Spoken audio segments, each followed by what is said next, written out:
Hey, how's it going? Welcome back to Metropole Grid. My name is Andre. Thanks so much for tuning in. Thank you for your patience. We're a bit late today. We're meant to start about 15 minutes ago, so 12:43. I mean, we're still going to be here for a while, so nothing too bad. How's everyone doing today? It is March, I want to say 4th. Double check. Yeah, 2026. It is, we're in Vantage Point days. We're going to be streaming some of these afternoons. Tomorrow afternoon, I'm not 100% sure what we're going to be doing. Maybe we'll be streaming in the afternoon. Maybe we won't. We're going to be streaming in the evening for sure. Pat's going to drop by. That's the only question mark. So whether we do something in the afternoon, I don't know. If you want to hit the subscribe button on the channel, you want to follow, notify, we'll let you know. But that's the best I got right now. Saver, how's it going? Good games yesterday. It was really fun. We made some misplays. You were very kind. So these stream times are so refreshing. Hey, it's been so refreshing for me too, Jacasas. It's been a while since we've been able to do something like this, and it's an absolute treat. I wish we could do it more. 1 second. It seems better. How's everyone doing? Hey, Brennan, it's the grid. Eric, hi, nice. How y'all been? I was getting roasted from Eric for apparently talking about all the cards on stream. Apparently that's too much. I've got so many decks I want to build and not enough time. Curious to see what you're building today. Sounds like Shaper. Yeah, we're going to try out Shaper today. I think Shaper is really interesting. There's a lot of different Shaper things you can do. Obviously, stealth is a big part of it. I would argue that Hiram is playable without stealth, and I think like we're going to come to a consensus sooner than later whether stealth and Shaper is worth pursuing, right? Like there's a chance that deep dive is just worth pursuing. You don't need to do stealth. There's a chance the stealth payoffs don't make sense in Shaper. I think there's a chance Hiram wants to play Baker, and that's a good enough payoff to do all that sort of stuff. But I think there's a chance that like stealth is just not like always the thing you have to do in Hiram, and I'm actually kind of excited for that world. Yeah, for sure. Just finished my ESL round 6 match. How's it going over there in Scorpio's world, Jai? You faced off against Tron. That went well. Forget who you played against last week. It was a scrappy game. It's really good. R&D betrayed you, I think, once again. Was watching it back and you outplayed me. It was a great game. The joke, I shouldn't have yelled psych because I thought I psyched you first when you double accessed R&D, but it turns out you didn't double access R&D. So the psych was a bit of a unfortunate hand reveal, but then you still bought it, which is good. And I think I really like that angle to be able to do a little bit of an outplay. Roasted, that was my how unreasonable that they had the time to do that. I'm jealous, tone of voice. I can't believe they did that. Hey Gyro, how's it going? Good has triumphed over evil yet again is what I'll say about that. I mean, tune in Sunday afternoons. There's a big difference about playing online and in person. And Safer, I'm pretty sure that I do not have the skill set to be able to sell that play in person. I really don't. That's the thing I have to practice on is in-person play is like, if the circumstance shows up, this is what you should be doing. Oh, this is why we're so dark. These lights are not on. Give me 1 second. And yeah, trying to make sure that like, oh, if we whiff, how we're going to sell it. And I think actually like whiffing poetry and selling the top of the deck as all agendas is like a really cool angle that's actually worth doing. Let's put this like that. Yeah, that's better. I think I'm a much better player in person. It's nice to have chat online. I think overall I'm on average. I might be a better player online because I'm more used to it, but I do think I'm a better person player than the average person is a better person player, right? Like I think the average person gets a lot worse going from JNet to paper. I think I'm a better paper player than most paper players because I have more experience playing in paper, but I do think my JNet skills are just a bit better at this point. I do not think I had the mental stamina to be at the end of the stream and sell that. Yeah, it was fun. It was good fun. It was a good game. I really want to play more Baz, and I think we saw a couple Baz lists. Oh no, it was a Vic list that Conrad shared. There's a couple Baz lists that I definitely want to try out. Hey, 2 things off the start here. Firstly, news at the top, and like, I don't say this lightly. This is the best CTK kit ever made. This CTK kit is absurdly good. This is the 2026 casual tournament kit. You can buy it now. This kit is like it was just made for me. It is so absurdly good. Firstly, Plutus playmat, kind of goated, kind of a great Adam Doyle art, fantastic art, not too busy, good for playmat. This is 25 CTK, that should be 26, right? Is that correct? I don't know why it says 25 on it. I wish that was smaller, but otherwise playmat is fantastic. Okay. Then clean getaway, not an alt art, because you can't, if you're going to come at the goat, you better be swinging. So just like the full art cover screen for the stream usually, which like you got to have that. And then an altar and measured response, which is like, that's exactly a card I think people want an altart of. It is a very important card. It's a very exciting card to see at all points. This is just like such a GOAT kit.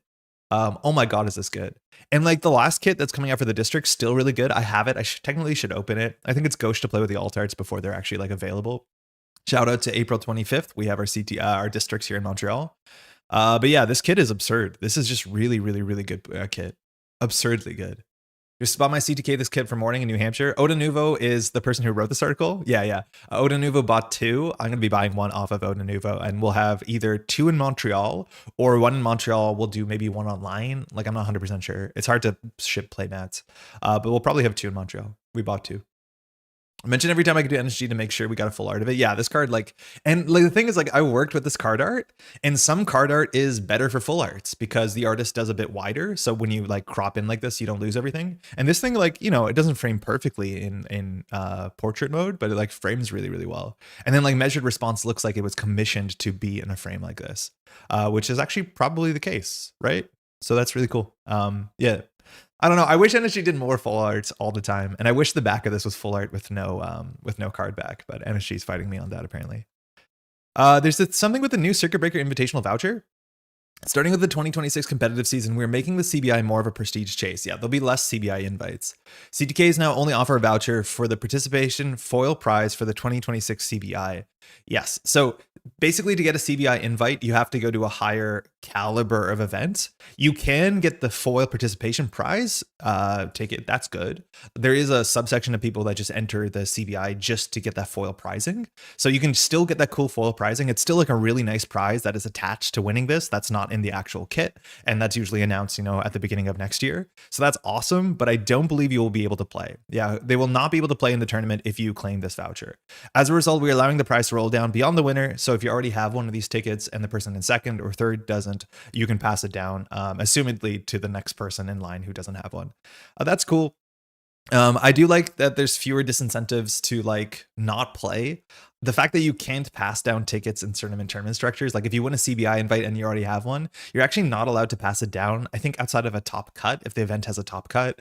And that was a rule that I think actually did impact CTKs last year, which made some weird incentive structures where like if I had an invite to CBI, I don't know if I would go out and play at a CTK just so I can't steal the invite. Anyways, that's just better. That's just a lot better. CTKs are sanctioned events for the purpose of organized play policies. They're expected to follow the prize structure. Mind you, they cracked down on overpricing this year. I have mixed feelings about it. The events are classified as casual and should also follow the guidelines for casual level events. Casual level events, mind you, are very kind when it comes to rules infractions and takebacks and stuff like that. A lot of the times, the basic rule, and I won't speak for OP, but from my time doing judging, the basic underlying rule when there's a rules issue when it comes to a casual game is that you want to explain what happened, why it happened, and then try and get the game going. There are very few infractions that cannot be repaired at a casual level. That's different from a competitive level where like if the competitive sanctity of the game has been, you know, challenged in a way that can't be fixed, you still want to explain what happened and why it's happening, but usually that can't be repaired. But you can do some like ridiculous rollbacks, and not so much rollbacks, but some ridiculous fixes when it comes to casual tournament events. If you're a newer player and you're stressed about playing in a tournament, firstly, I wouldn't be. The Netrunner scene is just so awesome. The judges are so kind, but a casual level event is like the place you can go and definitely mess things up and not be at all like even, you just don't worry about it. It's kind of awesome. Anyways, yeah, that's good. They can be run until October, so this kit will be around for a bit. October until next year. Holy crap. Okay. I'm very conflicted on which of my 2 fun prizes to use for districts. I've seen one of them. It's pretty cool. There's also going to be a competitive season status page that has a tracker of the schedule, right? Yeah. Is this updated? Looks like it. This is the one from last year. I'm assuming it's still accurate. Yeah, it's cool. And you can see all the tournament kits here, which is great. I think we missed some. That was the issue with last year. No, that's not the case. Did these come out? I feel like I don't think I have this Biowak. I think we raffled it last time. I'm pretty like some of these I just don't know if I have, and I don't know if I'm tracking whether I have them. I don't have these. That's for sure. I have the Azimuth. I don't think I have the Biowak. I'm pretty sure I have these. I don't think I have these. Maybe I have the Audrey. I'm not sure if I have the Behold. These I have. And these are all I have. But some of these I feel like I was missing out. I feel like I missed out Kurapira a long time ago. Hey, Hector. How's it going? Sick. Really, really good. Seriously, though, such a killer kit. Really, really good kit. Really good choices for cards. This is the one thing I wanted to read today at the top of the stream. This is the pronunciation guide. I think the pronunciation guide is a lot of work, and I'm super thankful for this. Ginevra has been doing this for a long time. I do think there's a couple words that probably could end up on this guide. There are words that I know I've heard people just kind of like struggle with, like Nihilo, Methuselah, stuff like that are probably worth addressing. I think there's also words that show up on flavor text, and sometimes those have ended up in a pronunciation guide. They haven't so far on this one. This is actually the smallest pronunciation guide we've had in a while. That being said, let's just roll through it together. If you don't know IPA pronunciation, what you can do is if you go find an IPA reader, and I don't think my audio is set up to read this, but you can actually just like notch this in here and somebody will read it based off of the language you want in. I can't hear this because my audio is not set up to route this. So apologies, you can do that on your own. But for now, we'll just work off of this name and or this sort of English approximation. And they usually do a good job. So it's not Nurse Han, it's Nurse Heng. Heng is English Vietnamese. I'm assuming the Heng is the Vietnamese. Heng. I'll try and do the APA secretly off camera. This is Hiram, so Hiram, and Svensson, Swedish and Hebrew. Cool. Sipa is Sipa. Cool. This one, unfortunately, being a French word too, I've actually said it incorrectly a couple times on video. But yeah, usually in French, you don't say the last S in words. There's sometimes that you do it. If the next word starts with a vowel, you do it. So like you don't say like les pommes, which is plural. So like les pommes means the apples. You would not say the S here. But if it's the word that starts with a vowel in French, you do say the S. So this is les enfants. Like you actually do stress the S.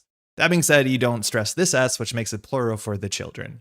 That being said, I'm pretty sure this S is pronounced because there's the E accent grave in front of it. So this will be pronounced Méliès, which is cool. That's not that hard to do. But yeah, it's not Melius, it's Méliès. Méliès is totally acceptable. This is a Hungarian, Vicek. Cool, fun to say.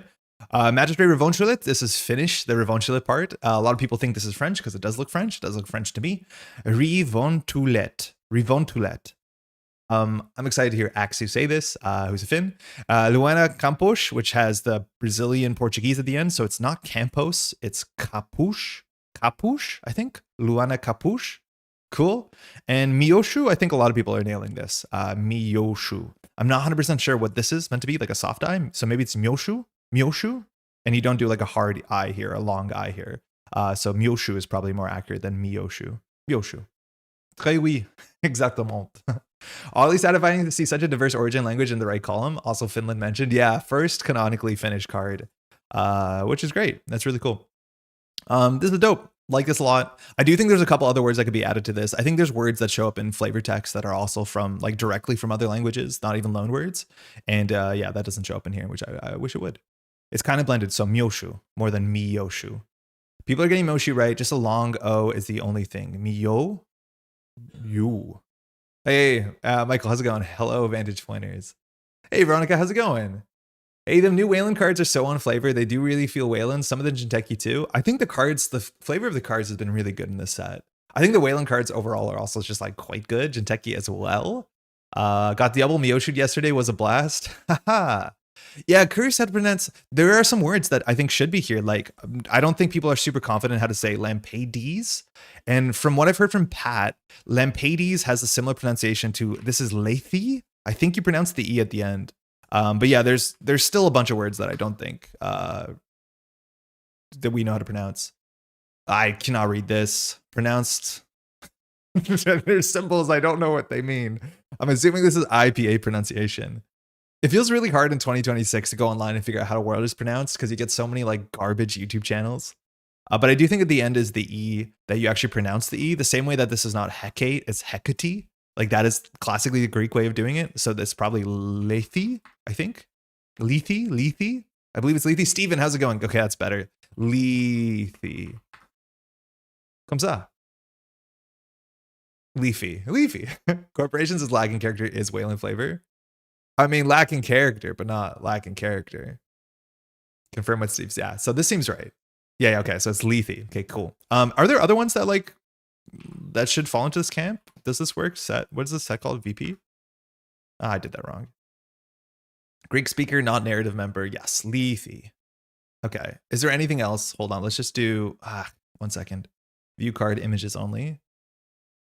Chain reaction, take a dive, tungsten Taylor. I'm scanning flavor text too. Yeah, I'm pretty sure Lampades is the name. Nurse Kane, I think is what we were meant to say.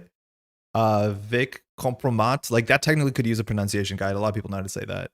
Tailgate, borrowed goods, rotary, Baker, Underdome, irregulars, Svensson, air check, beta build, Methuselah. People say this a lot of different ways. I'm pretty sure Methuselah is what I've classically heard. Anything else weird? Like maybe some of the names on this. Méliès, good. Ansel, Ansel. That's also like an ongoing culture war. Sleipnir, I think this one actually needs a pronunciation guide too. Sleipnir is not super intuitive. I'm not even confident I'm saying that correctly. I don't know if you do more Greek words like caveat emptor. This needs a pronunciation guide and it just says reallocate. Reallocate, which is good. That's mostly it. Eska, Azam, like a pronunciation guide for Azam would be really funny. Vixek, Unleash, Red Room, Editorial, Ad Nihilum, like, I don't know if you need a pronunciation guide that, maybe you could. This is a word that nobody's confident how to say. I'm pretty confident it's Nihilo. I'm the confident one. I think that's it. Toxin, like, maybe that's correct. I'm assuming it's correct. Yeah, there's a couple other words I should sneak in there, I think. I'm still waiting for the bodybuilder runner. They're in the Cyberpunk game. I mean, we've had some strong folks. But I don't know if we've had anyone who's like bodybuilding has been their thing. Leela has been like a boxer, like a pugilist. Like she wants to be fit, but she doesn't have that sort of like, you know, big kind of build. But I think she's the most like physically active by character. Say Azam like you're in a block lodge. Why no Sleipnir pronunciation guide? I don't know. It's a smaller pronunciation guide than normal. I'm not 100% confident I know how to say this. Oh, thanks AI overview. Yeah, this is Odin's 8-legged. You only see 6 legs, mind you, in the art, but Sleipnir classically has 8 legs. It's a spider. Yeah. Edward Kim is big. Edward Kim is like Venice Beach big. I think he is the buffest, but I'm just going to search Venice Beach. But Edward Kim, like, yeah, I guess his strength is part of his character. Yeah, he's like the muscliest by a mile. Yeah.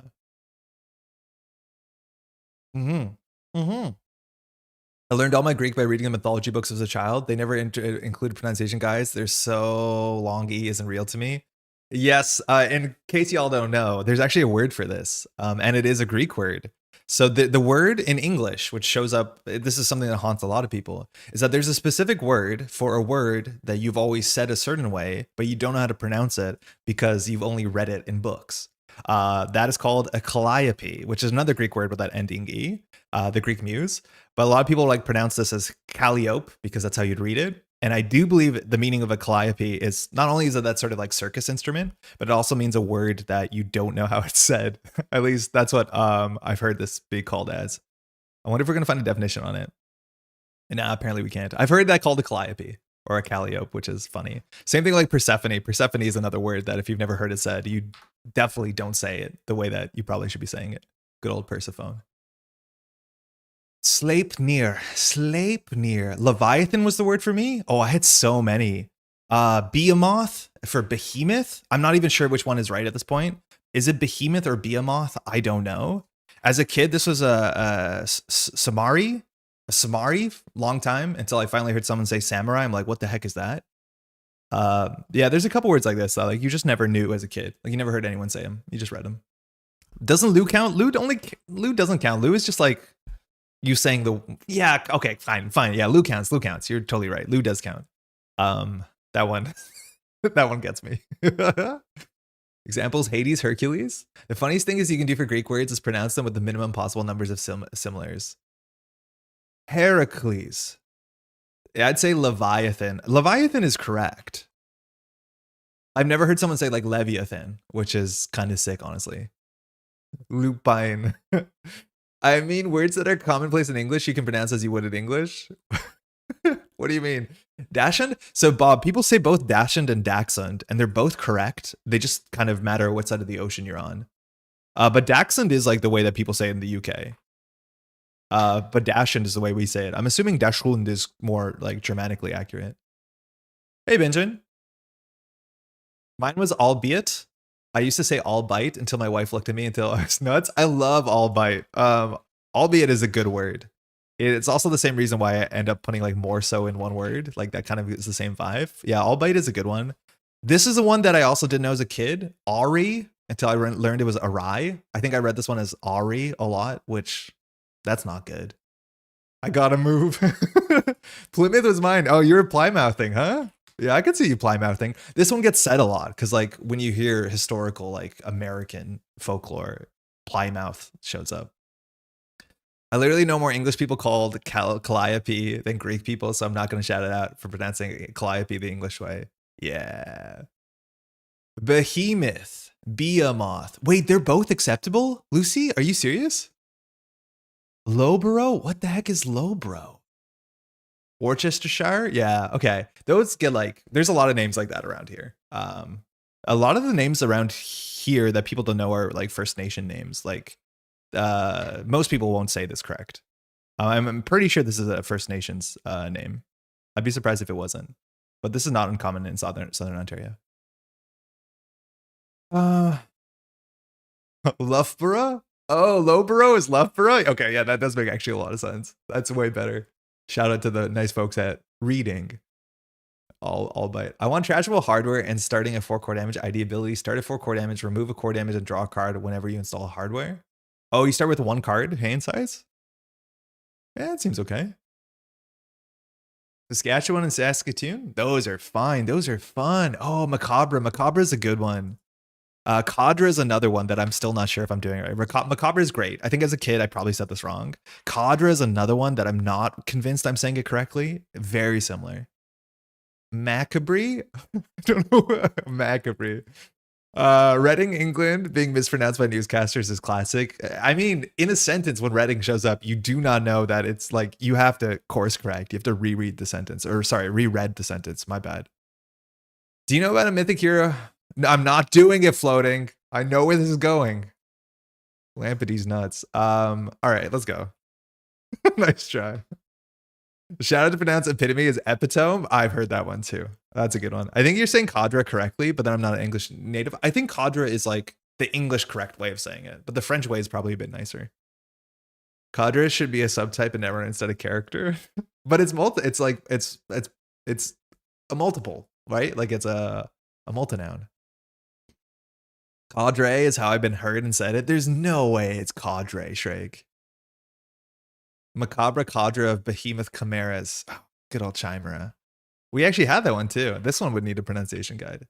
Bon appetit instead of bon appetit will never not make me laugh. People don't know this, and I think I've said it around some Americans, and I think I'm joking, but like bon appetit generally gets shortened to bon ap. Like if you say before a meal, you say bon ap, it means bon appetit. And when people hear you say that, they're like, wait, are you kidding? But no, bon ap actually is like the way to say it, bon ap. I also said 419 instead of 419 and it drove people nuts. That one's okay. That one's like style. You're allowed to do that. That's totally acceptable. I think you're wrong, but like you can do it. Like we both understand each other. In French, it's quatre. Yeah, quatre. New England's full of these traps. Worcester, Leicester, Gloucester.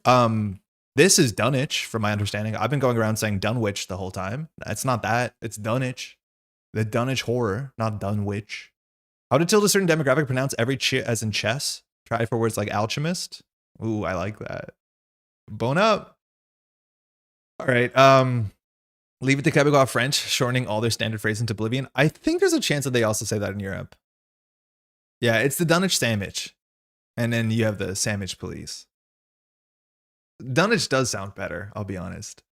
Call him by his government name, 419, a moral scammer. I like that we don't know his name. Taking a break from watching for some watchmaking from Netrunner. Everyday adventure. Oh wait, that's tagged at someone. Oh, it's Code Marvelous. Oh my god, I didn't recognize for the photo, but then I saw your name there. Everyday Adventure Dan. It is Code Marvelous. How you doing, Dan? You been well? It's good to see you. Yeah, I recognize from the image. You had glasses on, so I didn't totally get it. But yeah, this is Code Marv. How you doing? I think Dunwich is an American pronunciation, so if you're talking about Lovecraftian stuff, it's accurate. I don't know. I don't feel comfortable. I want to say it right. I know French. I know from is super unintuitive. English places named from. C'est quoi ça, from? I'm good. I am playing a lot of Vic. Yeah, you and all of JNet. It's good to see that you're back and playing. I think people are really excited about Vic. Honestly, We could like just go ahead and change Vix's text box to DreamNet and everyone would be just as happy, right? Like it's literally DreamNet the ID. I think it's fine. New Englanders are to Britain what Quebec is to French. To France? Yeah, give or take. It's pronounced Froome? Froome? Froome. Yep. A market town in Somerset, England, which I'm not even sure I'm pronouncing that right. I grew up in the Northwest US and Willamette always trips people up. Willamette? Is that right? I know this because of Willamette from Dead Rising. I was a kid with an Xbox 360 and boy, did we go to Willamette. Willamette, Colorado, the main setting of Dead Rising. It's Willamette. I think I'm saying it right? Please give me an okay. They say it Willamette in the game. Willamette. Somerset. I wasn't saying that, I'll be honest. All right. Let's build some Shaper today. And by build, I mean, I'll show you something I've already built, and then maybe it's bad, and maybe we'll change it. I've been making watches on commission as a side gig. Cool. Doing all the assembly, including applying indices and hands and crystal glass. I'm assuming you like buy parts and you put it together? Like, or are you forging your own parts? I'm going to take some stats for open DreamNet. Yes, no, and win-loss for Vic. I'm assuming it's relatively high. I do think there's going to be some, noise based off of the matchup. Like the matchups where you have to run on turn 1, yes. And I do think it is like mulligan for DreamNet. I think it is that important. Absolutely thrown when I learned that the Brits pronounce Belvoir as beaver. What the fuck is that? No, no, there's no shot. Definitely Willamette. I don't know what this is. I'm going to watch parts suppliers and buying the components in lots. Oh, that sounds really fun. Very much, obviously, build a little puzzle. I could get behind that. That sounds really nice. Okay. This is supposedly a stealth shaper. This is Hiram. We're at 47 cards, which is upsetting, but we'll talk about it. So when it comes to stealth in this set, it's pulling you in like 13 different directions, which is like kind of awkward. And I think it's not so much that you need to put every stealth card in the same deck. In fact, when it comes to stealth payoffs, you definitely should not put every card in a deck. But more so, put some of them in the deck, make sure you have enough generation, and then make sure you have enough output. Technically, in this deck, we have 2 outputs. We have After Image, which is a very good reason to play stealth. It means that you can deal with sentries really cheaply, and that's a hard thing to do. Otherwise, all you have is late game Echelon. And while this is technically a mid to late game card, because on turn 1, it might not do anything, the lucky thing is we have now a stealth generator, which was the first time we've seen in the game, that generates 2 stealth credits per run. And that's very important because basically every sentry in the game, you can bypass for 2 stealth credits. So that's really, really important. The other one I want to play is Baker. And like, I haven't had Baker hit a table in this matchup, on the basis that this is a good thing to do because when you fire your ability, and that's one of the annoying things with Methuselah, is Methuselah wants you to discard a hardware to be able to get 2 stealth credits, and that triggers, I reckon we should mention Hiram's text, and Hiram says whenever you trash a hardware from any location, you can look at the top card of R&D. Now, one of the unfortunate things about Hiram is that you have to decide what server you're running on. So before you see R&D, before you can see the top of R&D. So the cool thing is with Baker, if you see the top of R&D is an agenda, as long as it's the Baker run, well, now you can run R&D. And if it whiffs, you can run HQ. So that is one of the good payoffs for this card for sure. Another really cool thing about this card, and something that happened kind of just like naturally with Hiram, which I was not expecting, is that if you play like Control Shaper, Hiram just lets you see the top of the R&D somewhat consistently, right? You don't have to build into firing this every turn, but there's some turns where seeing the top of R&D, if you see an agenda, that is information, let alone if you see anything that is information. But for that reason, I actually think you need some HQ pressure, some good HQ pressure in your Hiram deck. And for that reason, that's another good reason why Baker's really good, because if the agenda is not on the remote server and you saw it, it has to be in HQ. So hopefully having subsidized HQ runs makes sense for you. We don't know if it's necessary. Maybe they just don't ice HQ, but technically Hiram does have built-in HQ and R&D pressure, as long as the remote server doesn't look safe.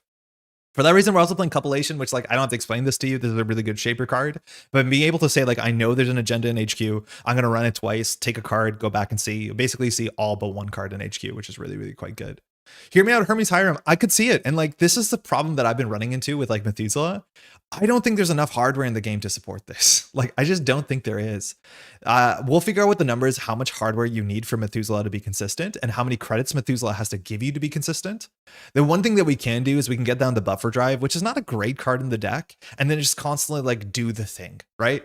And is that good enough? I don't know. But there is not enough hardware, and also a lot of this hardware is good. right? Like luckily our second and third Methuselah is garbage, but like all of our Simul chips are actually very good in this matchup. And that's mostly because we're choosing to play a Knickknack environmental testing deck, which we don't have to. That's another constraint we're putting on top of this unfortunately tall backpack. But like, I don't know if 13 hardware is enough. I honestly wish that we could play Masterwork, but Masterwork is like 4 influence. But maybe we could play a Masterwork prognostic deck. The issue is like prognostic is 3 influence, Masterwork is 4 influence. So it's hard to do. Now, Sandarian's talking about Touchstone, and like Touchstone's the other issue where like I'm not convinced you have to play all these cards in the same deck. Because while Touchstone, you can always just throw it out, and it just does just generate stealth credits, and all that's pretty good. What about Moo Safecracker? Oh, Matt, I forgot about that card. Let me get back to it. I'm not a big fan of it, but that's an interesting idea. Touchstone needs you to play events. And the issue is if you already have the constraint of having to play like 13 hardware, and then we have the self-inflicted constraint of having a Knickknack environmental testing deck, which really encourages us to run this many programs and hardware, you just don't have enough events for the thing to be good. Like it's really hard to have enough events in your deck.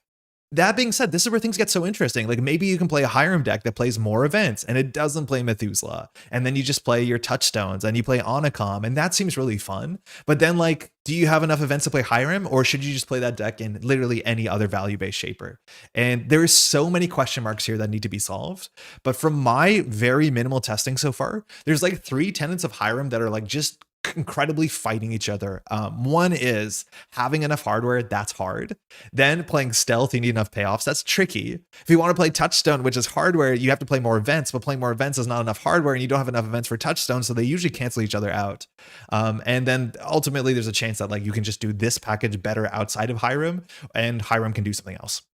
Now, the first time I played Hiram on Neon Static, one of the things that I was doing is playing 3 boomerangs. And the reason why is boomerang is an infinite hardware. And that actually kind of sounds cool that you can install this, you know, trash it, get it back, and it fires. Boomerang is one of the cards that fires Hiram twice. But also, as soon as turn 1, if you've seen Agenda on top of R&D, borrowing playing against Melee SU, which is the only thing I played Hiram against, which is a nightmare, you can just run it. And that's cool. It gives you that active aggression, right? It's like Criminal. Well, if you saw the top of the deck with the spy camera, you could just run it down with Boomerang and you can guarantee it. And then I was thinking, okay, if we play 3 Boomerang, maybe we can play Illumination. And Illumination seems really good because if we want to run R&D on certain turns, and that's sometimes the downside too, is we often know when R&D is not worth running. So this card becomes a fair bit worse when the axis is not relevant. And that's the hard thing as well with Hiram.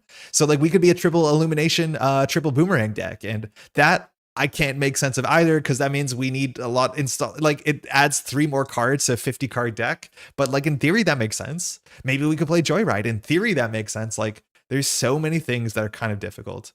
Tungsten Tailor's my favorite runner card now from the set, I mean, and not just for Sportgate reasons. I mean, the card seems really fun. When you install the Boomerang, can you order the Hiram proc before you choose what ice it goes on? Very importantly, you can. When you install this, it has 2 triggers, Hiram's text and marking the ice text. And that's a really fun thing. That you can decide, okay, I'm going to put it here instead of here. Now, to go even further down the rabbit hole, 2 things we can decide, we can look at. Firstly, Moo Safecracker. It is a word. This is an old ancient city. This is a payoff for using stealth credits. I don't like this card, kind of period, but I mostly don't like this card also because it's 3 influence, but because we don't need R&D multi-axis. That is one of the only benefits of playing Hiram right now. And if you want to play Lat or Maggie, you have to play multi-axis cards or deep dive or whatever it is you want. But it feels like you can play Hiram with just Hiram's text and HQ multi-axis, which this is a very expensive HQ multi-axis card. If we're just using this for HQ multi-axis, I'd rather just play Docklands Pass for fewer influence and less money up front, let alone long game money. I think it's the same up front, right? It's probably 2 cost, yeah. And this actually is a pretty good Hiram card. On top of that, like legitimately, maybe. I think the thing that people do is ice up R&D turn 1 because you're Hiram. And so having HQ pressure, which will slow the game down. So when you see the cards in R&D, they have no remote server to go into, honestly might be correct. This is also maybe a bit startup, but like Mag Electric, like all these cards that add HQ pressure, let alone this as a hardware, could make sense in this deck and might be worth trying on the basis that it puts pressure on another server. We're already really good at putting pressure on one server. It's the same reason why like Wake and Plan feels like a really good card. And unfortunately, like Hiram's play patterns can feel a bit like Captain Padma as Bister, but Captain Padma also like Wake because it works with Padma's text, but also people don't ice HQ well against Captain Padma. And I feel like we're kind of there as much as Shaper Control like just pushes you in that direction. So 100% don't know. A rogue can't use a safecracker. Criminal doesn't work with Trickster Taka, to be honest. Wait, sorry. Oh yeah, Moose Safecracker doesn't work with Trickster Taka. It's unfortunate. You have to be careful about Trickster Taka. She can only do programs. Feels like you want to play Crim? Yes, but then we can't play Hiram, and I want to play Hiram because Hiram's good. Mag Electric and Hiram sound spicy. Yeah, it fires your ability twice. It puts good pressure on. Like, it seems reasonable. It's just like, it takes a lot of testing to find out what's right here. Do you want lists that aren't related to the current topic, or should I wait for HB Day? Veronica, we probably should wait for HB Day, which I hope to be Friday, because we have touched none of the HB cards on this channel so far. Besides Sleipnir, which is just messed up. Just messed up. Same with Tungsten Taylor. I see a unique hardware and immediately think console. I just call that Touchstone isn't a console. No, it's just a card you can play. I love the thing is a slide projector, which is a relic now, let alone 100 years from now. Yeah, it does make me feel old. Cool. Yeah. Burner's good. Burner's HQ pressure. The thing about putting cards on top of R&D with Burner, it like doesn't make a lot of sense. Like Burner's okay. But yeah, this is so many issues with making Hiram make sense. Other things I want to say, Read Rage Chair is just a really fun card. I just like it. I think it does make a fair bit more sense with, well, not so much with DZ, but we do like the MU, but it's good with environmental testing. It means we can bottom some of our cards we want later, like having a Baker in your opening hand or your Breakers in your opening hand. That's a thing. One of the other versions I played on Hiram on stream were also running all the copies of Penrose. And I think there's a chance you can do that. Penrose is really good.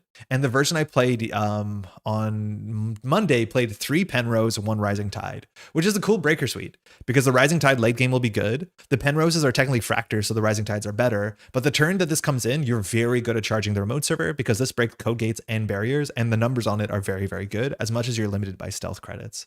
That's another thing too. Like you can put more stealth credits in your deck. You can play Penumbral Toolkits. You can play Trickster Taka. You can do a lot of different stuff. But yeah, I'm not 100% sure. And like, unfortunately, probably the final result with Hiram is like, probably isn't an environmental testing deck. Maybe it is. Probably not a Knickknack deck because you don't need to run every turn. That actually is a really big downside that I think doesn't make sense. Is Hiram, it seems like you play Control Shaper where you run with information. And I'm playing a deck that just wants to run because it's fun. And probably I need to take out the cards I like, which is like Knickknack, Coalescence, Muse, and build something that's just like straight Control Shaper and you fill your deck with money. That's it. Because like that's the issue. Knickknack is like make good runs. Hiram is I don't need to run unless I know I want to run. And that is probably an issue. Boomerangs are nice for contesting early. That's good. Vote for a Knickknack package out. Daily cast events, 3 meth, 3 stone plus Taka. If you get meth early, sell the stones. If you stone early, play meth. Oh, you're saying touchstone. Issue is Stone Ship Chart Room is what probably most people think about when you say that. I mean, that's an option, but then you have to play all the events. And I think that's the thing we're going to try after this. And I think it does make more sense where we just play one event every turn. We just set up and we don't do the Knickknack package because Knickknack package wants us to run all the time and we don't want to run all the time. Yeah, it's going to be very boring Shaper, I think, which is like not exactly how I want this to play out. Running is a fun part. That's why Artisan is a fun Shaper. I agree. Running is a fun part, which is why I'm always like trying to jam environmental testing, Knickknack, Coalescence into every Shaper deck because it's so fun. Hear me out, Chrysopian skimming? I don't think so. Notice there, I could not spell Chrysopian and I panicked. That's called creativity. This is really bad text. Sorry, let me reframe that. This text is probably not useful because there's going to be a lot of board states where we know there's an agenda from HQ because we've seen it. So the corporation revealing it to us is literally nothing. If they reveal the top 3 cards of R&D, that's also useless information because we can probably see those 3 cards of R&D on the next 3 turns. But very importantly, there was a lot of times when I played against Pat, I knew that there was an agenda in HQ. The issue is that the deck lacked HQ multi-axis to make those runs make sense. So yeah. Another thing, the last thing I want to say, you can say it's bad. No, I actually don't like when people say things are bad because it lacks the nuance, it's dismissive, and it's just not a nice way to talk about things. Like it just doesn't make sense. I think like Chrysopian skimming is not a card you see a lot, but there are some niche use cases. The problem is like exactly what the card does is counteracting what we already have, right? The last thing I wanted to say, and this is like a total change from how we used to play back in the day. We used to have things like, what was the name of the radio? The radio that Smoke Ryan that gave you stealth credits? Stealth McCur? Stealth used to be more based off of recurring credits, right? Ah, shit. It used to be about recurring credits. So I guess the first thing I should show you, and this is still in the format, is like cards like Mantle. And Mantle gave you, and you can still play Mantle, gave you a credit a turn. So you were highly incentivized to run every turn, because if you didn't run, you weren't using your mantle credit, you weren't using your smoke credit. And every time that you ran and you used a stealth credit, well, Netrunner gave you value, either a card draw, but usually just gave you another credit. Then some of these stealth lists back at the time, wildly enough, were playing Paragon. And so you got stealth rigs that their job was run every single turn. Now, that's not Hiram's text, but one of the big differences, it seems, with stealth in 2026 is you do not have those cards. You should not be running every turn. Methuselah, as much as it is a whenever clause, is limited stealth credits.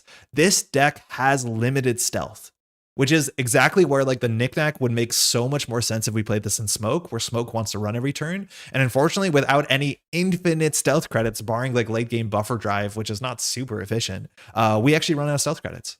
It's a massive difference. And I think my mindset building this deck is as if we're playing Smoke, and this is not Smoke. It's actually very far from Smoke. It's very, very weird. I wish more things than VP said. Anything like on Netrunner. Yeah, it's strange that these are very much gated to during runs. I think it makes the game more simple, but like Touchstone says it, Methuselah says it. And so besides using stealth breakers and like technically Paragon and Biobands, which are actually probably worth looking at because those are both fine cards. Air Check is another big one. And we haven't even discussed Air Check, and that kind of tells you my opinion on it. Like, I'm not even sure, but Air Check is the sort of card that you want to add if you want to run more, let alone run with more stealth credits, because we are pretty limited on it. Taka gets snapped on Andre's memory. Sure, Taka is not snapped on my memory. It's just more so that Taka is also once per turn, but you can let her pile up. You're not incentivized to use Taka every turn unless you're on Keiko. No, Taka is like totally a very important stealth card. One of the most important stealth cards. You gave me Dream Net. I'm running every turn until the novelty wears off. Yeah, right? Like that. I hear you. That's what I want to play Netrunner like that. But I think ultimately there's a big chance that Hiram is like the exact opposite of the shaper I want to play, which sucks because this is the text I want to play. So yeah, we'll find out. Oh, you changed your name. Here we go. Yeah, there we go. I feel like they want to eliminate using extra credits on Corp turn to change your twinning faster. Yes, that is definitely a thing they want to do. Anything and using on the Corpse turn is really important. Also, like a big part of this set is about credits that are outside of your credit pool to some extent. So like Shackleton shit. And if we run to Shackleton, we just lose the game. I don't understand Shackleton. This is like the one design in the whole set that I'm like, what, why? This seems so, this is like, you know how Netrunner is not about counter spells? This feels like a counter spell. Like, this is so antithetical to the design of Netrunner up to this point. I don't get it. Aaron blows. I have so little interest. I have so much interest, Not Yeti. It seems so fun. But the issue is like the way it probably works out is like full control shaper. And that is not going to be my favorite. I despise this card. I know I'm going to run into this today, maybe. That's the problem also with playing with your deck list public. And then they just res this and we're like, oh, I guess we have to let the ice fire because we have to. And that's actually another big reason why you should not be playing only stealth breakers. And if you really want to like hedge your bets against Shackleton, you could play either like ice movement tech, but more likely like just play a Palangi or play something that allows you to break ice with the wrong breaker. Think you play Hiram as Reg Shaper? Yes, but not like this. Like a different Reg Shaper, I think. Utati, how's it going? Shackleton's my boogeyman card? Yeah, absolutely rancid vibes. Just horrible vibes. Very, very not cool. Corp needs mean card. Corp needs mean cards, but not like this. Not like, oh, you played a stealth deck.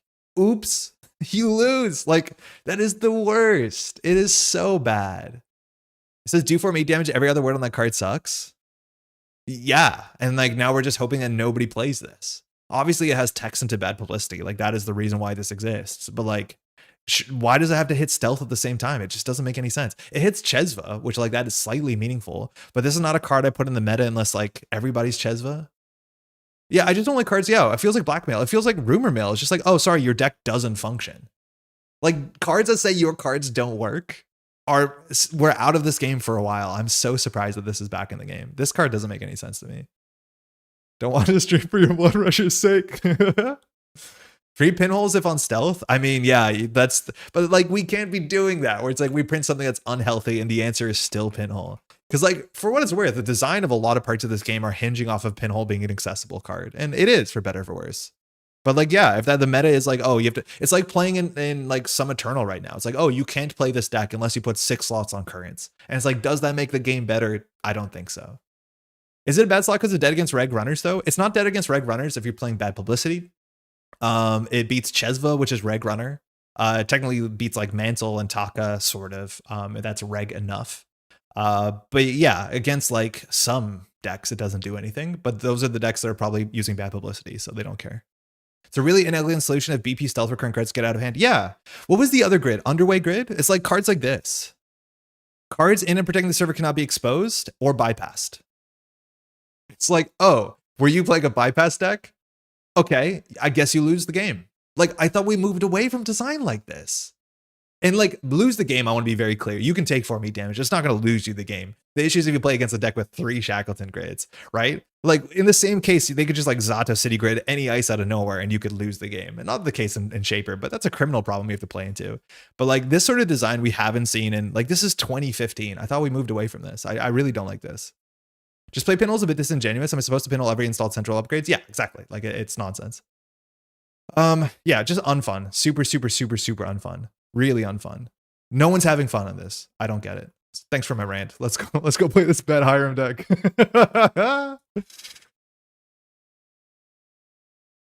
I've been describing pinhole as a runner side spin doctor for a while now, and it's becoming more and more true every day. But then we end up in this weird Cold War, right? Like, how powerful an upgrade or an asset can be is like now tied into the fact that pinhole can exist, right? Like, you can technically play more unfair things when pinhole is accessible. I think if we had more pinhole options, and like, this is technically the same with Spin Doctor, right? People say the same thing. Like, you might be able to get away with printing different powerful cards. I think pinhole is a fun card. It just like, it's weird that the entire format seems to be balanced around it. And yet it somehow seems less or more upsetting than Spin Doctor, which like, I love Spin Doctor. I don't know why that is. Stealth, Hiram, V1 runs too much. No. Okay, hold on. Export JNet.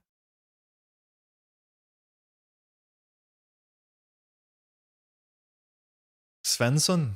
The more load-bearing pinhole becomes for the meta, the worse it's going to hurt when it finally rotates. Well, yeah, but you know 100% the set where it rotates, they'll print pinhole too. And it'll be Shaper or whatever. We're a runner.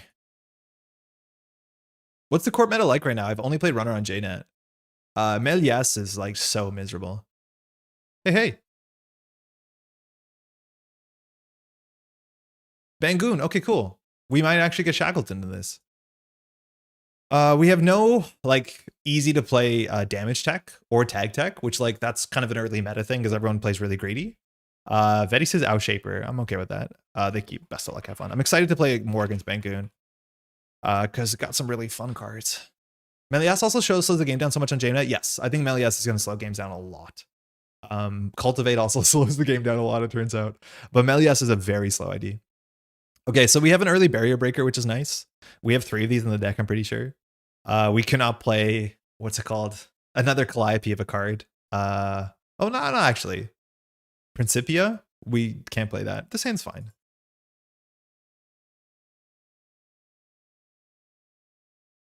Haven't played Azure against Melias yet. Oh, that'll change.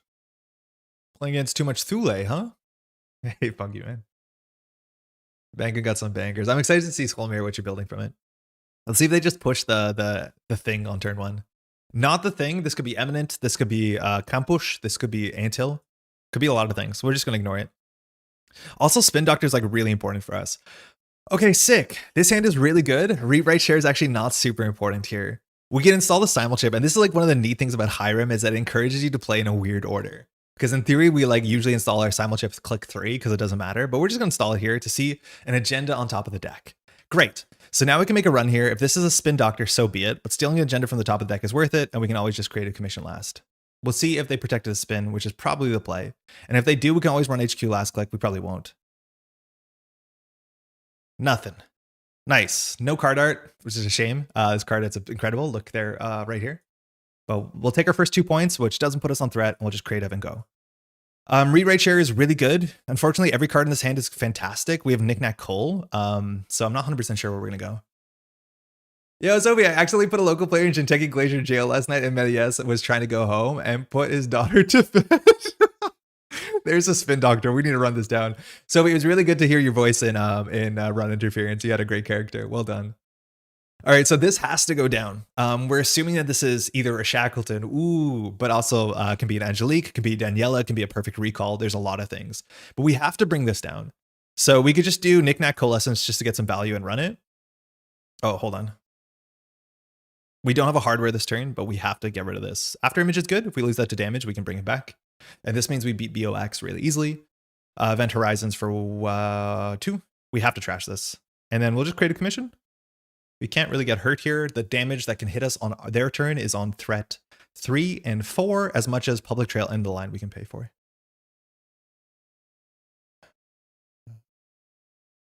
It's Shaper Moshing. This card is good. This is really good. Like, the thing is that we're not going to install our after image anytime soon. And the fact that we have a simul chip means that we can instantly, when they don't know it, trash our read write share to get the after image in the bin. And because simul chip will fire that turn for free, we bring it back. It's kind of sick. It's kind of like really cool. 2 MU seems rough. Yeah, but you played in the early game where your MU is full. Like, we have full MU here.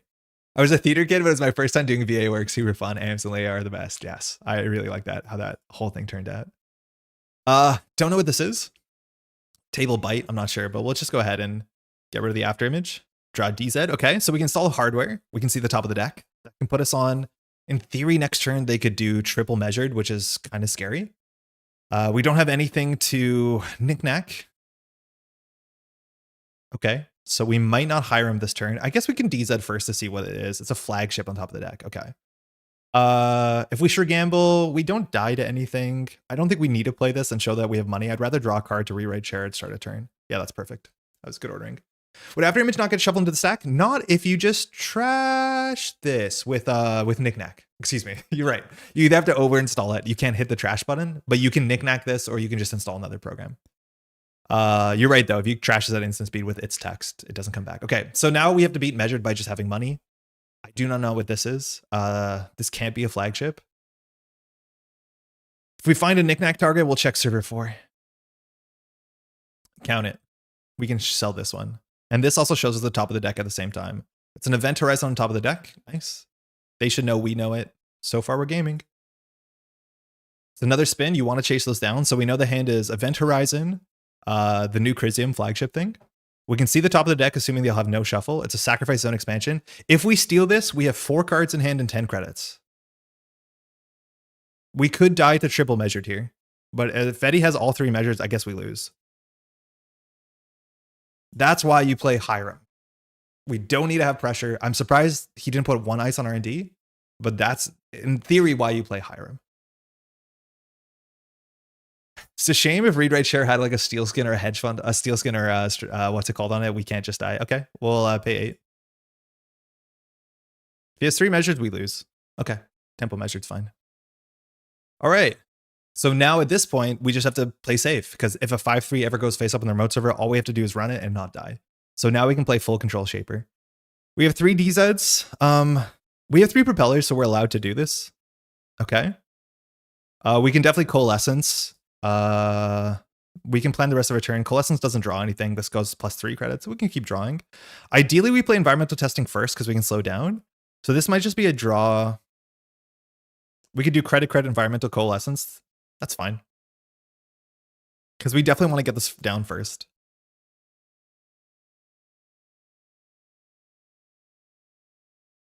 Yeah, we'll go from there. I don't know what server 3 is. It's not a spin doctor. And once we see enough, we can maybe go grab a couple Asian run HQ if Vetty ever draws an agenda and doesn't feel comfortable with jamming it behind 2 ice. One of these is probably an event horizon. Mind you, our after image is trapped, but we can get to it if we need to. I mean, information is good. I just think like all the stuff that we're doing is a bit too cute with like the Methuselah is not playable here because we haven't drawn any card draw. Let's see if they install face up like an Eminent, which we won't run. And now to play around like measure response, all we're going to do is only run when we know the top of the deck. Okay. Face up. It's an above the law. Ooh. That's scary. This means I'm going to bottom this gamble or rewrite share of this gamble just so that we can crack the environmental testing. We always can like simul chip a card back. So I'm hoping that we can crack this. Okay. So that's not enough. If they score this in trash or environmental, that's like not good for us. We can always make this go up to 3 by like simul chip flickering a Coalescence. If we draw another program, we can fire it and we lose our Knickknack, which is fine. Okay, that's good. So we can install the buffer drive, go down to 1, click for credit, install the Unity, simul chip the Coalescence. That will put us up to the credits we need for this. Yeah, I think we're okay. I think we're fine. Vedi could like score this with a fast events trick and then Myoshu, which that would be kind of bad, but that is all his money, so that's pretty bad. Read rate share is a bit overlapping with Methu in terms of trading and duplicate cards utility. It might be. It might be. I think that's the issue. Is like this gets our bad cards out of our hand, and Methuselah gets the bad cards out of our hand. Bad in obviously big quotes. Top of the deck is a BOAC. Nice. You want to do that ordering first. Credit, Unity, Simulchip, Trash Coal, still a BOAC.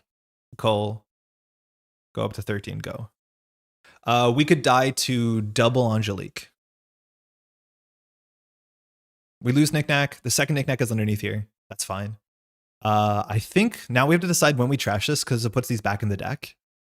Putting the Knickknack back in the deck is kind of reasonable. I think we actually probably do just trash this. This is only from your hand? Yeah. Do we want to draw these right away? Drawing sure gamble will be good. Propeller's good. Yeah, I think we just crack this. We have no stealth credits for after image. So we'll just do that and start turn. Okay, there's a prop. We can install that for free. There's the Muse, which doesn't really do too much, but now we have all our breakers. Now we're just waiting for a 5-3 face up. Cup is really good too. I don't think there's anything we do here, unfortunately. I guess we just install the Muse because it's free. Run to KK the Cold, then, oh yeah, we could have ran to KK the Cold, you're right. We would have drawn, and we would have jacked out. It was way better that turn to just run Archives to jack out. You're 100% right. Okay, so if they score this out and Myoshu, we don't lose. And we only want to run 5-3s. So far, we've seen all their 2-pointers. The rest of their deck might be just 5-3s. I think we can let this go. If they score it next turn, they score it for free, which is kind of cute, but I don't think we care. I think we just need to install more hardware to see the top of the deck. Yeah, this deck might not want Oiler in it. Don't tempt me. I think we do this. It eats our buffer drive, but it draws a card. Okay, Boomerang means that we can always check HQ. Sorry, R&D. And if we see an agenda, we just win. If not, we can run HQ with the compilation, maybe. Keep drawing. We'll read right share the Muse. We've drawn no stealth pieces. Like the deck has a lot of hardware. We've seen very little of it. The deck isn't on 5-3s, so 1-pointers and let them dream. Yeah, maybe that's the case. I guess we'll find out sooner than later. All right, so one of these could be a BOAC, which is a hard res. Second Ice on R&D is actually pretty challenging. I'm assuming the Rising Tide is not super necessary here.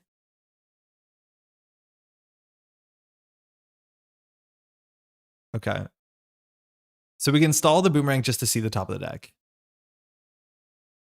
BOAC might not be enough if there's another BOAC on R&D. I mean, they can't res 2 BOACs without like it being really bad for them. Yeah, that would be really quite expensive. One of these might be an Event Horizon, which like technically makes some sense. I don't think we have much to do here. Again, the read-write share did cost us cards, but so far we've drawn 6 cards off read-write shares. At the cost of cards in hand, which is like, it's fine, because we can't play these cards, so we're going to discard them. I think we don't do anything here. Like, we want a hardware that, okay, that's fine. We're on 0 MU though. So we could do draw, double, install. All right, that's fine. Just having money is another way to win the game.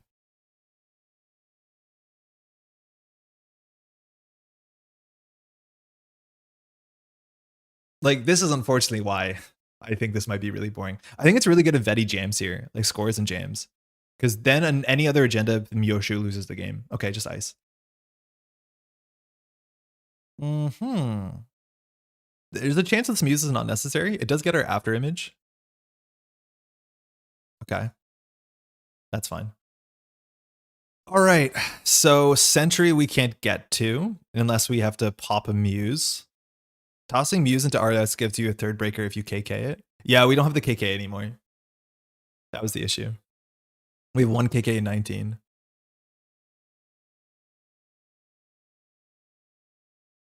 Let's just get some information. I hate to do this, so we'll do Svensson first. The top of the deck is Basalt Spire. So if we can make a run on R&D, and unfortunately if it is a Sentry, it's bad, but also if it is the other thing, it's bad. Green Mountain Myoshu, you can't fast advance Myoshu. So if this is a BOAC, how bad is it for us? Because we know there's a Basalt here. So we could challenge HQ. Like, this is actually a really important Boomerang. The problem is we're doing this on third click. So Event Horizon beats us. BOAC beats us. What's the text on BOAC? It's trash a resource? You can buffer drive the KK back? Oh, yeah, you're right. Oh, now we're in DB is down. No, never mind. Program and the run, resource and the run, that's fine. Yeah, we could have buffer drive the KK. We haven't seen a single Methuselah, so even if we get our Sentry Breaker, it doesn't matter. I think we're going to just go for it. It's not that bad if it's a good opponent, my biggest weakness. Like, we can't break sentries. If it is, we'll trade an Event Horizon and pay 6 if we need to.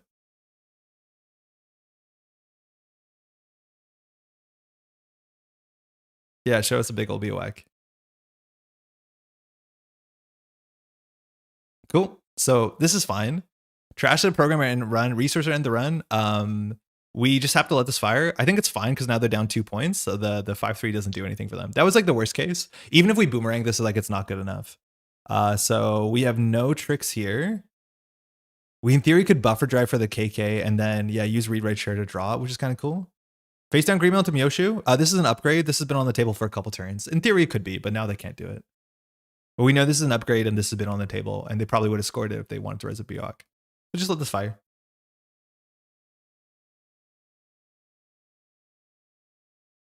So now we can do like Copulation, Threat HQ.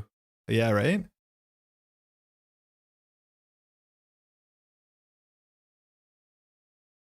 You think they trash the read rate? Hold on, we'll...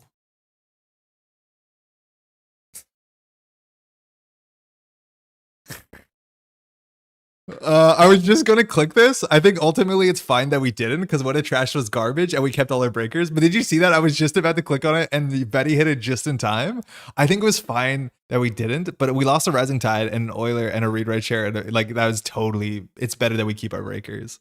That's actually really funny. We did lose the environmental testing, but we have another in hand. That's really, really funny. It was actually totally okay that we got that trashed. At this point, too, if we grab a Baker, we're going to be short of stealth credit, but Baker into Copulation can win the game very easily. Because we know in hand there is, we know the hand has Flagship, we know it has Basalt Spire, and we're pretty sure there's an Event Horizon on the 3rd on the remote. If we had a chip, we'd be fine. If we had a chip, we'd be fine, yeah. Well, no, we can't break the end the run. We'd have to like Muse back and Afterimage, we can't do it. So this could be the Basalt. If the Basalt is in hand, all we have to do is Muse Baker, but we need a stealth credit, which we literally don't have a stealth credit. I honestly think this might be an issue. Like, maybe we have to play a single mantle. Like, we are not a good stealth deck, it seems. We've seen literally no stealth cards. Okay. Here we don't lose to Myoshu anymore. Okay. Knickknack is back, which is nice. Methuselah's back, which is nice. So we need to start doing this. Can we do environmental testing Methuselah? I think we can. Measure response on top of the deck. Good. Pass. It's an Antil, okay. So they have 2 unknown cards in hand. Sorry, a measured, a Basalt, and it has to be in hand unless they discarded it. The Flagship. Still not half their hand. Okay, that's probably the Flagship. That's fine. So measured and Basalt. Is Methuselah your only stealth credits? Yeah, I think so. I think Methuselah is our only stealth credits. Might not be enough, let's be honest. It's going by the waist wide. So what we can do here is we can do Copulation, run Archives, Muse for Baker. Knickknack, wait, yeah, so it's very likely we can win here. We just have to do it perfectly. So we know it's in hand, and again, this is why Hiram is really good. In quotes, if we install Copulation, we install Knickknack, we run Archives, we don't have enough clicks. So I think all we do is install Copulation, run Archives, install Muse for Baker, run HQ. I think that's it. And that wins us most of the time. We could lose if we whiff. That's the problem, is if we whiff, which I think we don't whiff 75% of the time. If we whiff, we die to measures. No, it's actually not the case because we fire environmental testing. Yeah, this is fine. We will anyways. Top of the deck is an Angelique Garza Correa. Game Dragon on the bottom. How do we Baker with the Methuselah? So there's goddamn Shackleton in this deck. I think we're gonna take the measure response. we will just use a credit. Actually, we should use the Methuselah credit. Then we'll do Muse for Stack, for Baker, and then we're just gonna Baker. And again, we will win 75% of the time. Trash our hardware, we're good. Continue to approach. Breach server. It's a Baker run. Switch to HQ. Methuselah, trash. Measured, trash. Regolith, stays. Spin Doctor stays. We whiffed it. No. So bad. Okay. I mean, we shot our shot. We had good odds. We had really good odds. If we trash a Spin Doctor, we die too. Top deck measured, so we can't do that. We were so smart. We might honestly like buffer drive back the compilation and just do it again. Because it's not going anywhere, right? Oh, Antil drew 2 more cards. We were so clever. Yeah, we did get rid of 2 measured, which is nice. We did just put 1 back in archives. So like Vetty has to either push in the remote server, which is probably the play. Like get the Basalt in there. Yeah, there you go. Like I think we lose to this. The issue is like if we install a hardware and see the top of the deck, like that's an Angelique. I don't think this matters. Does Baker care about successful run? Oh, you can't put, this has to be an Angelique, which I don't think there's any upgrade here that actually matters. Oh, Shackleton could matter. Shackleton could matter. But like you can't put flagship on archives and we don't touch archives. Yeah, it could be a Shackleton, which like we just don't use Baker.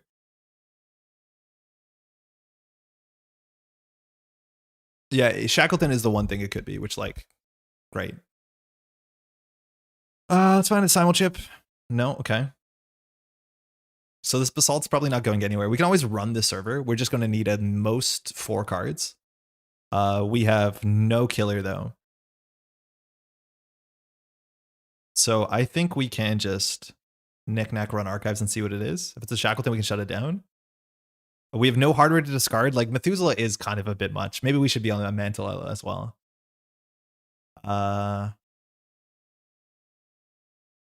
We'll just make a normal run here. We can Knickknack first, which is cool if we hit hardware. We could trash this hardware. The thing is the hardware is probably worth a bit more. Because when we install it, we see the top. Yeah, it's probably worth a bit more here. Plan to run the remote next turn, I think. Yeah. I just don't know if we can run the remote twice. Like, that's the issue. It's like Event Horizon's really good against After Image. Because if there's like a BOAC, we can't run it twice. This is not a Baker run. The Shackleton, we can trash it and still sure gamble, which is fine. We know there's a Regolith in hand. That's it. We also could Knickknack the Boomerang. That actually would have been better. We should have Knickknacked the Boomerang because we could see the top of the deck. And then we... I don't think it does anything. I don't think Vetty knows this is not a Baker run. It's an Angelique and we touched it. We played into Shackleton. Great. Oh, Vetty didn't pay. Okay, so it actually is okay. But that's really funny. Yeah, if we Knickknack the Boomerang, we could see the top of R&D. So I think we're still going to try and snipe a 5-3. So I guess we'll just sure gamble here. Didn't pay for the Angelique, but now we know there's no Shackleton there. Technically, this will do nothing against Baker. You can make a bigger run to access archives normally while hiding your intention. Yeah, but we didn't have a stealth credit, so there's no point. But in theory, yeah, that like confuses your opponent, so you might as well. He didn't res? Yeah, he didn't res, nor did he pay 2.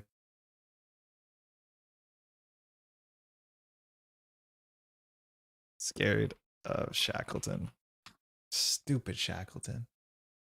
Yeah, the thing is like there's no point because we don't have stealth credits. I guess in theory, Vetty doesn't know, but by the time it matters, we didn't have any stealth credits.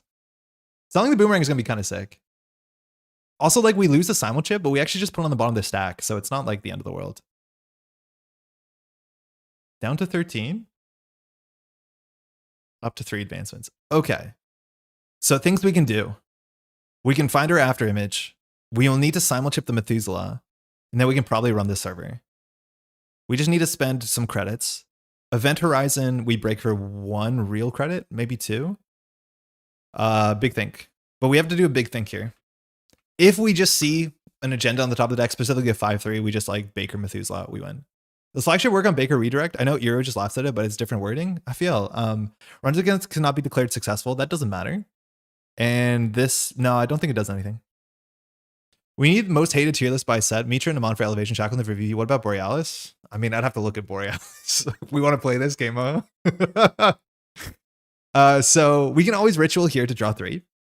If we find our after image, we could probably install our after image and go.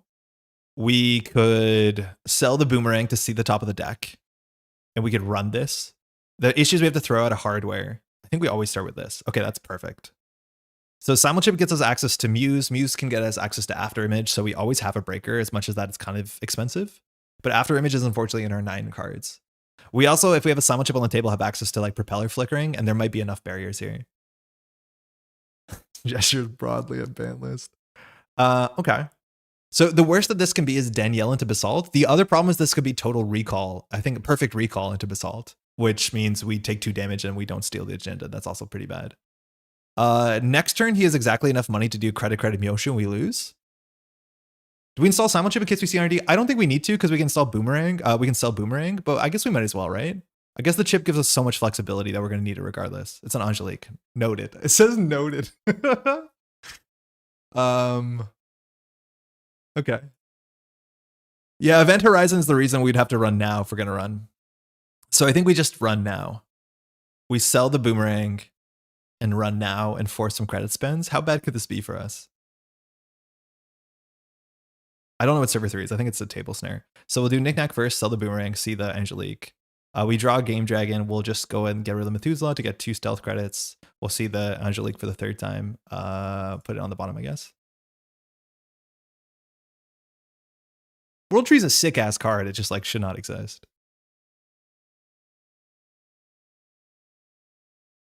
We just need to make Veti spend some credits here. Because technically on 12, we do lose exactly to what's it called? To Myoshu Basalt. Show me ID. Oh, what an ass.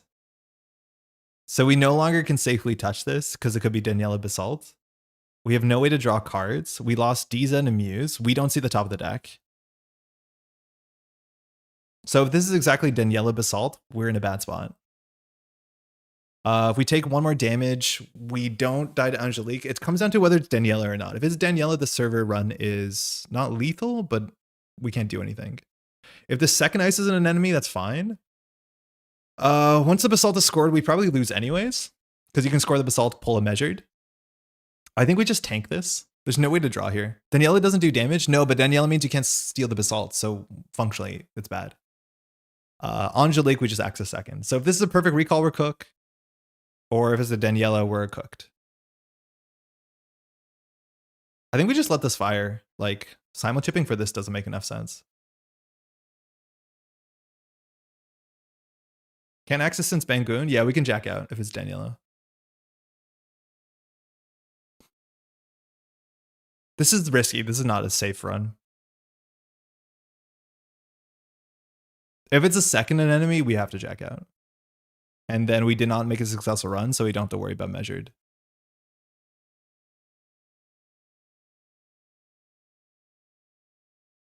Just cup Daniela? Oh, so true, so true, so true, so true. Yeah, if Danielle gets responded, we can respond with cup. Yeah, I totally forgot about that. That's how I usually lose.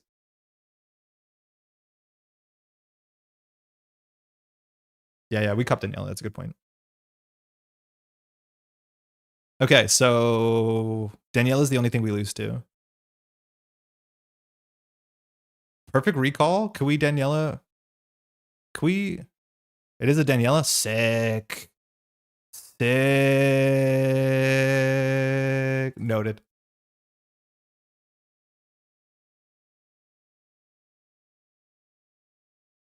I'm assuming that's what that was. Yeah. Yeah, that one has caught me out before. Yeah, you can beat that Daniela's text.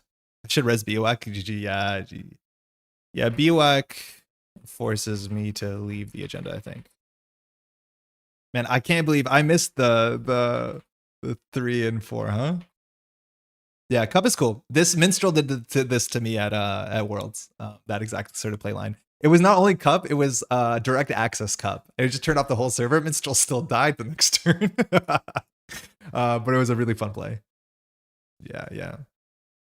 Sometimes the info you gain just is there to hurt you.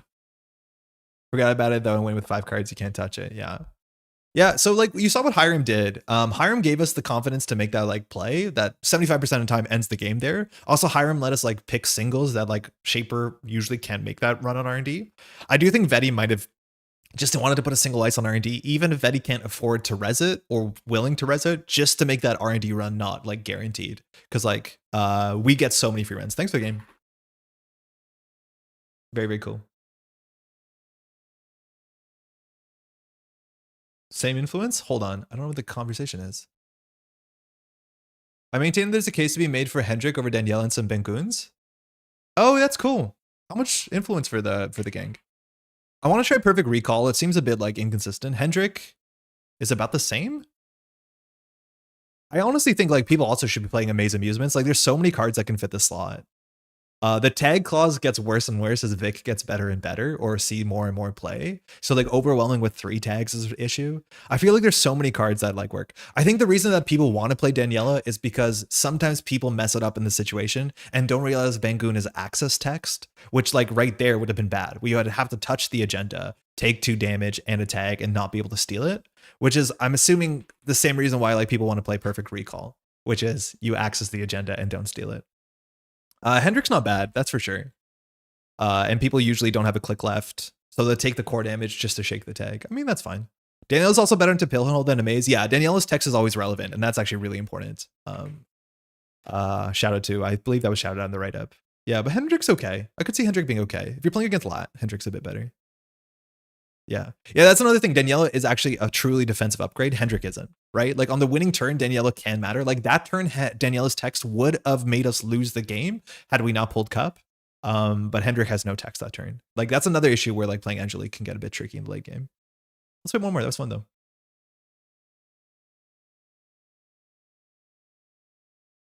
Okay. Getting the read-write share trash was actually like kind of sick. Oh, it's Cat. I think we played Cat yesterday. I don't think it, maybe win a K for us. I don't remember. Thule, great. We have no acid tech. I do think you can play an Azamat in this list. I think with playing the read-write share, your MU is a bit hard, but we have no acid tech, which sucks. So maybe we'll just like try and rip the top of the ID. Cat mold. Hey. Best of luck. Have fun. All right, opening hand, testing, economy, 2 DZ, MZs. Muse can get copulation. That's technically text. I'm assuming we'll have to play against Vertigo, which I'm not 100% sure the text on it, but we'll get there. Someone mentioning the plugin? Oh, Spark, yeah, we're using, what's it called? Cyberfeeder, which is a Firefox plugin that Rocky makes. It's really good. I think the best card we could have is probably a Knickknack because we want to be running somewhat consistently. Thule says core damage unless you spend a click and 2. Cat mold. This hand's not bad. Like it has a lot of money. The DZ into Muse is not amazing. Let's try for better. Yeah, that's better. That's what we want. This could be totally iceless, which like great. Oh, it was X proficiency. Excuse me if I missed the message. We were popping off. Has Andre tried playing Hiram in the girls deck shell yet? No, but Vicetron, I don't get it, right? Like there's a lot of things that if I don't understand the concept, I'm not interested to try it out. And the issue is like, okay, Beatrice is okay because running R&D from HQ makes sense, but adding Devadatta drones and Pretty Mary doesn't make sense because we only run R&D when it matters. Like maybe that's a fallacy. Maybe if you're running R&D anyways, why not C3 cards? But the idea is that we don't make R&D runs. We make the R&D run when it matters. You know what I mean, right? What is it? Real quickly, Cyberfeeder Firefox. It's just a plugin for Netrunner. It's only on Firefox. It's totally free for JNet, and it just gives you a bunch of accessibility features and like note tracking features automatically. Rocky makes this. It's amazing. Rocky's also, she's a great Netrunner player, but it's good. It makes streaming a lot better because it shows you all these arrows and texts and stuff like that. Yeah, this is what I mean. Transfer seems fun. Sorry, thinking. Okay, so probably start with a ritual. The only card on a remote server I think we really care about on turn 1 is the one that draws a lot of cards, Humanoid Resources. If she scores out the 3-1, I don't think we care. Okay, double Knickknack, fine. We could do DZ into Propeller, which is not amazing, and DZ Propeller Creative. I mean, like, it plays cards. I guess we do this first to see there's an Onto on top of the deck. Oopsies. Oh no, we did the ordering bad. No, wait, we actually take a core damage here if we run. So what happens if we run here? If we do Boomerang run, we're going to take a core damage, but like knowing where the Onto is seems pretty good. Maybe still play a Mary for late game. I don't think it's worth the slots. I think you just play full control Shaper and then you don't play, like, the reason to play Hiram is that you don't play multi-axis slots. That's at least what it like kind of feels like to me. I guess we could, oh no, that's not it. Like taking the core damage when there's an Onto is fine. I think we just run this. Like if it's a Jaguar Undy, whatever. It's an Echo? Ah, Propeller would have been good. I guess the Onto is going to hand, so it's fine. So this is Harmonics. Yeah, we're just going to let her draw it, it seems. If we did Propeller and got it down, it's fine. This is where like HQ Pressure is good, Dockland's good, Cup is good. I think we'll just creative. We'll see what this is.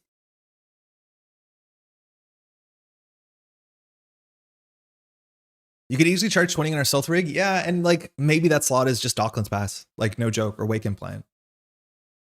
All right, so it's in there somewhere. The Tranquility, so it's now maybe in the remote, but she's only on 4 credits and she can't really score an Ontological. So I think here we have to be worried that it's a bloop. That's a problem. Like face checking is a bit more difficult. So I think we just do Boomerang run HQ. It could be a 1 and 3. We get his Hiram the deck. It's a fully op. Okay, that's cool. So we can run HQ here. If she doesn't res, we take a couple shots at it. If it's a wave, she pads her hand. She's definitely also on, what's it called? On reverb, which means forcing the ice reses can be useful. If it's a bloop, it's pretty expensive, and we just break the core damage. It's a pulse. Okay. So we lose a click. Fine. So we're going to Boomerang this.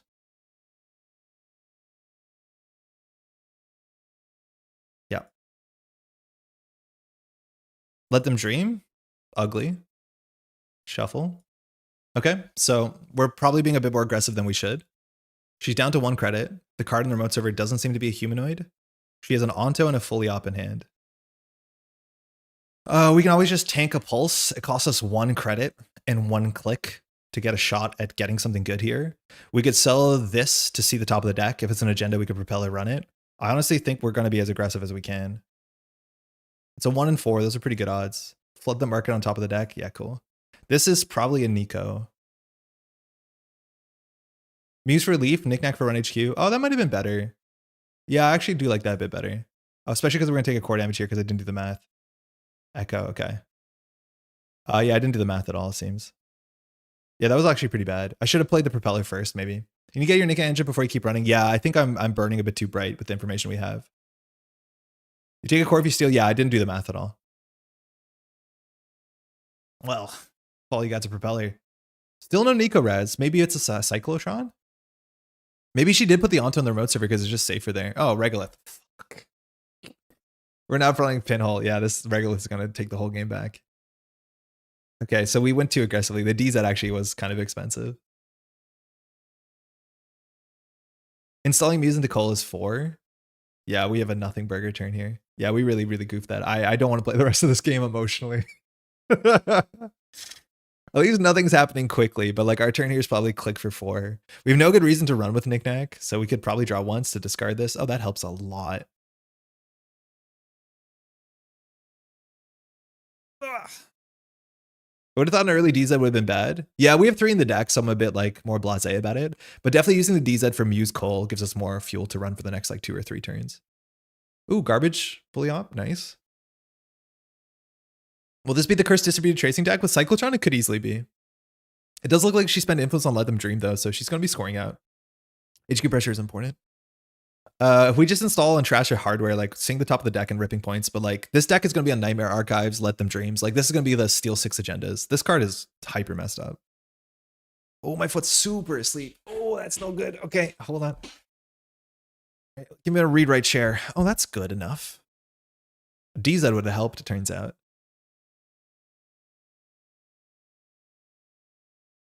So it was a 1-2. We can draw one more here. Nice. I hate to not use a prototype on top. Prototype scary. Environmental testing on table. Next turn we can do Muse Coalescence. Kraken testing fast. I don't think Prototype can fire this turn. This could be an agenda. Let Them Dream doesn't do anything on tempo. We always have to play around Bloop, which is like kind of frightening. We know there's an Onto in hand. That's all we know. We know there's a Let Them Dream in hand. I think there's one more card we might have known. A Prototype is probably here. Okay, so if we do credit Muse Coal, Propeller, we get 9. It's okay. We can draw first because we can do draw, credit, install, yeah. Okay.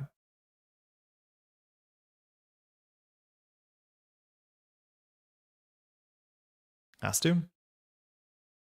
I really wish we have an Azimut. Now, I don't think Working Prototype can fire this turn because she could res 1, install 2, 3. So I don't think we have to pop the testing. Prototype would need, yeah, like she could reallocate, but she can't re-res these. So I don't think we have to do anything here. I think we can just install the Nuka and chill. Just so that we can use the Diza next turn on a prop. Ugh. We'll be fine. I worry that like one of the problems is like Hiram is probably going to encourage really bad play patterns, which is like only run when it really, really, really matters. And like, that's probably not good. Okay. Seems like an agenda. Could be a Sleipnir, no problem. All we can break is barriers. Easily could be a Sleipnir. If we install a Rising Tide, we might as well install Propeller. We could do Propeller Run. If it is a Bloop, it's pretty bad, but she iced up the remote server turn 1 with a Bloop. I think we still do it. The thing is, like, if it's a Reverb, it's really cheap, but this gives us a click left. If it's a Pulse, we can't steal safely, but I'll take 1 core damage. I don't care. Meth. Show us a Bloop. Prototype res. Drafter. All right. Let it fire. So now she has to overinstall the agenda, unless it's a trap. Fire Tranquility. Sick. We can still trash the server. We have the economy to do it. Do we know what this is? A card from HQ. So she's giving us this card. So I'm assuming this is a Nightmare Archives, right? Let's blame the ID. Yeah, let's blame the ID. I think this has to be a Nightmare Archives. Like, I don't think we touch this. Like, she's giving us this card. I don't think so. I'm thinking. Not sure. Like, honestly, not sure if we want to touch this. This seems way too suspicious. She could have installed a Regolith. So this has to be better than a Regolith. So it has to be a Nightmare Archives. I'm just going to walk away. It also could be a Hendrik, which, like, that's a fine time to deal with a Hendrik. Okay. I think we can just get more money. We can throw out the Knickknack. We could throw in the Rising Tide too, but we're going to need it. Next turn, we just start with Methuselah, run R&D. Maybe one of the cool things about accessing is, yeah, we could deal with the fully op by trashing both of these. And like, maybe that's fine. We need to make sure that she doesn't have all the servers in the world though, because we know she's on Let Them Dream and that's probably like 6 influence. So maybe do you have to clear the server anyway because it's Trank and fully op? I mean, I'm not 100% sure. I'd rather clear it on a later turn where it's fully op and Trank and something good. Because if she has to overinstall this Nightmare to use the Trank, unless it's upgrades, which I don't think we care about upgrades. Like, we have to run one of these servers. The question is, like, how soon can we establish a code gate and a sentry breaker? Because we're just going to run into a Sleipnir or into a Bloop by now. And the Bloop is really, really bad. It's like game-losing bad, because then she has 2/2 agendas. Do we want to clear archives? Why? I don't know why there's an upgrade on archives. I guess the answer is no. This could be a Spin Doctor. Yeah, it was really suspicious. My suspicion meter went off there. I think we always start with the Methuselah. I mean, I guess there's a chance we draw an NV testing. I'm going to start here to see the top of the deck. Regolith, whatever. Okay.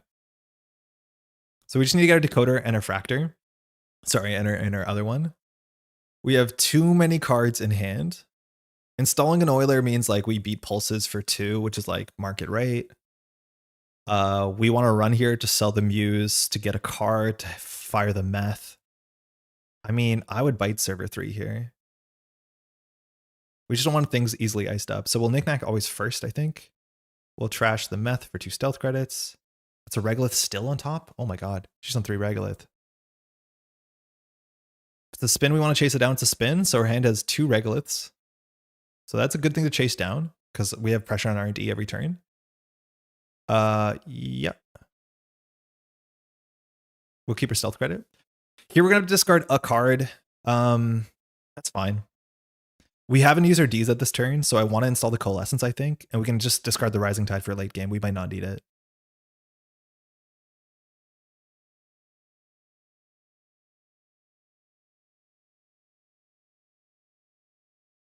Now we run Archives? I don't know. There's definitely Nightmare Archives in there. Install Read and Write, you don't have to discard. It draws a card. You're right, we go down 1, but draw 1. Maybe that was fine. It doesn't use our DZ, but yeah, maybe that's fine because we don't have the answers that we need here. So server 5 can be a regolith. We need to trash any of these servers. Face checking a bloop is pretty bad. I think we'd install an Oiler and run. And just hope. Like, we have to hope we have... How many draws do we have into our killer? We have the killer itself. We have 3 Simulchips. We have 2 Muses. So there's like 6 draws and 25 that get us our killer access. We always could run first just to like sell the Coalescence to draw 1 more card. I mean, that's fine. Sell the Propeller to let the Tide build. I think all her barriers are only going to go up to like 2 strength.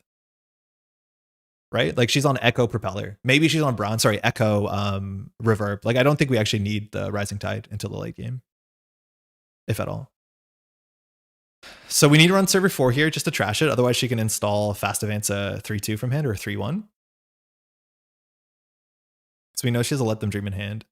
So we need to run this and run this. If it's a bloop, it's bad. It's really bad. If we install the Rising Tide, we draw a card. That's probably better than drawing. Yeah, that's better than drawing.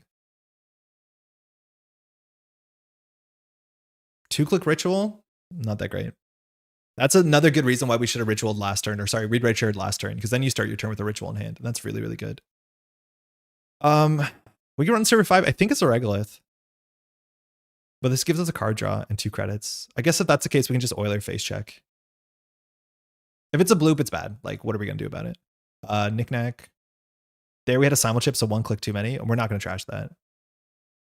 So bloop us. That's an Echo. Fantastic.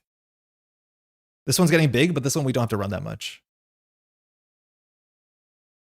Done. Oh, we don't even use counters on Propeller. Oh, sick.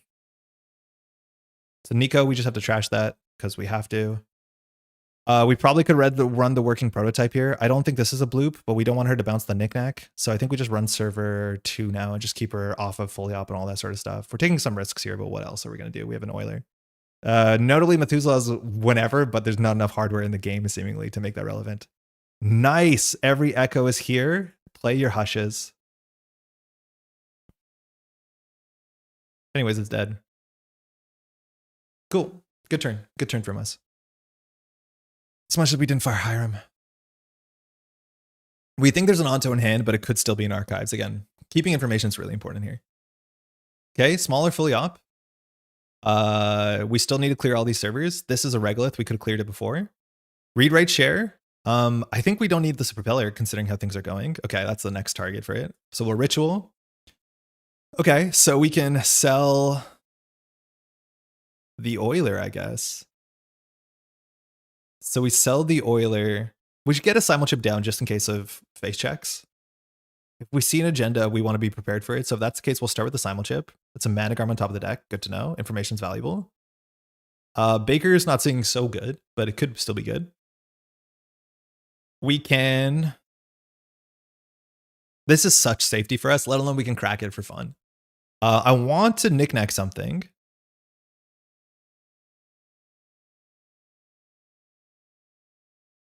Shackleton bloop on Archives concerned. Shut up. Whatever. I don't think we Knickknack this turn. I think we just run server 4 with a click left. So we'll meth the meth. Good. We always want to have a click left, right? For Hendrik or for agendas. It's a regolith. Oh, so what's server 5? I don't know. We're just trashing this so that she has less things. And we'll gamble. For what it's worth, like the Methuselah credits, we probably have enough stealth credits for a while that we can just start using these to trash things. Getting an odds amount in this would be massive for the matchup. Caveat emptor into Oppo? Yeah, till we're threat 3 though. Like, how long can we keep affording to do this? I mean, if we simulchip the oiler into something we can sell, maybe this is sustainable. Okay, so now we can sell the DZ. You know how much I love to sell a DZ. Like my favorite thing in this game is selling a DZ. I love selling DZs. I think I'm the Netrunner player who sells the most DZs. Okay, we'll just keep trucking along. I don't expect to be spending too much on this run. What did we bottom? We should have bottomed the RWS. Why did we bottom the Baker? Whatever. Yeah, we could have installed the Baker for 2 and sold it. Why did we bottom it? I don't know. We'll Knickknack the D's Onto on top of the deck. Okay. There is still 2 spin doctors. Can't afford to do that.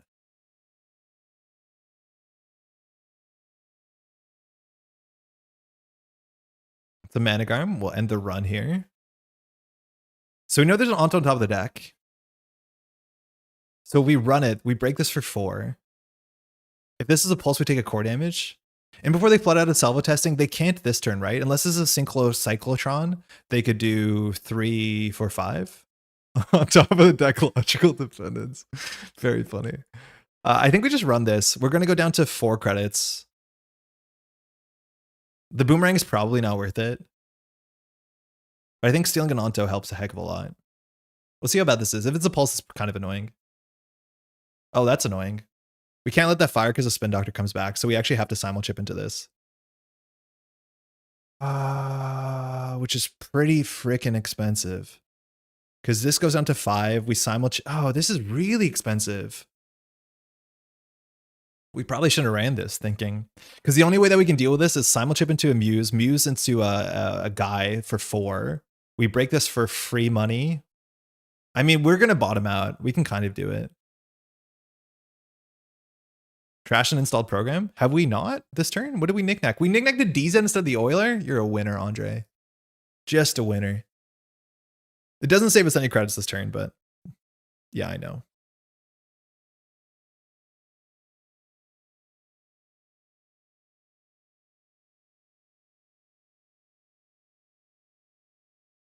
It's 2 credits no matter how you slice it.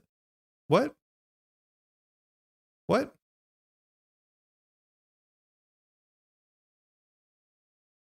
Oh, I misclicked. You're right. If I pop this, I don't have to trash. That might be better, actually. Yeah. I think I can do something smarter. Thank you. So we'll do the same thing. We'll run this. No. Continue. Trash. Yeah, that's so much cooler. Noted. Muse. Stack. Cat. Done. Counter. Yes. This leaves us with 7 credits, so we can pay 4. Yeah. We're going to use our stealth credits on this. I guess it doesn't matter.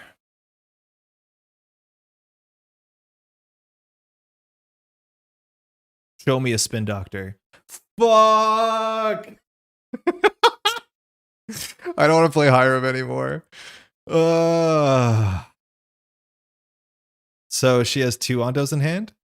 1 stealth, 1 reg. It doesn't functionally matter, but we could. Yeah, it's 2 credits to bypass her, 1 to boost, 1 to break. At the end of the day, I wanted to use the whole Methuselah anyway, so we're closer to sure gamble.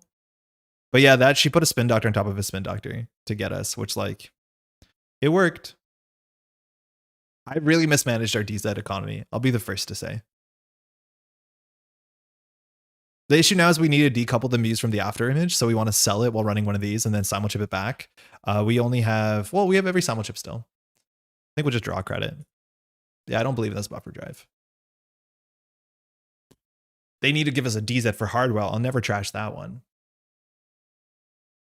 Yeah, this is the hard thing with Hiram. We're working so hard and it's giving some information. We're giving our opponent the ability to outplay us. But this is a much more interesting matchup than the last, at least on the angle that our opponent can force us to do something.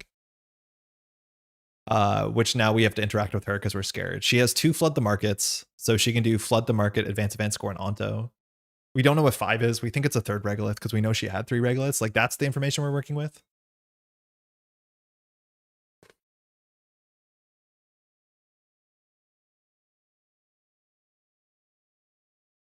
Uh-oh. Oh. Oh. Going to bottom a big old agenda?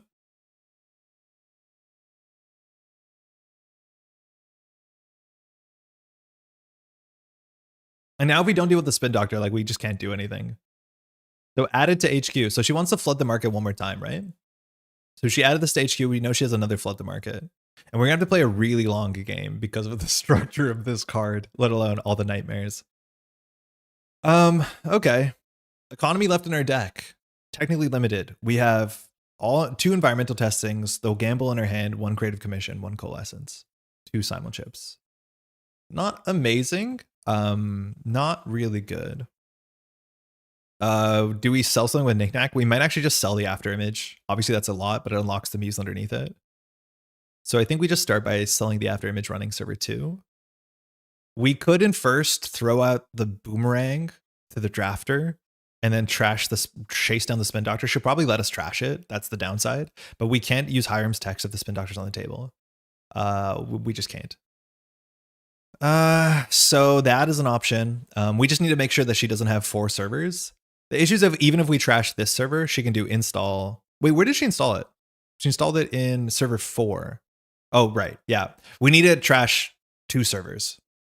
Looks like we want to use Boomerang. I mean, we can install Boomerang or we can throw it out. Either way, we get 2 credits, right? One of them is clickless. The other one isn't. We have 1 more Boomerang in our deck for like the mid to late game. But if we install the Boomerang, we pay 2. If we bypass this, we pay 2. Oh, but if we sell the after image, that's not the case, of course. Yeah. The issue is we have to, if we're going to trash the spin doctor, we have to trash the whole server. So that sucks. Like, we have to clear out 2 servers because she can install flood the market. We have to actually trash 2 damn servers, and we don't have the economy to do it. Fart noises. Fart noises. This sucks. I do not feel powerful. I don't feel like we have a good economy. We are having to run way more than this deck wants to be able to run, which, like, I'm playing this like a run-based shaper, and it's definitely not a run-based shaper. Other options like get a compilation, try and grab the flood the market from HQ or the agenda. Those both seem hard. But we could run HQ. Steal. We think she might have 1.5 agendas in hand. Not easy. But yeah, even if we trash all of this, she just installs the agenda here, floods the market. Is it that bad if she spends 4 credits on a 4-2? I mean, that's not good. I just don't want to touch the agenda anyways. Should we be happy? Should we be happy if she steals it? This deck would kill for burner? I'm not 100% sure. Maybe. Like, HQ pressure seems good.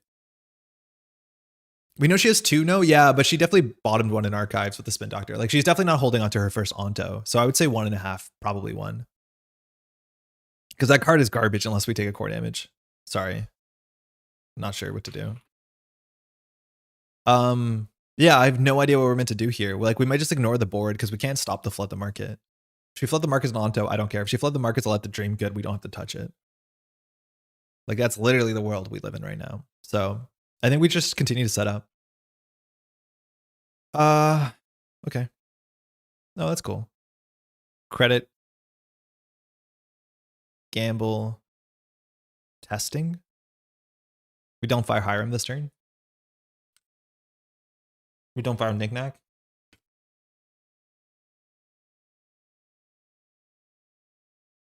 Yeah, there's just no shot she keeps the agenda. Yeah, that's a regular we know of. So we don't know what this is. 5th server, come on. No shot. Okay, no clicks left. So now she can install in fast advance at 5-3. That's the issue. She can actually score in fast advance and onto salvo testing. Yeah. So to stop that, we need to trash the regolith, Managarm, this server, or that server. So I think we just go for the Managarm because it hurts her in the pocketbook.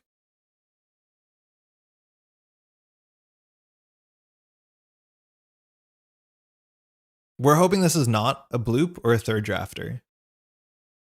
Even to Sleipner, it's like absurdly expensive. 4 credits. Yeah, we just have no good HQ pressure here.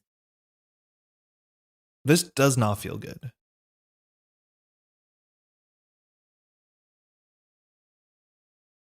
All right, let's see what happens. The Scatterfield, I mean, you could play Sleipnir. It would be more expensive. I have to break all of it. It's the same. Actually, no, it'd be 6 credits if it was a Sleipnir. We have to trash this. Okay. So we can install DZ, be bankrupt. Now she can't score out of 5-3 from hand, unless this is a Cyclotron, which, like, she could have scored it last turn if that was the case. I think she had the money. But we have to just keep these servers clear. So, like, we're just going to hopefully let her flood up, I guess is our read. We need to do DZ Muse Coalescence to pop the environmental. So install the DZ for information, then figure out the rest of the turn. Nano etching? Neat. Makes sense. Flood the market tech.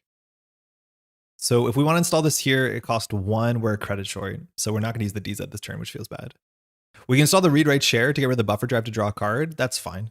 We're not going to install this anytime soon. And it gives us the cheap testing. We leave a sub to fire and Sleipnir? Yeah, we probably would. We'd probably let her draw a card. I think Sleipnir just totally destroys the use case of this ice. Maybe the use case is that you play 6 4 strength code gates, and I could see that. We haven't seen a reverb yet, which, like, would be rezzed for 2, which is technically above right. That's what you want.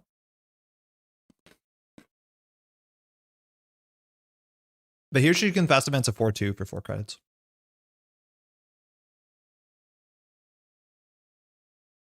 Sleipnir's so weird because it power crept on a card that we, I think, agreed on to be already really good.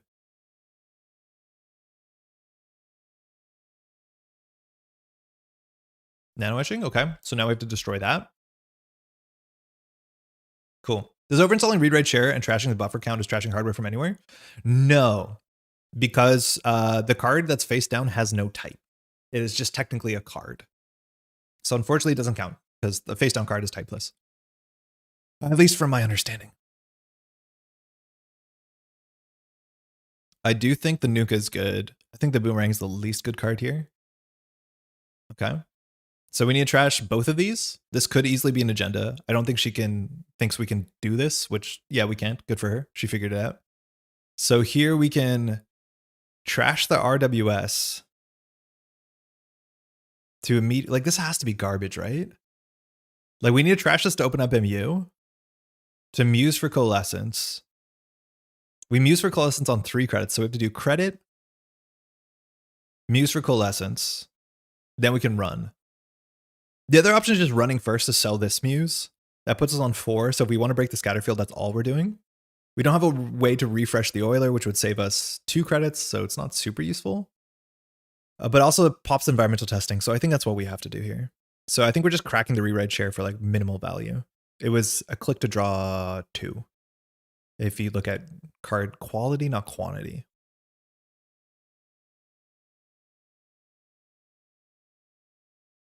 We're gonna go from the heap because if we have another Coalescence. What? Huh? What? Oh, credit. Sorry. Confusing. We needed a 3rd credit. Yeah, credit first for sure. All right, so now we're at 13. That's good. So we can chase this down. Mind you, at any time if we hit a drafter or something, like, it's going to be bad. This turn, she can install and still fast advance a 5-3 unless we trash both of these, which, like, yeah, that is what it is. Like, there's no good way here. We're just playing catch up. Unless we transition to run HQ, which is, like, why you need a compilation, we can't continue to play this game. Like, it actually might be responsible. No, I just mathed bad. It might be more responsible just to flush HQ here. I think you cheated. I don't think so. Why do you think? First click. Oh, I think you're right. We did. Yeah, you're right. We should be here. We just gave ourselves a credit. Yeah, good catch. Yeah, we're at 3 clicks. We should be at 2 because we clicked for credit and installed Muse Coalescence for sure. Yeah. I don't know what we just gave ourselves a credit. That's not right at all. Okay, so, like, we can't continue to play this game. She has a 5-3 in hand, so we can run HQ. If this is a bloop, if it's a drafter, ruh-roh, like, that's going to be bad no matter what. Yeah, that makes more sense. Sorry. So we can just hope that this is good. I mean, that's it. It's not like we have stealth credits. Like, this Methuselah is so expensive and it's not doing anything. So I think we just run HQ and try and hit the 5-3 or the 4-2. Because I don't think we can continue to hit the table. So Knickknack first. I guess we'll clear. I think we clear. We unpin the Muse, I think. No. And just hope this is not a sentry. If it's a bloop, I think we like functionally lose the game. Yeah, it's a bloop. So core damage, trash 2 installed programs. That's okay. We can still make a run on HQ, but yeah, we're now in a bad spot. The after image is way too slow. You need way too many pieces when you could just be playing a revolver. It doesn't make a lot of sense to me. Okay. This is a pulse. It'll take a click away. That means we can't break it. Oh, we should have jacked out. Fuck. Yeah, we 100% should have jacked out. Because we can't. Yeah. I think we shame concede here. Yeah, do you mind? Yeah, that's the play for sure. I think we're going to lose in a couple turns anyways. Methuselah's Patchwork, if you squint, it's so much worse than that because you have to be playing a lot of hardware. But core might hit. Yeah, we'll have to be careful here. So it was the bloop, so we do lose to that. Backwork. Knickknack this. Actually, if you want to play around bloop, it'd probably be better to knickknack this coalescence so that she can't get a 2-for-1. Wow. So what did she trash?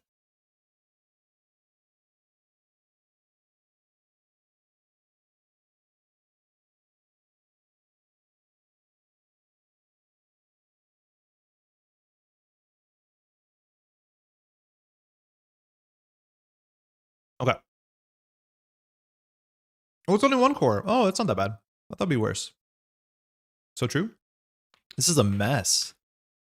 Okay, so we don't know anything at the top of the deck. Her hand is probably 5-3 into 4-2. One of these also could just be the upgrade. I guess she's on Tranquility, so she might not be on Tranquility and the one that does core damage. I think the Knickknacks got to go. I think the deck has to go.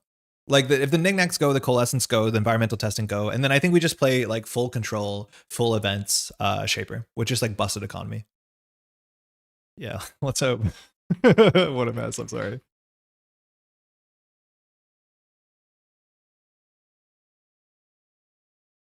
Did I not lose a card? I think I had to lose a card, right? I don't think we actually fixed it. I lost the Muse. Okay, now we're fixed. Yeah, me too. That's the core card. Yeah, so I think we're cooked here. We just draw. Good game.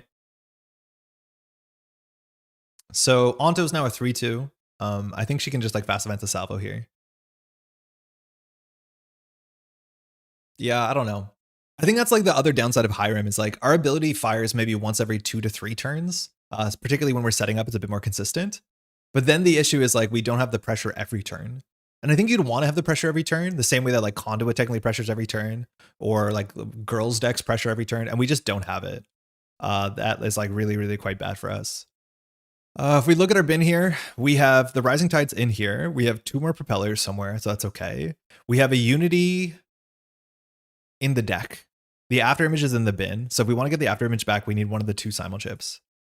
So I mean, we do what we can. Rising up everything is like really good. It's what you want to be doing against what's it called anyways? Against Vic anyways. Now she has the money that she actually can install Cyclotron. In theory, she could install Cyclotron, Myoshu, flood the market, we could lose in another order. That's really funny. Okay, I mean, I guess we just try and rebuild. It doesn't seem super compelling. I think we're going to lose in 2 turns, but we can't run anymore for obvious reasons. We have 4 hand size, so I think we can just do Unity credit. I think we just need to get to the end of this game so we can try something different. I'll play a bit faster. Blood. Cool. Wow. 5 advanced left of dream. I thought she was going to salvo testing us. She's going for the Melias, so that's an HQ. Cool. Okay. So we actually could snipe it. How's the stream been? So far so good, but like, I don't think Hiram's actually working out. And I think it's because our list is doing too many things at the same time. But it's been fun. Like, Netrunner is just fun. So the Melias is an HQ. It's a 1 in 5. If she spends all her influence on another flood the market, we lose this turn. So we have to run HQ. We have to have a click left. We're going to lose a click to this, probably another click to it. No, we have Unity. So the issue is we have to break all of Bloop, or we just have to take a core damage. If we take a core damage, you tell me about it. If we take the core damage, it's not good. Because then her ontos are 2/2s, and that's not good. Then we lose in a couple turns. But I think the best thing we could possibly do here is probably like boomerang the Bloop and just run it. We have 11 cards left in the stack. If we draw a Simul Chip, we can bring back the after image. The thing is, like, we have to throw out a boomerang to make that possible. So top decking a Simul Chip is good. Top decking a Muse is good. There's 2 Simul Chips, 1 Muse. So we have 3 in 11 chance of top decking something good. Actually, it's with new kits, much more likely. We didn't. Okay. So I think we just have to send it here. Oh shit, we couldn't draw, because now if we install the boomerang, we're on 2 clicks. We're on 1 click, we're on 0 clicks. We literally were not allowed to draw, because this is going to make us lose a click. So we have to run now and tank the Bloop. Like, we lose. The only thing we can do now to not lose is she has the next flood the market is trash one of these servers. Oh geez, we should have realized that. We had to just run this click and have a 1 in 5 to not lose. Why no Baker run? No stealth credits. And there's some sort of upgrade on archives that might not matter. Like, if this is a Managram, we're cooked. But like, yeah, I guess you're right. We could do Baker and run, but we still can't break this ice. Even if we do boomerang Baker, like, we can't do it. We need a click left from Elias. You have Methuselah? No, for sure. But like, we can't break anything besides code gates. This is likely to be a reverb. If it's a pulse, we're cooked. Like, it's just a lot of things all at once we have to do. Sorry, there's no reason to apologize. I think we're just gonna have to like lick our wounds and then hope that we have another turn, but there's a big chance that we don't. Cup Baker's like the play probably, and then just hope it's not a sentry.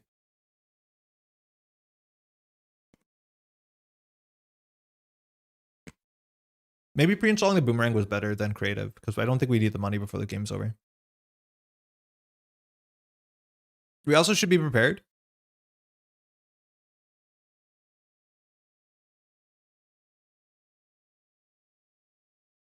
We creative, don't click through.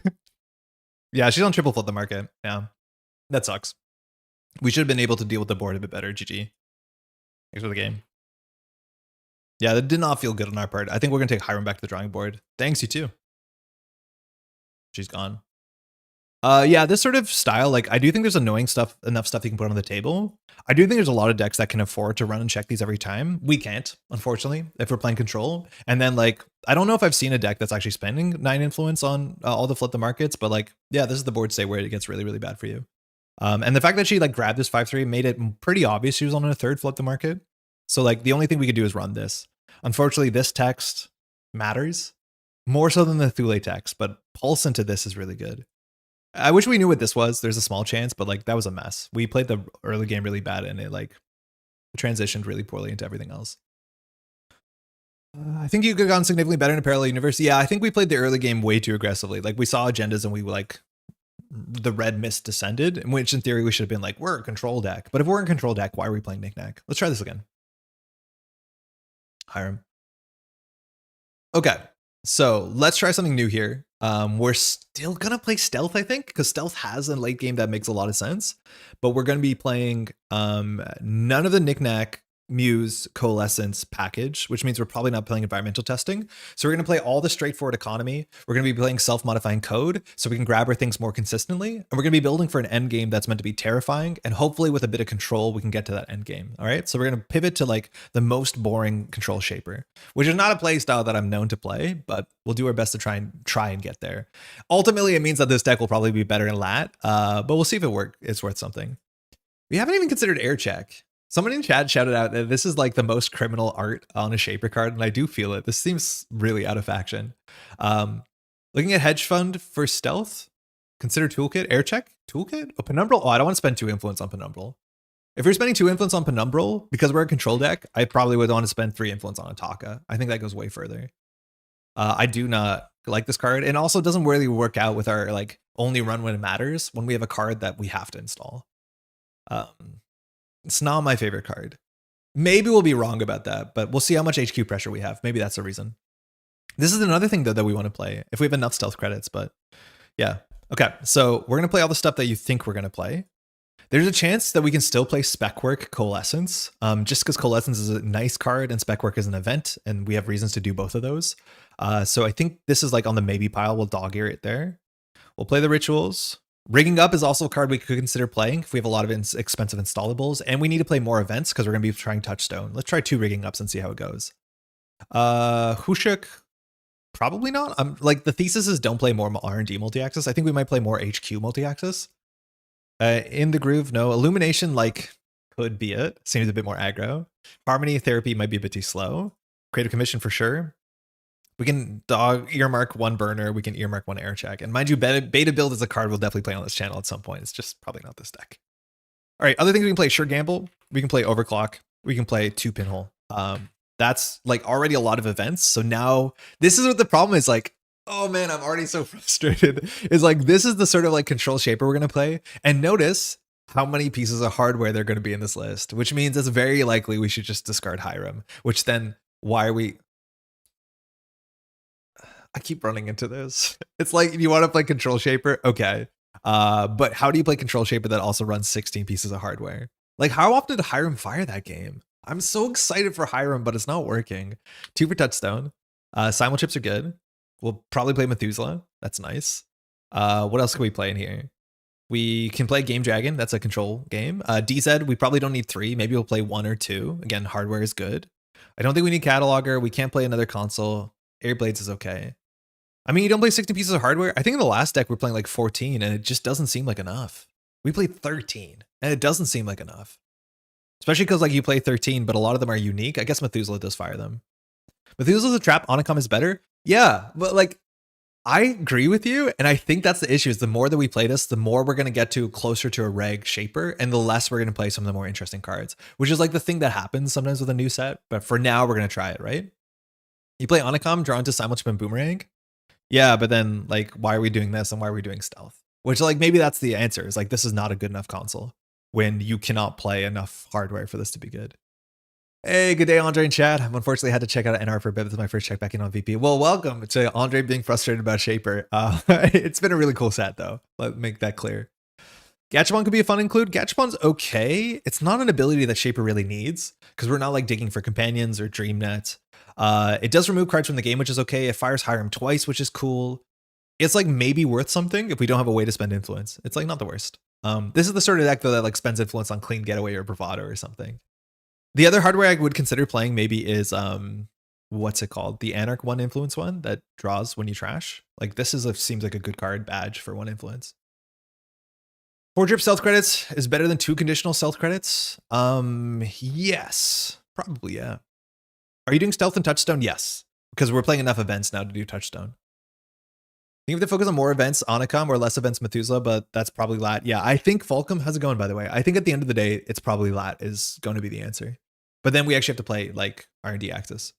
Methuselah makes you value hardware as 2 stealth credits as a card instead of actually using the hardware, getting Knickknack and double Hiram triggers. Knickknack doesn't work though. Andre being frustrated about Shaper is a bit as old as Measurable Grid. Jeff, the last set came out and we played Dayway. We had the most fun because the Dayway cards like kind of make sense. These cards are fighting each other. And it's like the set is wider. It's not just going to be Hiram and Hiram support cards. It's like Hiram and some open-ended stealth stuff, including some Hiram support cards. But it does seem like it might not all be there. I don't think Touchdown and Methuselah want to be in the same deck. No, they probably don't. Yeah, F it. F it. Let's not play Methuselah, and then we'll do Onicom Touchstone. I don't know if we play 2 or 3. It's cool you streaming a EU-friendly time. It is so exciting to be able to stream at EU-friendly time. All right, so we still have to play enough hardware, which is a problem, but now we have more card draw, which is abstractly good, because maybe more card draw means we'll fire Hiram more. And so now we can play a bit more events, and then fire Touchstone consistently, and fire Onicom consistently. That makes sense. It still does feel like we're playing with the new cards. That seems good. What's our Hell Breaker Suite? This is the issue. We're going to be playing Touchstone, and then I'm going to be playing no Stealth Breakers. So we'll play a Baker, I guess. We're going to play Copulation, I guess. We don't have enough Stealth credits to play Lampades, I don't think. The last step is to change to Lat. I mean, I'm worried about that. I want to play Revolver maybe as a fast thing, but then if we also play After Image, which is like surprisingly slow, like that is unfortunately surprisingly slow. So that's not good. There's a chance that After Image becomes a bit faster if you air check it out, which could seem cool. Like I could get behind that. Also, we could just play every transfer in the world. Each simul chip gives you 2 Hiram triggers. A total of 15 possible Hiram triggers with 12 hardwares is probably fine. That's assuming you draw your whole deck and the triggers don't happen on the same turn. I think that's the biggest problem with Dwight. Is like there were turns last game and in many games where Hiram fires 3 times to see the same card. Because there's a lot of times that you install the simul chip, run, use the simul chip. And maybe that's like a skill issue, like a play pattern issue, let's say more generously. But that is one of the bigger problems. It's like, yeah, Hiram has X number, but a lot of times, a lot of those happen on the same turn. Slightly higher visibility drops. You absolutely do get a run Lampades. I don't think you get a run Lampades. We can try it. I don't think you do, because if we're playing control, we don't need this to fire. Compilation does what this does. I don't think you have to fire it that often. Echelon, Udity, I guess. Like maybe we're in a meta we can play Buzzsaw, or you can play Oiler. Like Oiler is technically control shaper, especially with Deep Dive. This seems good. And then we probably play like 300 propellers, and then maybe 1 Gauss. Or Rising Tide's probably not worth the influence. We've never installed it. So Gauss or the other one that I don't like. Touchdown is honestly just a good include in an event-based deck, even if we're not stealthing. I don't know if it's great. I think it's okay. 1 Airblade, backpack grandpa on skates. I don't think we've run into cards where the Airblades has really mattered, but it is a very nice tech card that you can play in Methuselah away if you don't need to play it. I don't know. Do we play Mantles as like late game stealth? So far, our rig needs very little stealth, if at all.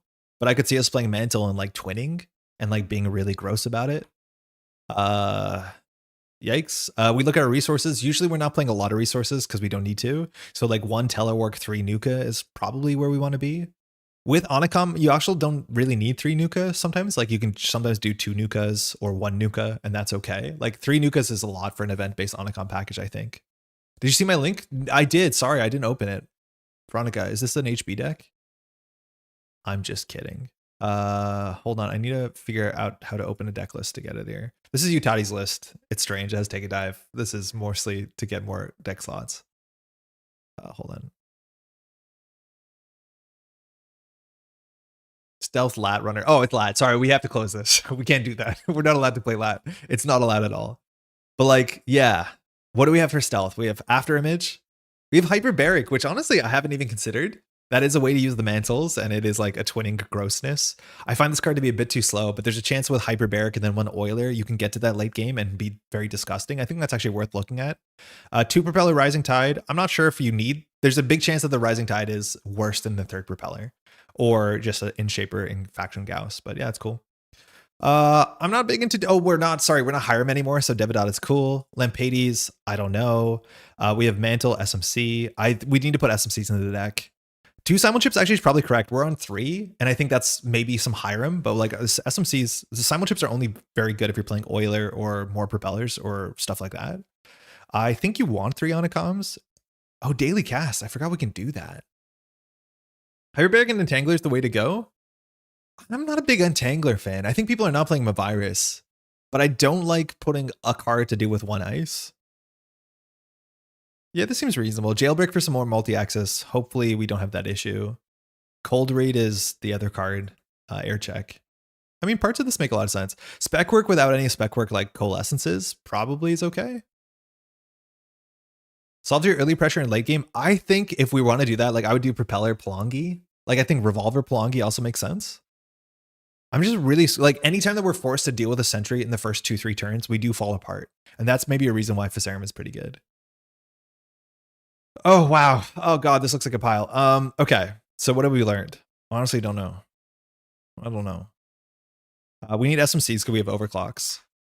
And now we can cut a whole bunch of these breakers. So this deck was really bad when I didn't draw any sure gambles or creative commissions, and then it did a bit better when I did draw those. I mean, that's most decks, no? Okay, so we can cut spec work. We can cut the rigging up. Spec work's not that bad, though. Pinhole, Overclock, Creative. I think we won about 20 events. Propeller Pelongi is also perfectly cromulent. Yeah, I like it. And also Revolver is pretty good with that. So answer us. Why are we playing Stealth? And by Stealth, all we have is Touchstone right now, which is not enough Stealth plus 2 Mantles. I'm assuming Ataka is probably worth the slot, and we just install her and forget about her, and she helps us. She's only on programs, but that's fine. Baker is okay. It gets a bit better with copulation, but I'm assuming, let's imagine that we play Baker, we play Docklands. And it's either we run our HQ every turn to C2, or we see the top of our ND when it matters. Let's say that that's our siege engine. If that's the case, Docklands is kind of butting up against copulation, but what can we do about that? Revolver and After Image might be a bit too much. There's no like cheap sentry solution that you can play with little steps. So that's a thing. Hey Preston, could this be a justification for an Orca Lobe Spark package in Hiram? My guess is if you're going to do that, you probably do it in lat anyways, because that package is usually pretty event heavy and you don't probably run a lot of hardware, right? Like you don't have a big reason to simul chip in that package. Game Dragon's not bad, but DZs don't matter. And so a lot of this starts to fall apart. But I do think the Lobi Orcam Knickknack package with the beta build like is worth something for sure. Mantle felt pretty good in Stealth Maggie. I could see it. I could see it. Actually, let's try the like hyperbaric thing, which is like probably a bit slow. And then we can maybe get rid of this. 3 propeller Gauss. Okay, I guess. Hyperbaric. Is hyperbaric good with air check? If we get a hyperbaric down, we either have overclock or air check to fill it. This is a 3 credit run, plus 1 credit on touchstone. While this event is active, you can spend host credits and you cannot lose or spend credits from your credit pool, run HQ RND. When the run ends successful, you may run a remote server. So we have to use these credits. We have to lose to Shackleton. Let's try it because we haven't. So this, we have to cut 1 MU, or sorry, 1 influence, creative, overclock, maybe a 2 of, I'm not sure, pinhole, ritual, spec work, sure, gamble. Spec work only has propeller as a good target, so I guess we can cut this. Onicom, Docklands, might be a bit extra. DZ's fine, Game Dragon fine, Simon Chip okay, Badge fine. I think for control, we play Azimut, especially because Azimut works with air check. You can SMC Azimut air check and do that sort of like 2024 opening into assets, which is cool. Taka is okay. Like Mystic is probably worth something in this deck as well, because we have only 16 events. Like that doesn't seem like enough events. These parts are fighting each other.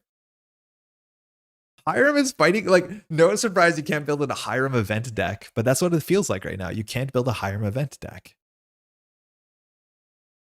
Penrose is a pretty solid card. Other than that, I think Touchstone could be for the credits and not for stealth, and it's fine. Basically prepaid voice pad, or play Moo Safecracker if you're spicy. Yeah, I think we played versions of the deck that are on 3 Penrose and a Rising Tide, and it's been fine. That's another option for sure. It's also like good with Hyperbaric. Sorry, it's good with Polongi in theory. But I think you play like 3 Penrose, an After Image, and maybe a Rising Tide. So that could open up some slots.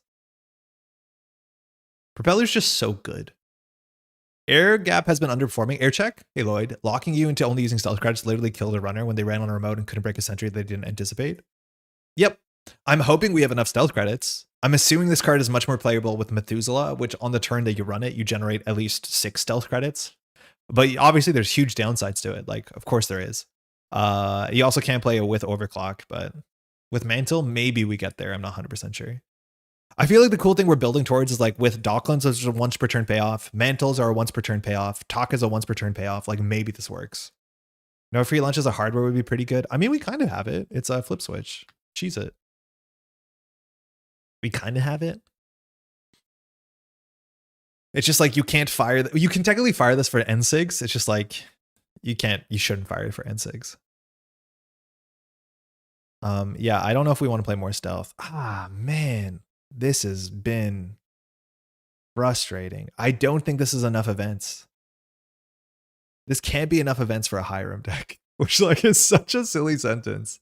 Like this is 18 events. That's already, I think, is a bit too much. Sorry, a bit too few. We're not playing daily casts. I think we play daily casts only if we're on Paladin. Like, do you just play daily casts as a control shaper? Yeah, I guess you do. Why wouldn't you?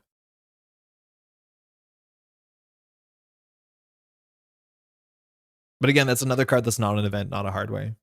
At least we can cut out the telework. We can cut the Nukas, I guess, and assume that Onicom's enough. Econ is good. Yeah, the Econ's not bad. I just don't think we have enough hardware slots. I don't think Touchstone's a Hiram card. No, it's less obviously a Hiram card than Methuselah, but the problem is like I don't think you have enough hardware to support Methuselah.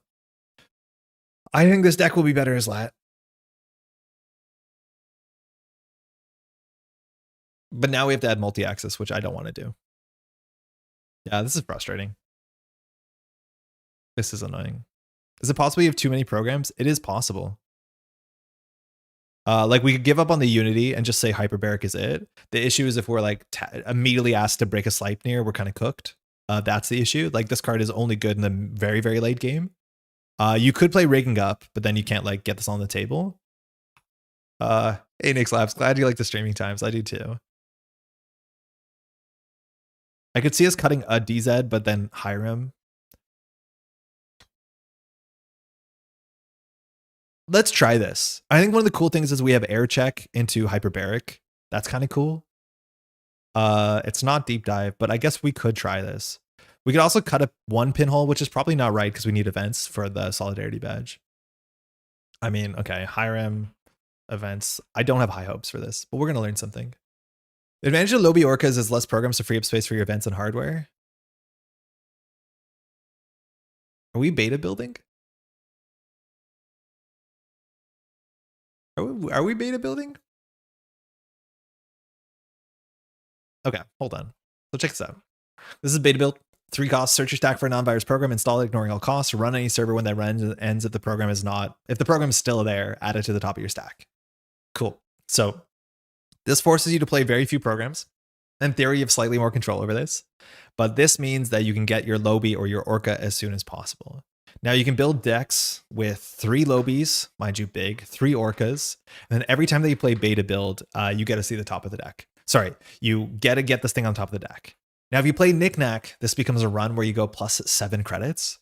Now, the issue with these cards is they're both 2MU, so like having the third one on the table is a problem, but you can do that. You also can technically play Concerto, which I'm a bit dubious about that, but when you know the Lobies on top of the deck or the Orcas on top of the deck, this is also plus 10 credits on a run, which seems like maybe worth something, but I'm not 100% sure what that worth is. These are things that we could try doing, and you're right, it eats a lot of slots here, so we have more slots for everything else. That means we have to, like, that's another part though with problem with Spark, is with Spark, you don't want to be playing 3 of each for obvious reasons, because if you get 2 Lobies, you're in a pretty bad spot. Maybe if we play like 3 Knickknacks, like now, no matter what we draw badly, we can deal with this. And then we can play the rest of everything else is just events and hardware. Like maybe we can't do that. That means we have no reason to play Stealth, so we don't technically have to play Touchstone, which honestly feels fine. It is not a bad card. It's probably only a 1-of though, and if you draw it early, it's okay. If you draw it late, it's like not worth anything. But like this could try and be a deck. The other thing you can do is like ways to get Lobby and Orca on the bottom of your stack, which in theory you can like do stuff with buffer drive, I guess. Are we doing a gray market Orca farm? Yeah, just about. But let's try everything else we can do. We'll do Onicom. We'll do DECKLISTS. Like we need hardware that multi-axis is. It sounds like a not Hiram deck. I mean, we'll see. Like maybe we don't want to run that much and then we only do control runs. I don't think about it too much. I think this is just another deck we want to try. We play creative. Harmony is good because it can put your payoffs back into the deck, like your sparks, your everything else. Maybe we play 2. I'd be surprised if that's correct. We have no reason for Illumination or In the Groove, I don't think. No reason for a lot of these cards. Rigging Up is not terrible because you can rigging out an Onicom, you can rigging out a Lobby and an Orca. You in theory could play Cataloger. I mean, it's probably not 3 of, but it means if you draw one of these, you don't just like lose the game. And that's probably it. Beta build not pulling from the heap like Test Run and Compile did a pretty big difference. It's a massive difference, which will make this card way more niche than the panic ability to grab a card from your bin. We still have 7 influence, which is good. I don't know if we have to play a buffer drive. Buy Advance, mind you, is a soft stealth payoff, which is good. Overclock, we'll play gambles for sure. Overclocks are okay. We can't play any other programs, so we can't play something that like charges or Lobby Orca. And if this runs out of counters, it's bad. You could play Rejig, which lets you reinstall your Lobby and Orca if they run out of charges, which is kind of neat. I think this fires Onicom too, which is like okay, but this is better with something like a Coalescence, but that's like a panic button. And Overclocks might be a bit too much, but everything else here can be resources and hardware, so maybe we have something going. 7 influence, what are we doing with this? I went for this type of build with Hiram. Why do you think? With Hiram? Because I want to play Hiram. Is it the best with Hiram? Almost definitely not. I don't think this deck does anything with Hiram more than Lat would do. Onicom beta build is an anti-combo sometimes. You draw what you put on top of the deck for Spark, only if you haven't played an event first. That being said, like the Concerto is definitely not necessary in the deck, but you're right. If you play your first event and it is a beta build, Onicom will force you to draw the card that goes on top of your deck. because after it resolves is when you draw. So as long as you play an event first, you're okay. We'll see how tricky that is, but yeah, 100% worth keeping in mind. Yeah.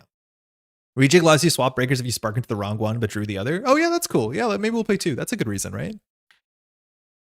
Okay, here we have to play the knickknacks because of course we do. We want money that doesn't require us to interact because we probably won't be interacting for a bit. We have no way to grab events consistently.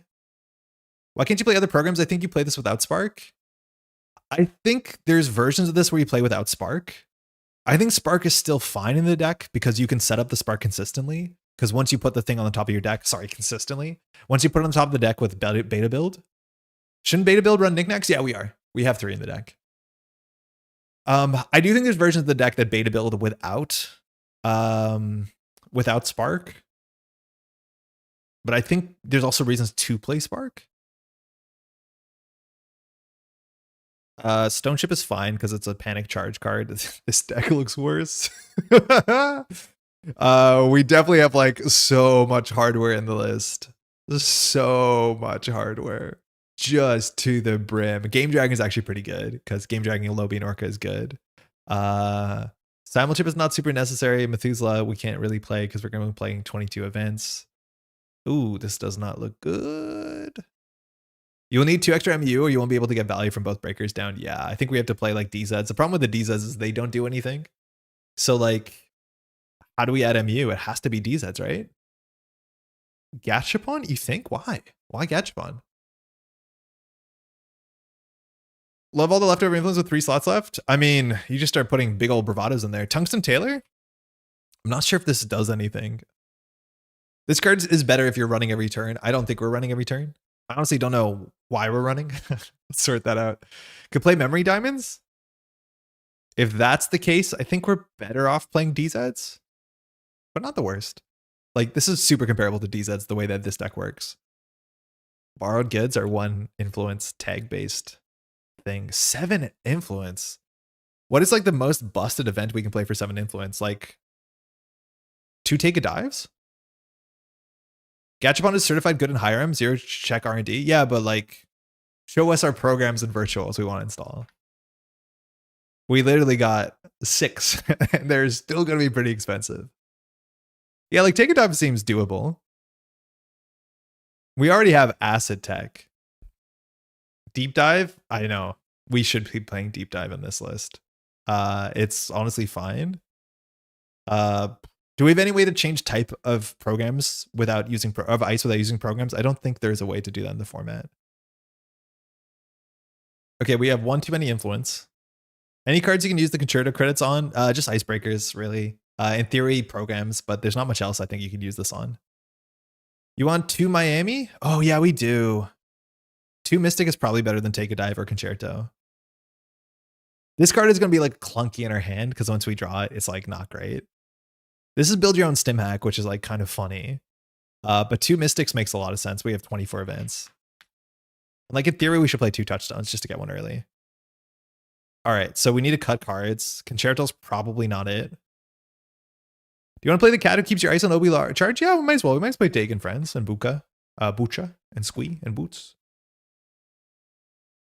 This is definitely not a Hiram list. It's okay. We're not going to be Hiram anymore. There's no reason for this deck to be Hiram. Literally no reason. So I think we just want to be, could be Captain Padma. That's fine. Probably should be Lat. That's probably fine. Magdalene doesn't matter. So it's between Padma and Lat. We'll just do Lat for now. And we'll just do beta build Lat. Okay, we probably should cut some influence here. I think it's the concertos that go. If we play 1, we're still over influence. So we can cut a concerto and play like a pinhole. We also could play the one that turns off their ability. That one's also fine too. We could play, what's it called? The neutral one. Turn off ability dot card. Direct access, that's fine. DZEG discount doesn't do anything in this deck because we don't play install programs. It's just worse than Memory Diamond. It's not worse because sometimes you do install programs. We probably shouldn't though. The thing is the Memory Diamond doesn't really matter with Lat. I mean, yeah, sure. We might as well, you're right. 48 cards. Okay, we need to cut this down. The egg probably gets cut. We need multi-access now.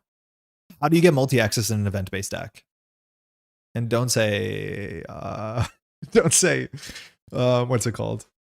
Deep dive. Could you play read write to shuffle the beasts back if you draw them? You could, but the problem is then you can't play Spark of Inspiration because if it hits a read write chair, you lose the game. We could play Padma. Where's a complete submission? I mean, it's fun. It's fun to play Padma. Makers, it's not in the format anymore. Konana, how's it going? I think like it's Jailbreak. That's it. Oh, Catalogers is good. Yeah, Catalogers is actually definitely it. It gives us control. So is Touchstone even that good? The new one costs neutral instead of direct. I think that card is garbage. I am in a cave. All right, okay. Let's review this. Harmony, AR Therapy, let's cut for now. And if we think we need to add it, we can need to add it.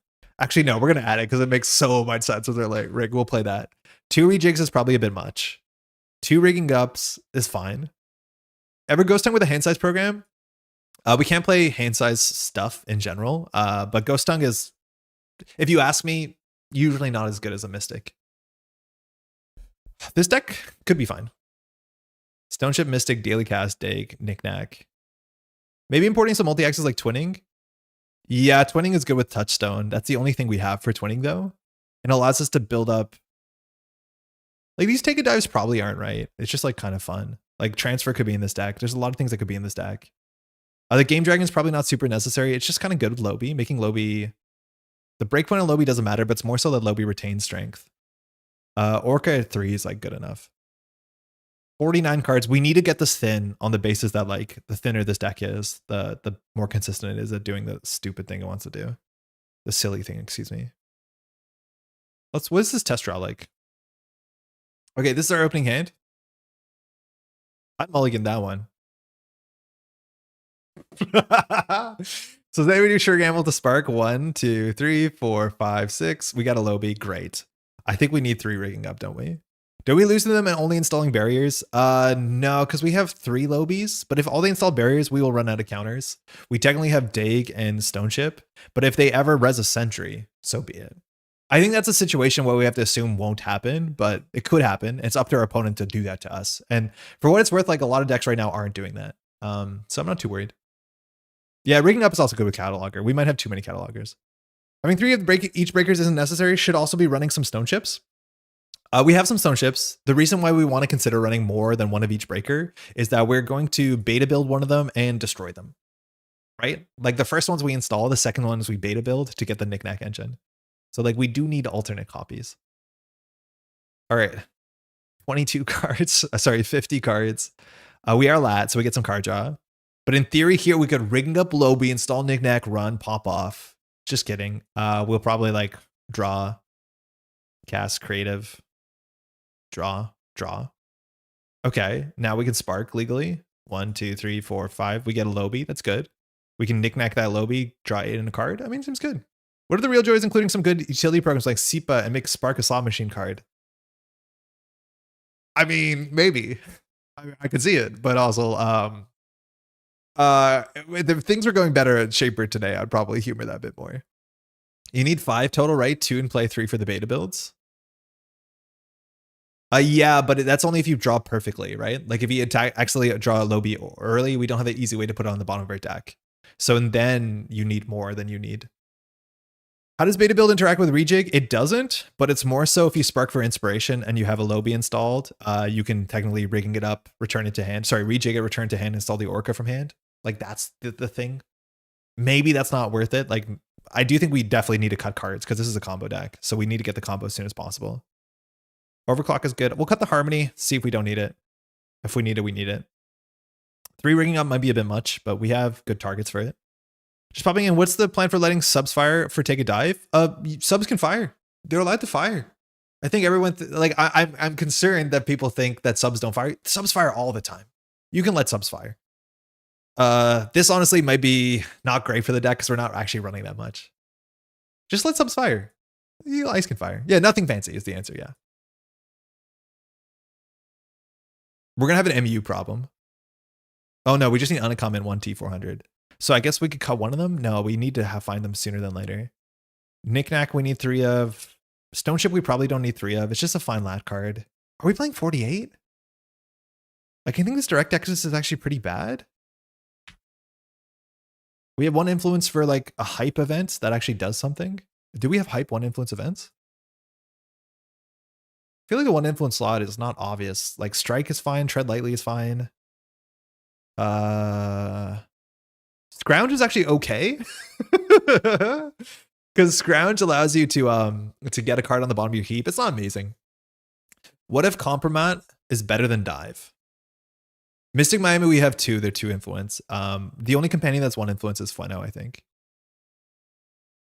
The problem with Compromat is we're not going to be running a lot, so they should have the money for this.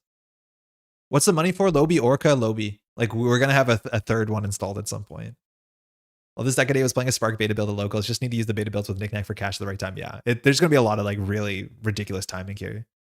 Scratch requires you to install first if you can. You don't have to, though. Wait, do you have to if you can? Wait, do you literally have to do this if you can? Can you not just say like, I'm good? That's very funny. All right, I think we're going to play this with 47 cards, 1 influence left over.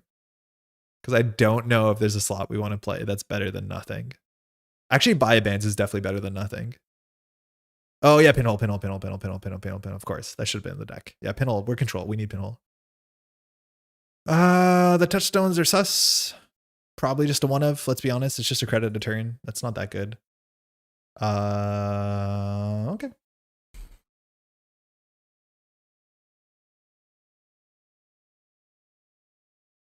You can fail to do the first one. It doesn't say if you did.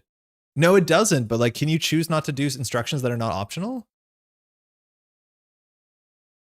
Like, I know they're not attached, but it's more so like if it tells you to do something, can you just say I'm good? If it doesn't say may.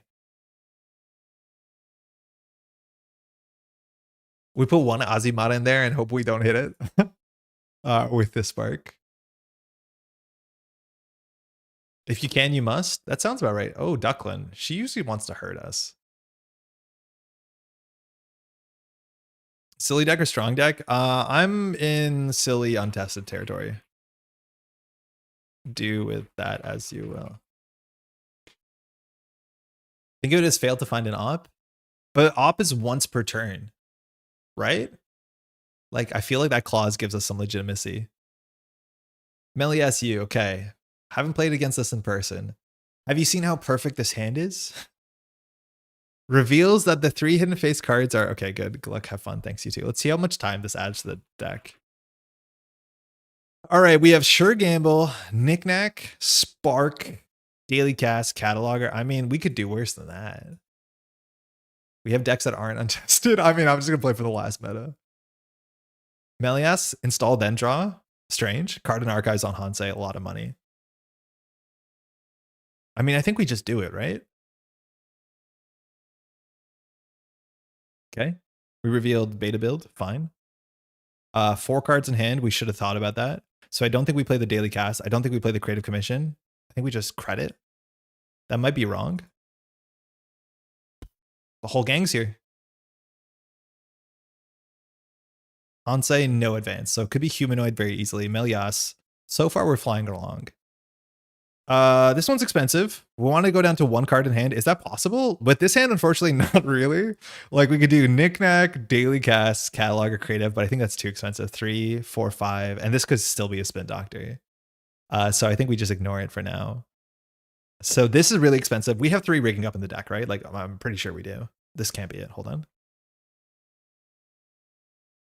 Yeah, we do. Okay. Just sell the Lobi. I mean, it's a possibility that we run and sell for 8 and draw a card. Like, it's not the worst thing we can do. We'll do it sooner than later, especially when it's out of counters. Like, that's the idea. We don't do it for fun. We do it when we need to. So this is what we play. So I think we just keep drawing. How do we get these back in the deck? Put these away. So I think we do draw, cast, creative. Now we're talking. We really have to hope this hits a... Oh, we can choose to hit an Orca on this thing. All right, let's see what this is. In theory, she could seamless out like a messed up agenda and have the game be cooked. All right, looks like an upgrade. Yeah, do we run Archives? Read, write, share? Maybe if we're putting it back in the deck. But we can't play Spark with read, write, share, right? Eric, you and Solomir both said the same thing. I mean, with Spark, it doesn't seem possible, but I don't think you have to play Spark. Okay, she's on 3 in hand. We're control. We don't have to do anything. So we can do Knickknack, Cataloger. If we draw the 3rd Orca, we're sad, but we still have Lobbies. Nice. So not do anything seems fine. Threaten. Draw.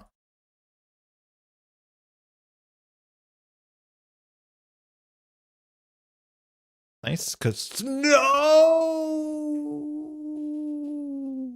That's unbelievably not good. I mean, that's pretty bad, isn't it? You don't want to see that. I think we have to run archives first. There's no shot. R&D is not the mark. Okay, so we spark for inspiration. We're definitely going to get a low B. So we basically get 5 credits in a card draw with 2 clicks. I mean, I guess. The thing is we can beta build it. No. Yeah, we got the whole damn pod. I think we still do it. I think we're going to run our archives first. You're gone. Let's see if we get the flip. It was on R&D. So we do get a Fuji. Yeah, we have to. Worst hit. Imagine hitting a Fuji and it hits 2 orcas. So now Cataloger's online. She was getting a credit a turn. We didn't consider that ourselves with that. Yeah, she's definitely on something miserable.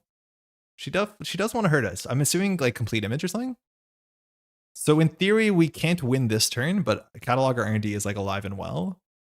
Oh no, this is fine. This is fine. We played the beta build. Yeah, no, this is good. We definitely want to charge this a bit. A Dag would be good here. Diamond is fine. 5 cards. Draw.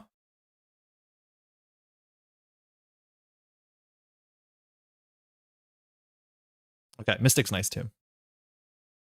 Look at us menacingly over here. Now, if we hit a barrier, we actually can't legally break it because then we empty our lobby. But as long as we find a sentry first, Orca can deal with it. So we were on R&D, she can trash a card. Like clearly Melias is on R&D. I think we actually just like hard install the Orca. Shinteki ever not misery is possible to rehabilitate his reputation. Yeah, there's like fun. Polano is cool. So this could be Lacosta into a 4-2. She's on 21 credits.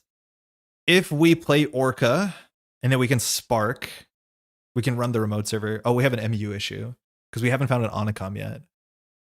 So I think we can hardcast Orca, go down to 6. And I think we just run the remote. Not much berries in Jiteki we can hope. Oh, there's lots. Botu, Samaxamo, Tattoo Bola. There's some. The next draw after you install Orca will be rigging up, but yeah, I fear that. Thinking, remote server has to be good. She hasn't been pushing for a bit. She might have agendas in HQ too. Knickknack selling the daily cast is also like a nice little interaction. I think we're just gonna go for it. Yeah, it's cute. Polano was cool. Polano was cool. This has felt so much better than any Hiram deck I've played. It's a Cloud Eater? Oh no, shame if we broke that for 4 credits. And Charger Lobby. Here we'll take the 3 net damage.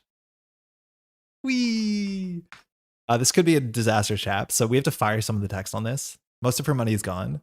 The take the text is almost always wrong. Obviously we can't trash something, so we'll just suffer the 3 net. We lost an Orca. Wow, she's killed a lot of whales. I feel like she's the problem, not us. Vampy? 5? Pretty expensive. So we don't break all this. We can let her draw. This does charge. We lost the Onacom, which sucks. This might be an overextension. I would actually say this is probably an overextension. People play Audrey. It's not AI-less, but I think Tattoo Bull is more commonly to be seen. I don't think like Tungsten Taylor is scaring it. So lose 2, we might as well break that. Gain 2. The problem is if we want the counter, we have to break all of it. But that puts us on no money to threaten anything in the server. Like we want at least 1 credit for humanoid. This is, yeah, animal on animal violence. You hate to see it. We can't take 2 net damage because we died of Fuji. So I think we just break some of it. So might as well do this. Don't do that. And she can have the rest. If you're already running chips, I'd highly recommend read, write, share to be able to shuffle your unusable programs back. We can't, Lloyd, because we're playing Spark. We're also not playing chips. For Genesis? Oh. Okay, so she's setting it up. It's a La Costa. That's fine. We can't get up to 7 cards in hand, it turns out. We could die to measured, but we can draw twice. Hiram isn't feeling good so far, no. But I think like the problem with Hiram is we're trying to do everything all at once in Hiram, which is like stealth, events, hardware. And it's like pick one. And even then, I don't know. If we play this, we still die to measured. She could be unmeasured. We've seen no influence. She might also be on like Oppo. She's probably even on Cloud Eater Unleash. So playing this means we die to measured. I'm just going to draw up. Okay. Lorca Kit is the only reason I want a slightly expanded card pool. Yeah, those decks are like always kind of interesting. Oh, advance. So she can score out for sure. We're catalogger away from winning the game. Okay. So here our run is actually to run archives. That's a cool thing with Melias is you can like protect the Regenesis. So we're forking between these two servers. We definitely want to consider running here with daily cast, and we could even just like jack out. Rigging up the touchstone is like kind of whatever. We could spark, but we need more MU. Yeah, because the last card in our deck is a Lobby. So in theory, we could actually like run, sell the Lobby, gain 8 in a card, and then like Spark of Inspiration and then the Lobby back. And it actually might be correct, and it might be why this deck wants to play Harmony AR Therapy unironically. Why not Cataloger run? Because the Melias text. I think that's the only thing we want to play around is the Melias text. But it might be correct to sell the Lobby, run R&D. I mean, with the daily cast, no, that's kind of silly, isn't it? This only gives us 1 credit. I think we run archives first. I guess we run R&D first, because if it's Melias there, we can run archives and win. We don't have to do a cataloger run, no. So let's see what happens. What is the Melias choice this turn? Returning the Regenesis agenda in the bin. It was R&D, okay, so she trashes 1, grabs a card. We'll do cataloger. The fuck? Yo, editorial division, what the hell? A cataloger doesn't seem very useful right now. You'll never believe it. I got blank buttons.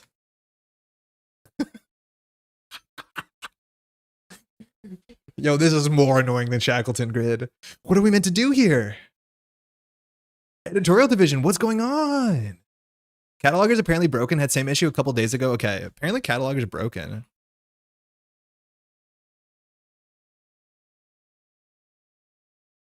It should show after that being when, Kronos. You have to choose then click start over. Okay. Good idea. Start over will be. Oh, hold on. Wait, we have to, it's like a puzzle.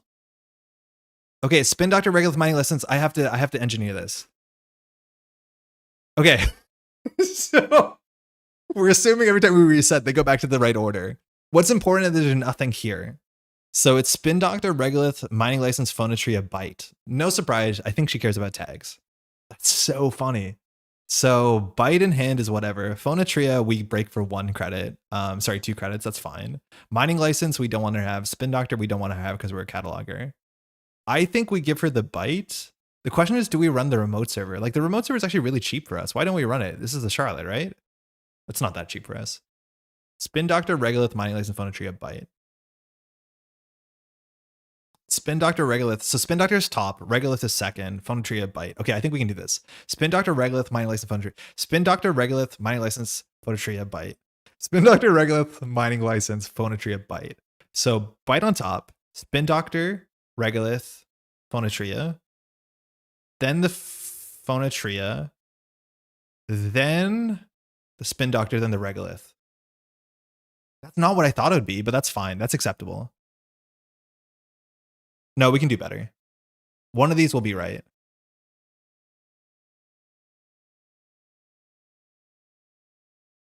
No.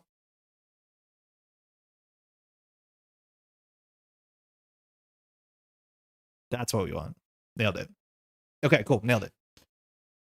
All select from R&D cards are broken. At the moment, keyhole indexing doesn't work. I saw something for the ESL League. So yeah, I'm not surprised. We can rigging up the Onicom here. I think that's fine. We can run archives. There might be something in there.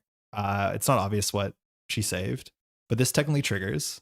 Cool. Docklands for HQ might be worth something. We just have to make sure we don't run too late. She could res a Cloud Eater here. Okay, she threw out a second Lacosta. That makes sense. I think we just click for credit. We've already onicomed and we want to get the card draw. Action. Advanced card mean here we should almost definitely get the draw. Okay. Cool. So if that's an agenda, so be it. I think it's a Charlotte. But maybe she just had a desperation push. Damn, she did. Sisyphus? Great. I hate it. That's okay though. We have really good breakers. So we just give her a snare. So if we run HQ with the Docklands and she hits the snare, she's bankrupt, let alone we draw cards. Is this the like Knickknack the Lobby angle? We drew the other Lobby. No. Where there's literally nothing to spark in our deck anymore. Our deck is sparkless. Orca, Orca, Orca. Lobby, Lobby, Lobby. Ah, how do we get cards back in our deck? I want cards back in our deck.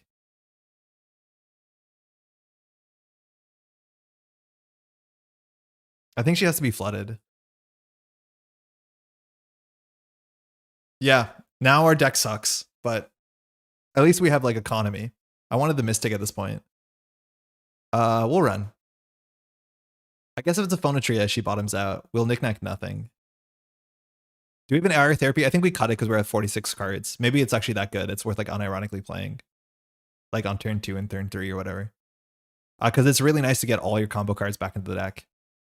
There's a bite in here. It is a bite. She paid it. That's great. We lost Spark, fine. Memory Diamond, fine. Touchstone, fine. We will trash it. We see an Empiricist. Okay, that's okay. She's on 4 cards, so we can do draw, clear, tag. Anacom did not hit an event, surprisingly. Okay. I do think we're trying to find many things, fun things. We got to do normal breakers. I don't think so. This has been actually like kind of cool. So she didn't res last time. We know 2 on R&D.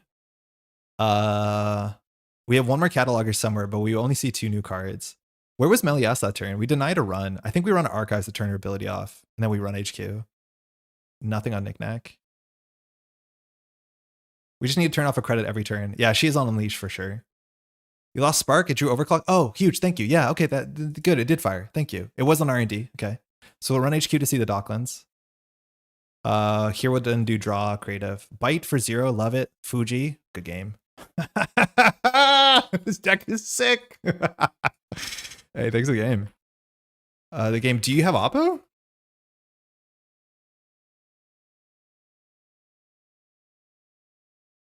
Like this has just felt way more fun than the Hiram.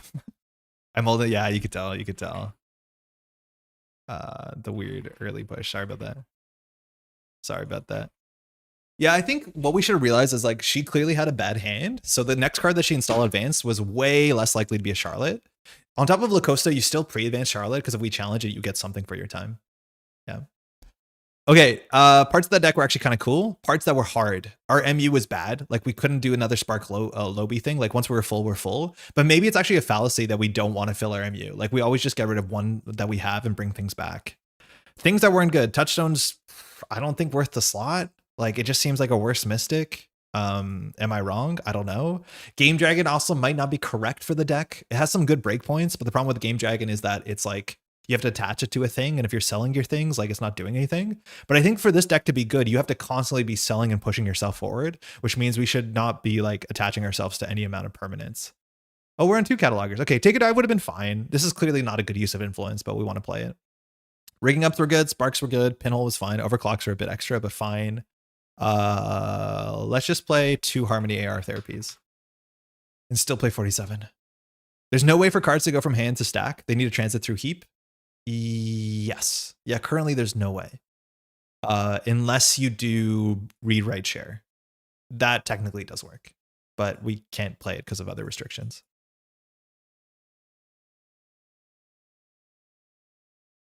Okay, Pick one knows what we're up to. Okay, BTL Hyperglacier. This is probably all barriers. I swear to God, if Pick1 just plays all barriers into this, like, what are we meant to do? Thanks, you too. Hand seems good. I'm worried about, like, I don't know, Perfect Recall, Clearinghouse garbage. We do have 1 Pinhole. Yeah, this is the one deck that's likely to be on every barrier in the game. So that's fun.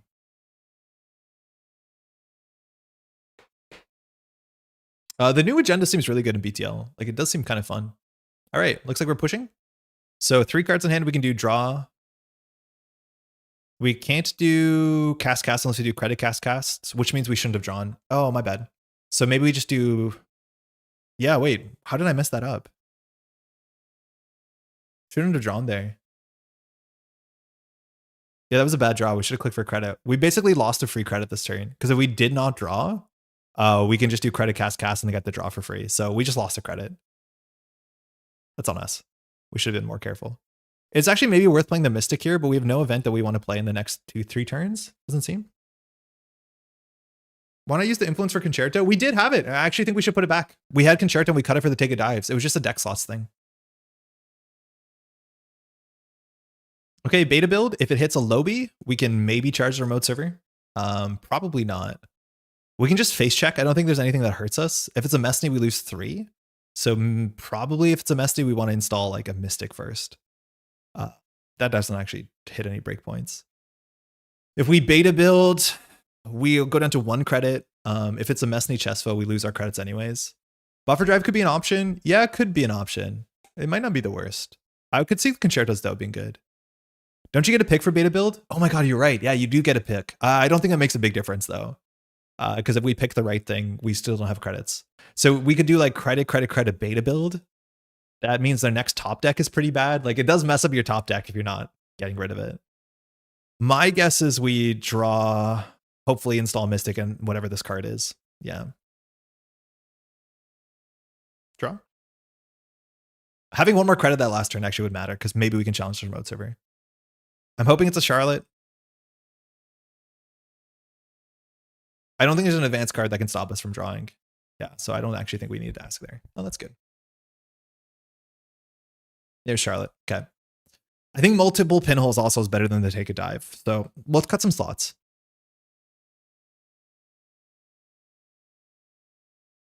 This deck actually like feels better than I think it is, which is kind of scary.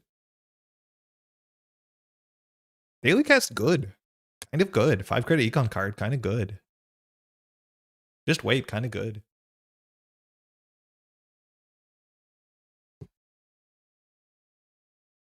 Yeah, if it's only barriers though, I think we lose on the spot.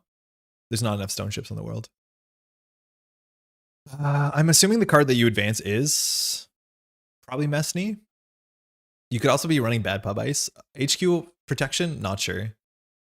Okay, 3 cards in hand, so we can get down to 3 if we draw. We might not be able to get down to 3.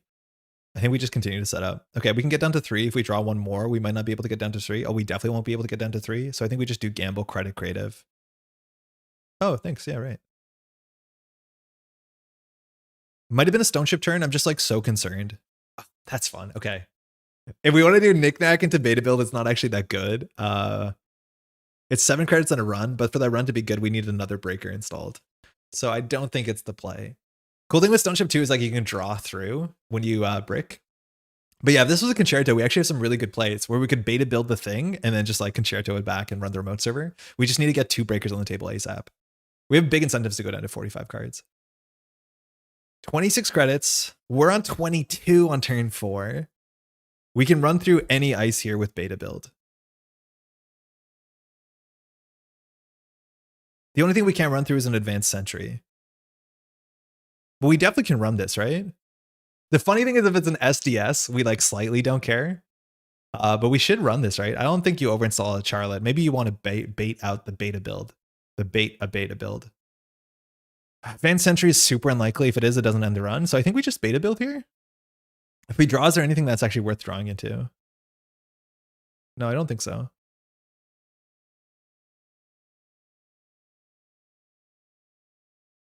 $20 credits should be enough. This breaks code gates and barriers. I'm assuming we're not rezzing. It is the Messney. Okay, we lose 3. We still break this for 3, which is pretty good. Let them dream. God, I hate this card so much. Install KK for cast. Oh, you're totally right. I forgot about KK. Yeah, that was 100% the play there. Yeah, my bad. We lose a credit in a card draw, actually kind of important. Now the top of the deck is obviously known. If we had a Concerto here, it'd be really funny. But for that to be actually worth something, we need another breaker. Yeah, I feel really bad about that. Especially because they're on the same turn. That also is a reason maybe we should have done Daily Cast Mystic. So the next turn we can do Daily Cast to put them out of sync. Just for Knickknack. That's really bad on our part. Yeah, 1 point. Let's go. Hey, that's good. This is the cool thing is whatever spark hits, we can now just like immediately knickknack it. This immediately feels better than Hiram. Oh no. Oh no. Yeah, this take a dives can't be what we're spending our influence on.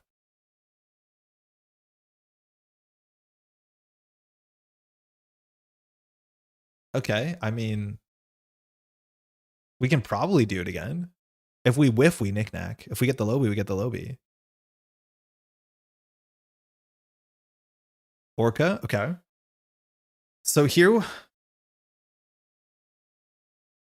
do we do lobby knickknack? Like this thing is just on the table. We could just do lobby run. We won't likely be on the scary time with measured. I think we probably sell this. It's not that good. Like we paid 3. I guess we do sell it for 7 in a card. And the 7 matters on this run. I mean, it's what the deck wants to do. Is Class Act really silly idea to put programs on the top at the bottom to avoid drawing them? No, that's not a silly idea. That actually is really cool. I like consistency to our combo deck. Green mail, okay. Letting us have it. No card draw there. Also not a terrible idea. So now we can farm the mess in the chest vote for 3 credits to get a counter. Measured is not online. Green mail you probably play anyways. This might be a deck of as many small 1-pointers as possible to get like max Wayland value. I definitely want a knickknack target here to run archives, and I don't think it's take a dive. I think we keep Stone Chip because it's going to be more valuable.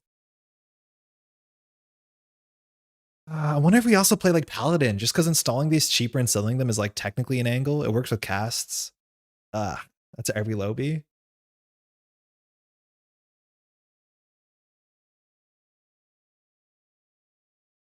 I mean, we probably rigging up an Orca sooner than later.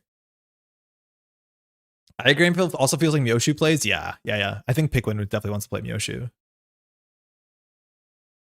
I think we just credit here throughout the knickknack. We could just run archives instead of a credit to force a spin doctor back. I think that's probably fine. We don't knickknack anything here.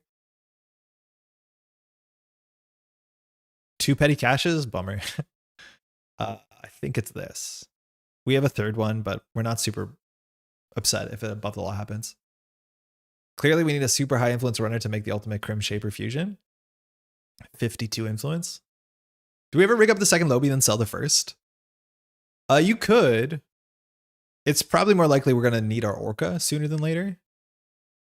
Okay, green mail. We could have played that fast advanced tech. 5 cards in hand. Biowac is alive and well. All right, this spark hits an Orca guaranteed, which is good. It fires our Mystic. It sets up a knickknack that we can sell. I don't think we need to show that we have that in our hand, but like what else are we doing with our hand is the issue. We have our catalogers in the stack, which is kind of where we want to be. We haven't seen any real 3-pointers, but the Messney server costs us 6 to run every turn that we need to. It's kind of expensive. At this point, we've drawn through 20 cards, so there has to be agendas in HQ. If this is a Winchester, we're going to need the Orca, but I think we just like do Spark. Sorry, I think we just do Sure Gamble Spark. Like we definitely do this because it's big. And then the problem is like none of these cards do anything here. So if we rigging up, we lose a hand slot. So I guess we just Spark. Revealing most of our deck, click for a credit, get a card. Onacom, finally. We can rigging up the Onacom. That's fine too. Because there's no reason to rigging up an Orca. We don't use the charge. We don't have another event we want to play. This Take a Dive is terrible. The Concerto would have been really good. Or like good enough. I don't know what's going on in HQ. This game is going really slow. How much will it cost to dive through Messney? How many runs for it to pay off? A lot. Okay, here we want to pressure HQ for sure. So I think we can rigging up the Onacom to get the card draw. Dag will install first because it might matter. We'll just go HQ because clearly Piquin wants to push here. Unfortunately, Knickknack is not going to be that good. Do we want to rigging up the Calculator? We do, but we have 2 more rigging up, so I'm not super concerned. Maskarovka, okay. Shout out to all barriers of the deck. We actually could give 2 credits to Piquin. We probably should, because it doesn't charge Lobby Summon anyways. Hedge fund, bummer. Flagship. Oh, we have no reason to care about this. We cannot. Oh, we could take a dive back. The issue is that empties are low B. Like, we cannot be making fun runs like this. We maybe wanted to play 2 Docklands. Because, yeah, we can't make fun runs. This is only when scored, right? Or stolen. Oh, that's actually not bad. Okay. Overclock's good. Maybe we need all the drip econ we can get. Maybe we even play telework in a Knickknack deck. I don't know. This is a card that we can definitely do take a dive on. It does need a successful run, though. So that's a reason actually to deal with the flagship. But I'm not going to trash flagship for this take a dive. We probably just don't play this take a dive. Shackleton to overclock is cursed. Yeah, you just don't use the credits. Like, what can you do? If we run R&D into barrier, it's kind of bad. But I don't think there's agendas in hand. So I think going R&D makes sense. We could draw a card here. If it's a cataloger, it's fine. Spark, does it hit anything? Orca, Lobby. It doesn't hit anything. It will eventually, but not today. We can chart on second barrier. Yeah, if we hit a second barrier, we'll definitely chart. We're incentivized to Mystic the Onicom, but the Onicom will only happen if it's a res. I think we still just run this for a single. And if it's really bad next year, we can sell the Lobby, install a Lobby, and basically recharge the Lobby. Show me a sentry. It's another mask. Okay. So this empties a Lobby, which is fine. We have Lobbies for days. We could charge it. I don't think we're going to let them dream. Okay. Perfect. Mystic Dag. Oh, Mystic's ugly. I think we take a Ironically, rewrite share. I don't think we can play it in Spark. I don't think it's allowed. I think we just play more Harmony AR therapies. Okay, take a dive is like totally playable. The issue is we can't get through the Maskarovka. So we could... I think we have to wait a turn. Did Dag not charge Lobby? You can't charge a card that has no counters on it. Charge is if it's empty, it's bad. So we could have like stone shipped the Lobby and Dagged it. It might have been okay. But I was planning to like just knick-knack the Lobby anyways. Unfortunately, our Mystic hit an agenda. Damn. So Harmony AR therapies might actually be 3-0s in this deck because playing it with Mystic is so easy. I guess we could draw for a Harmony. That's not it. What in your hand do you care about keeping?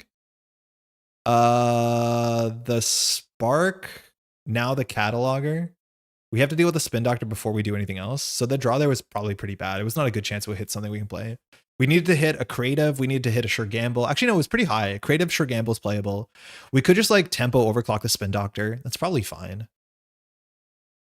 Not a good use of this overclock, but I think we have 3 in the deck.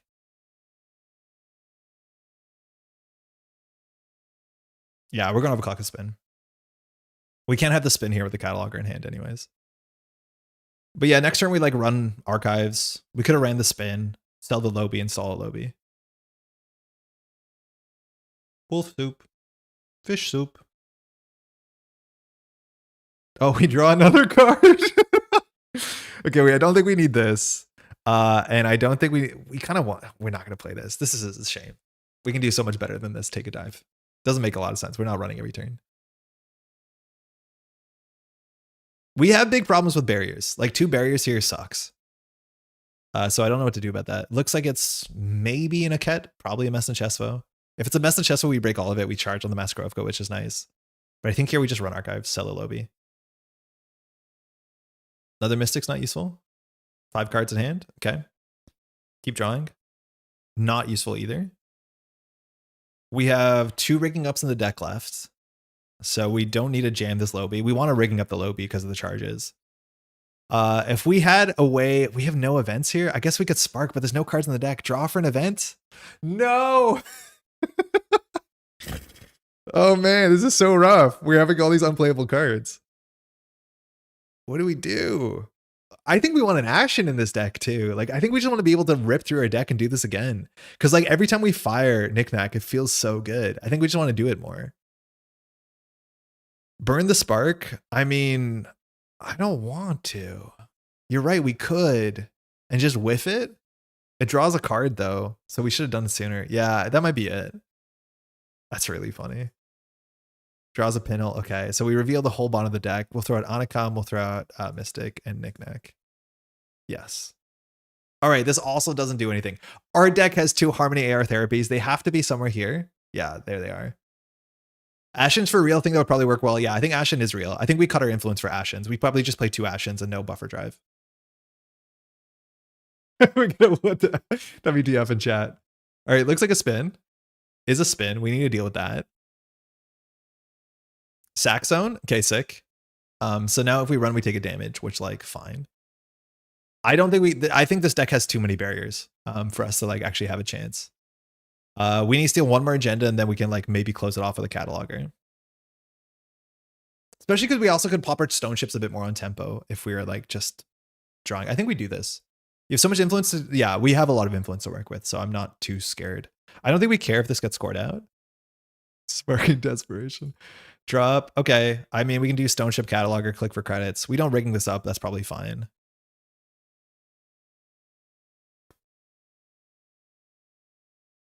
If we get the spin doctor, we take a damage. I think it's still worth doing.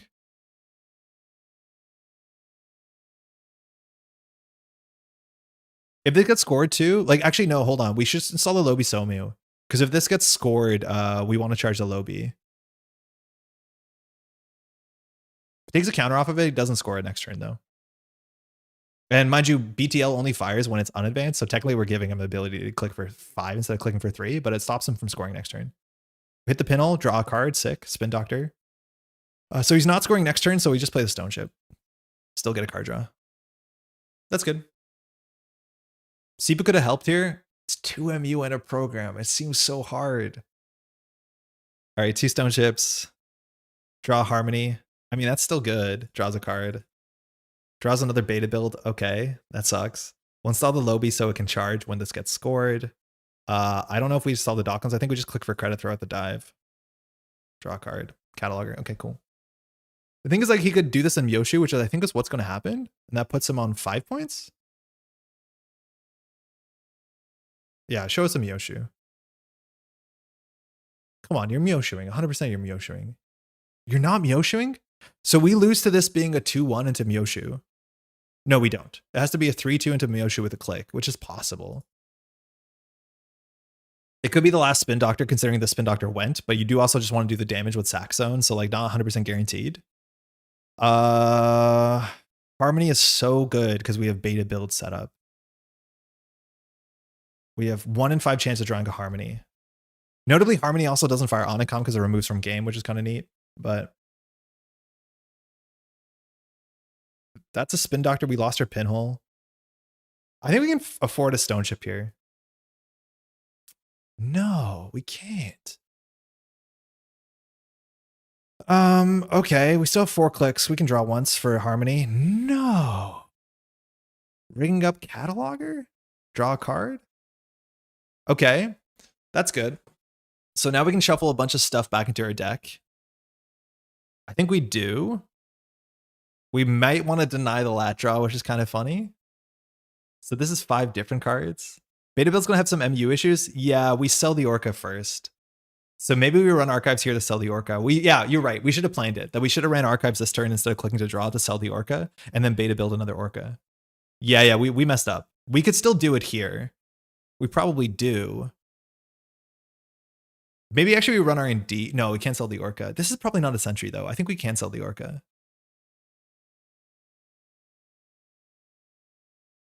I mean, whatever. We have 24 credits. Show me 2 barriers. Okay, yeah, it's just barriers.deck. Fine. So we're going to sell this one as well. So 4. We can decide here to stone ship charge this. I think we do. Just to put some threat on.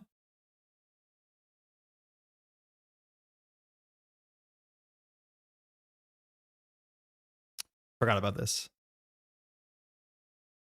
Event Horizon, Spin Doctor, Maskarovka, Petty Cash. So we whiffed a full cataloger. That sucks. Maskarovka is bad. Spin Doctor is bad.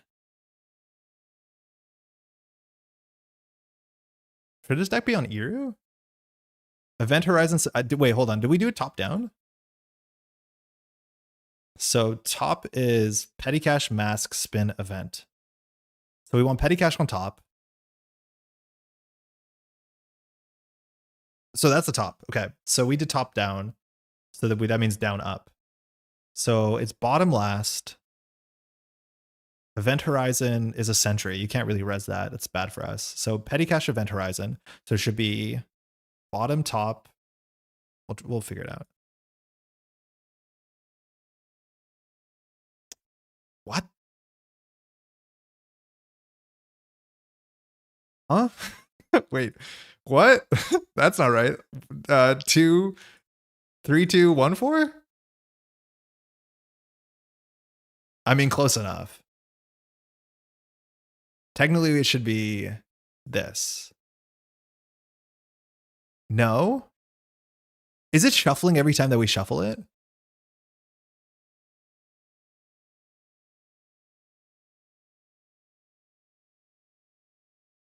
Why? I did something different. Why is it different? I think every time you do it, it resets the list. So this is like the best we're going to do, I think. Because I think I did 2, 3, and I think I did 3, 2. This is fine. Okay. We had to discard some cards. That's acceptable. We have another Harmony in our stack, which is acceptable. This is fine. End turn. Okay. So our job is to install lobies to sell lobies. That is our rig. We don't need the Docklands. I don't think we need another beta build. I don't think we need the rigging up's actually really important. I think it's this. Draw? We found the last spin doctor. I just don't want to make it obvious, so I'm going to ask for the draw. We, in theory, could lose here if it's like seamless Myoshu, and then like, I guess that's good. Draw, no? Why not?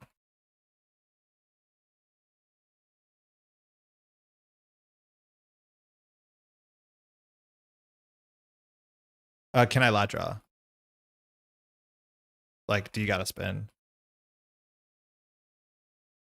Or, what's his name? What's the money one or the money one? Okay. Nice. I really think Spark and KK beta build shouldn't be in the same deck. It doesn't seem terrible. Yeah, you thought we're asking for a draw. Yeah, Plutus, yeah. Plutus is another way. Yeah, Plutus is another way you can duck lat. I think those are the two big Wayland ways you'd play around, Spin Doctor and Plutus. I think that's it. Because everything else is start a turn. Okay. Drew a petty cache.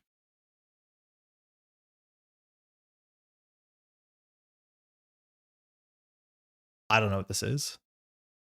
I'm not 100% sure I'm mentally prepared to Harmony AR Therapy the right cards back, because this is not a super intuitive engine to me. We definitely need to put our breakers back in the deck. But the issue is like we just can't break enough barriers. And I don't think there's a way to cheat that that's not a program. So yeah, maybe like that is one of the big things. If we don't play Spark, we could get away with playing more utility cards, and that might be better overall for us. Because again, I forgot beta build you can choose, Spark you can't choose. So you could play like Reg Shaper with beta build. I think if you're not committed to Spark, you can play Reg Breakers and just use beta build Orca System. Yeah, exactly. And then you can also like have support pieces. But yeah, maybe then you just don't play Lobi Orca. I think Lobi Orca are good breakers. The issue is like the downside of Lobi is like very much something you can interact with. I think charging the Lobi was also wrong here because we're committing to harmonying next turn. So Pikmin doesn't have the win, but advance means we lose to Myoshu. Any agenda. No, not true. If it's a green mail, we don't lose. We have not seen a 5-3 yet. And there's only 15 cards left in R&D. Wait, 2, 4, 5, 6, 7, 8. We've seen 8 points out of 15 cards in R&D. Like, we shouldn't have thrown out the Docklands, right? It's just like running through the Maskarovka is so expensive. Yeah, no problem. If you're not sparking beyond read, write, share to get the whales back in, yeah, that seems important. I think we could try that after we play another game of this. I think there might be something to it. Without Kit, my lobies are also taxed too much to work. Well, the Orca really does help. But then, yeah, if you have like one Palangi or one Chromatophores, you can go pretty infinite. Because like just making this a code gate means we can go infinite. Even if we wanted to, we could just like run the Mess and Chesto server. Admittedly, with 29 credits, ISO be res, but like if you find a code gate, break a code gate. It's also kind of funny to play this as a stim hack because our breakers are not that expensive to use comparatively. Why is this cataloger? Oh, we're rigging up the cataloger.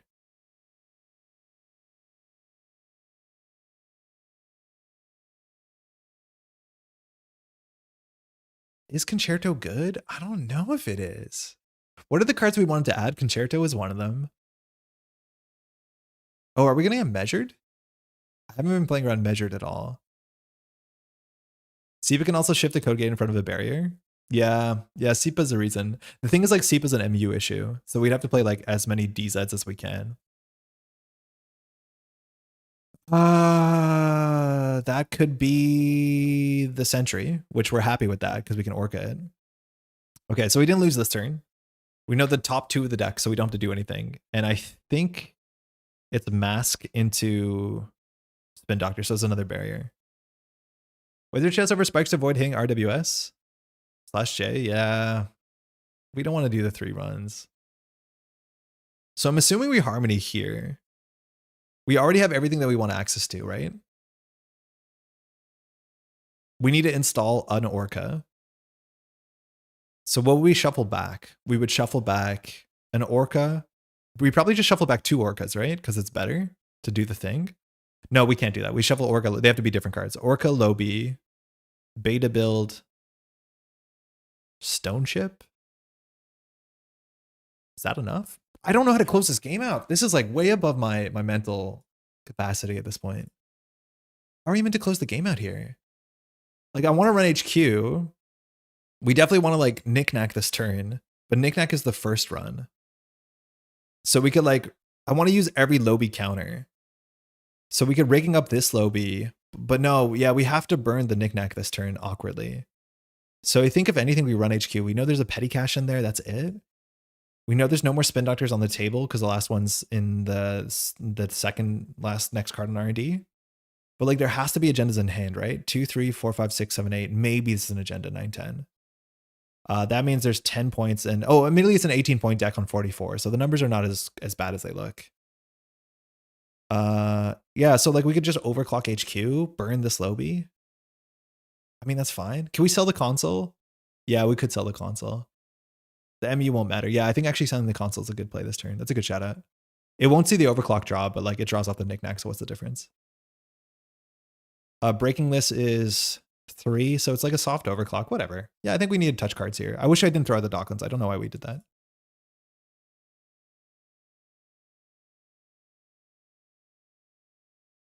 We probably can give Pickwin credits. It's just we have extra MU, extra credits here. Like we don't have to break the Masquerade Subroutine. Charlotte, I mean, we'll trash it just because it's free. Flagship, no. Okay. Interesting. I could see us wanting to build a Betwinning too. So we probably just Harmony here. So we can shuffle 5 different cards in. So we're going to do an Orca. We're going to do a Lobi. I think we have to do a rigging up. Oh, we have one in hand, so that's fine. Another rigging up means another Lobi break, which seems important. We probably always do a beta build, right? Yeah. So we have 3 more. I think it's beta build, Stone Chip, rigging up. That gives us 2 beta builds. That's like really good.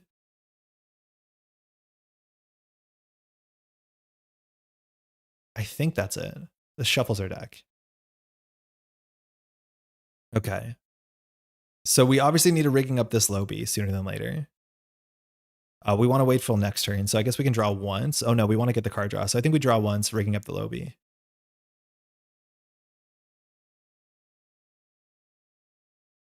We're going to get a draw here. Okay. Wait, what's left in the deck? 1 Orca? No, there's still one Lobi. Yeah, drawing with Lab might have been wrong there. So now we know the top of the deck. The Petty Cache looks like it was played. No, it was discarded last turn. Okay, so we know the hand has a Spin Doctor in it.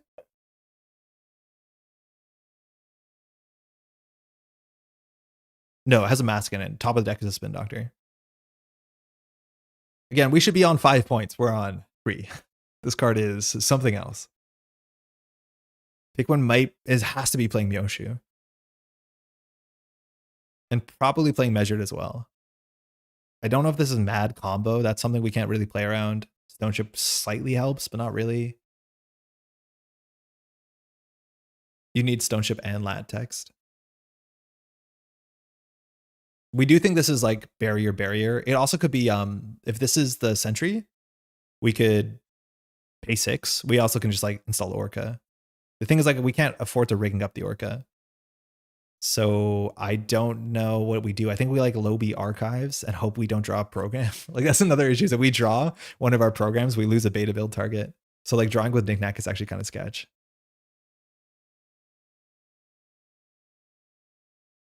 Yeah, no worries. No worries.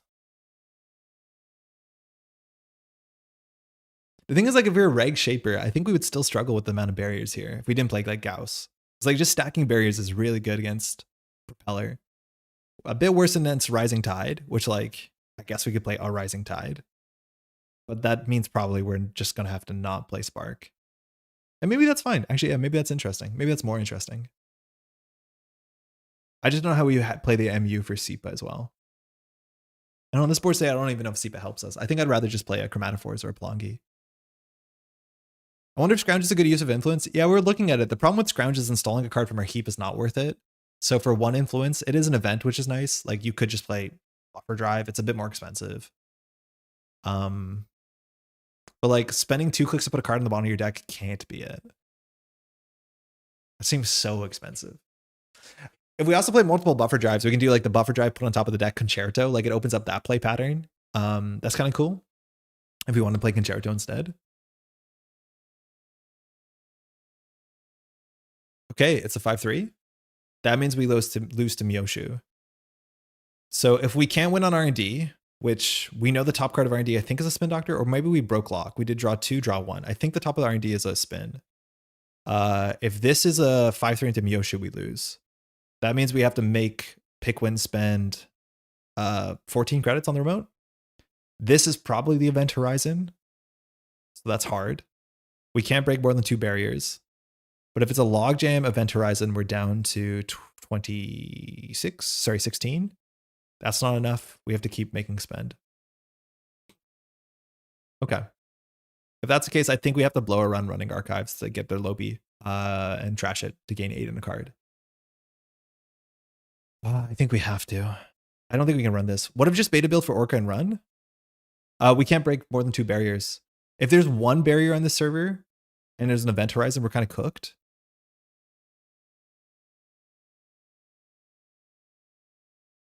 Also, we're out of MU. So like we have to run archives first to sell this lobby.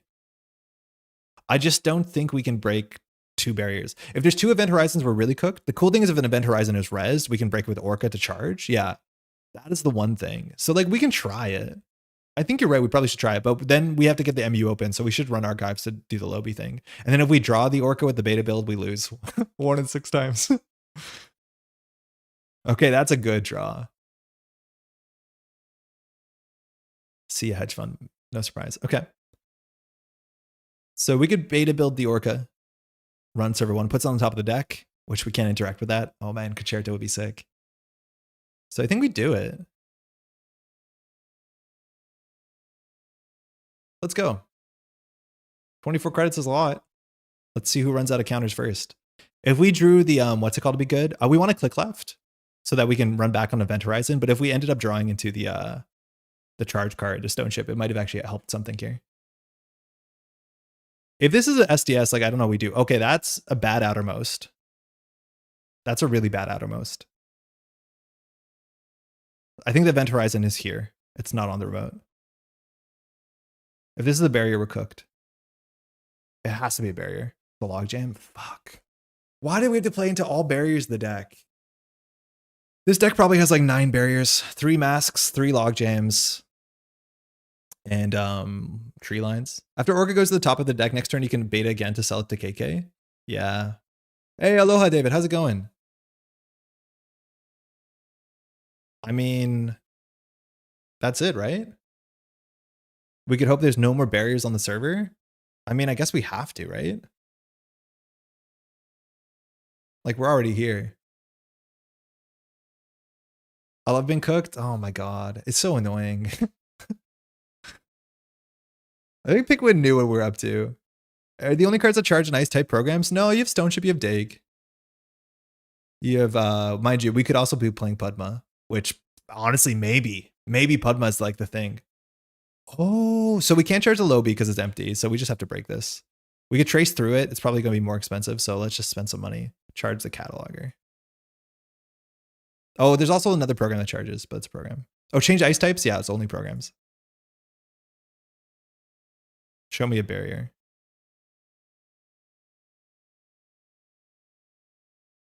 Oh, that's interesting. Do we have to actually break these subroutines? Goes to 10. We go to 11. No, we don't break this. Right? Goes to 10. We go to 11. Yeah, we're fine. This is kind of the argument for Pudma charging up early. Yeah, and the draw sometimes is bad for us.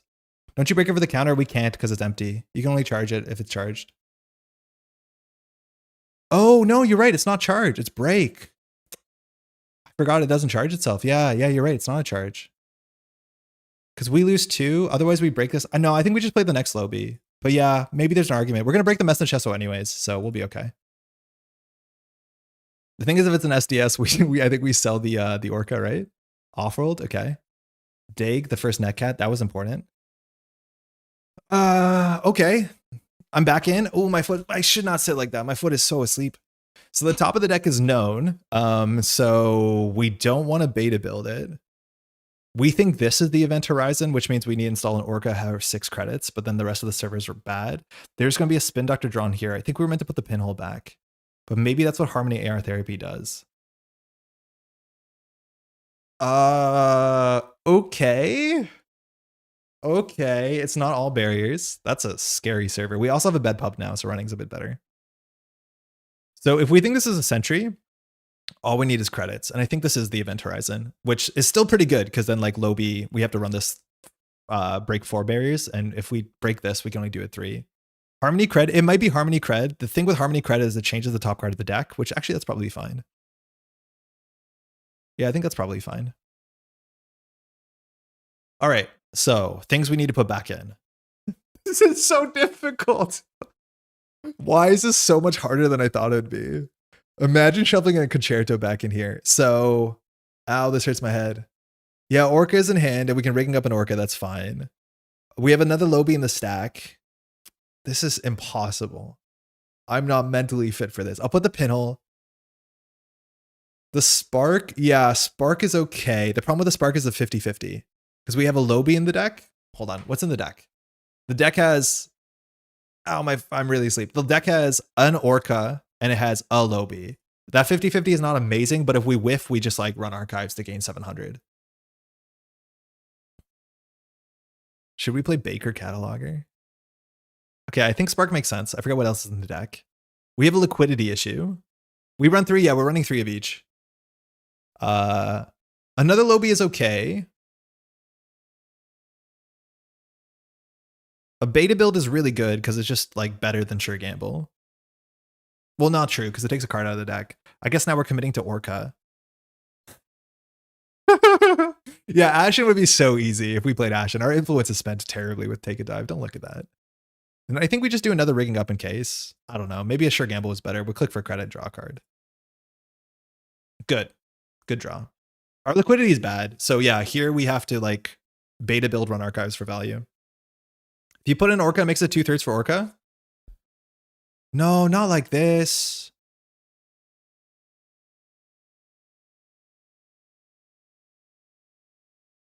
We were Grinder.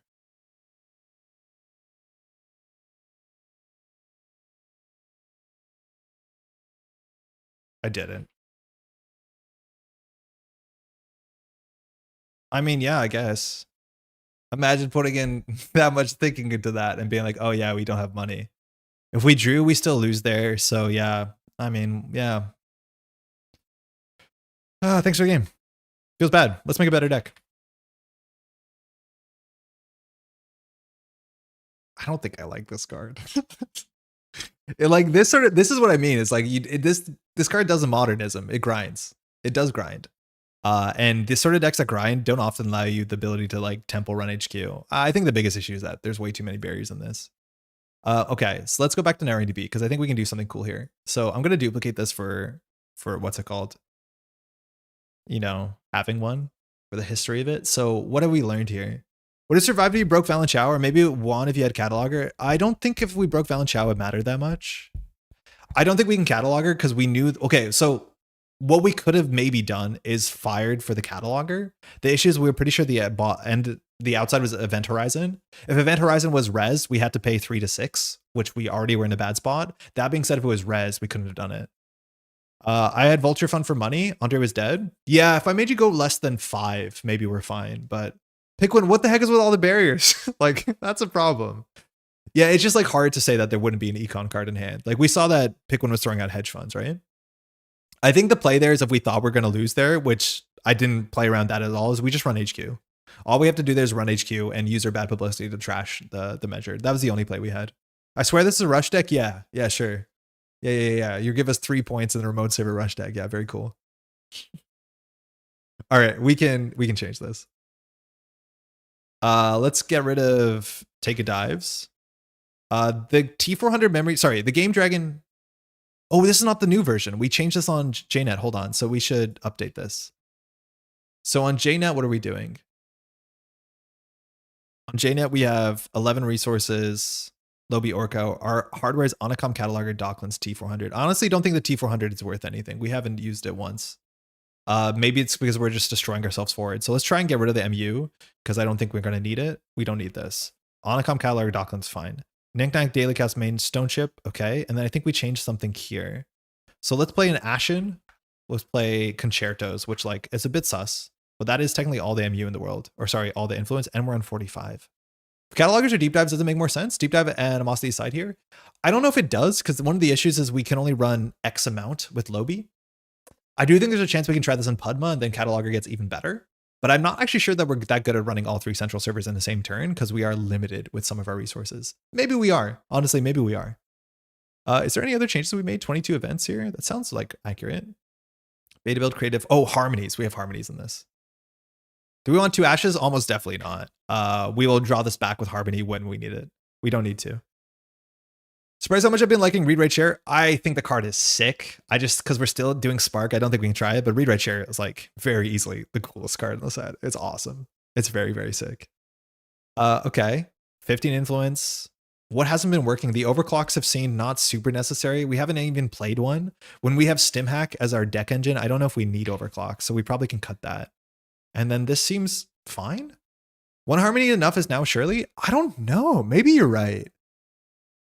But like I could see us like tempo mid-gaming harmony before we Ashen and just harmonying back like a 2 breakers and what's it called? A beta build, but you might be right.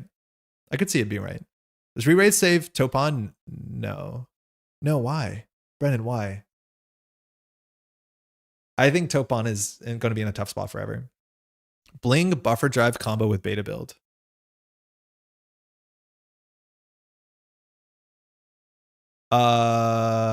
Bling and buffer drive don't work together, but I'm not sure what the combo would be. Like getting on top of the thing, it doesn't work. Buffer drive, mind you, is just from hand or stack. So it doesn't work with Bling. I see where you're getting at. You get on top of your deck and you lose it. But no, it doesn't work. It's grip or stack. Yeah. There's like nothing that interacts favorably with Bling losing cards. It doesn't fire Steel Skin. It doesn't fire buffer drive. It doesn't fire anything. Topon needs some way to benefit from self-damage. Read Write doesn't help with that. Yeah, Topon needs like a Clan Vengeance. Topon needs a way to choose damage. Topon needs some sort of value that says when you take damage on your turn, draw a card. Something like that. Needs ribs to be goated and they ain't getting ribs. Yeah, they need ribs. They need CV. They need something like that. Yeah, Laura, it's been actually like kind of good. It's like been surprisingly fine. And I think we had a pretty unrefined build and we're still having a good time. Do it again. New runner deck. I think there's a chance we should be Padma. I think we'll try that after, once we get a build that works on land. Whalers on the Moon, V2. Lat. Let's go. New game, runner, go. Imagine repeating CV to try to push Topon. I mean, CV with more guardrails. Way more guardrails. And it's worse. And it takes a click. Editorial. Okay, I don't know what that means. We have no hard tag tech, so they'll have a credit advantage. They can just retribution our breaker. It's not that bad because we have recursion, but yeah. Thanks you too. I've never played against editorial. I really hope it's terrible because it doesn't seem very fun. This hand's not good. This hand is much better. Besides the harmony. Great Tongue Topan. Ghost Tongue, you mean? Are the counters from Lobby enough to deal with barriers in the deck? Turns out no. Not a lot of decks are running more than 4 barriers, besides the ones we played just against. And that's being said, we have a lot of ways to get more counters by just playing more Lobies, rigging up Lobies, Stone Chip Lobies, all that sort of good stuff. You're right, we should print CV, we should reprint SVA. I mean, yeah, just keep going. We know the cards work, why not? I have no idea what this card can be. They're on 4 cards in hand. It could be a Spin Doctor. While rigging up Lobby seems fine, I think we want to keep our credits up. I could see us rigging up Anacom. I don't think ultimately we have to, because if we play Anacom, we're playing creative in the same turn. Anacom, Ghost Tongue. Oh, okay. Great Tongue is a friend. I don't love Ghost Tongue. I don't think it's good enough. I think Mystic is better. NBN's the perfect Lobby matchup. Yeah. Grubber's gonna be hard. Did we say good luck, have fun? Thanks. Yeah, thinking. So Nihilo Agent is probably the remote server, right? Probably Nihilo. Could be Luana Campush. Not much we have to do. Okay, we have beta build. We want Knickknack. If we do Anacom, credit, creative, we go up to 5. I guess we're trying to go down to 4, so I shouldn't have drawn there. Andre, think. I guess we still just don't draw. So this goes down to 4, up to 5. That's acceptable. You can't not Anacom. If you're rigging up Anacom, no, you get the trigger because the Anacom gets installed. And then once the event resolves, then it trashes itself. So it does see it. Oh, just Regolith. Oh, that's slow, but frightening. This seems like the sort of deck that might remove bad publicity. That's frightening. Okay, so Code Gates, it's going to be expensive to break a Shibboleth. Piranhas. I do think better than Piranhas is Valenchow because of the changes. I think we just keep doing our thing though. Yeah. I mean, we could just send it.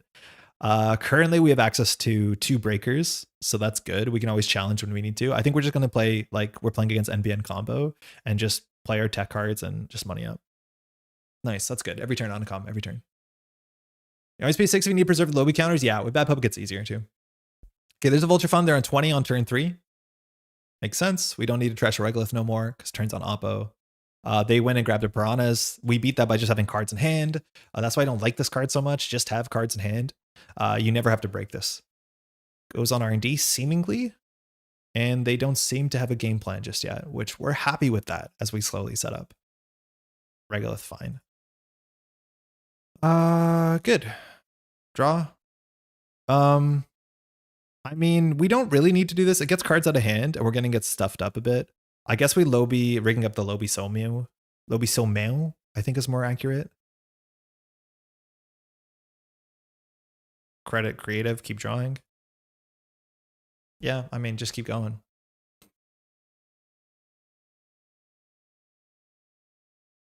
If we find a witch hunt, like, are we excited to steal it? It's like kind of scary because then they can just like grab distributed tracing into, you know, the bad thing, retribution. Like, I don't know.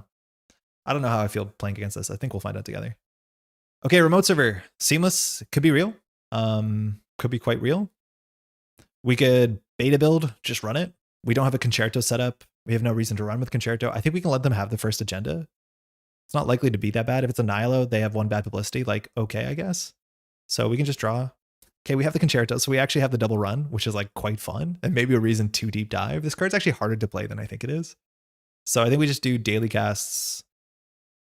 I don't think we have to rigging this up. Daily cast, catalog, or creative. Hold.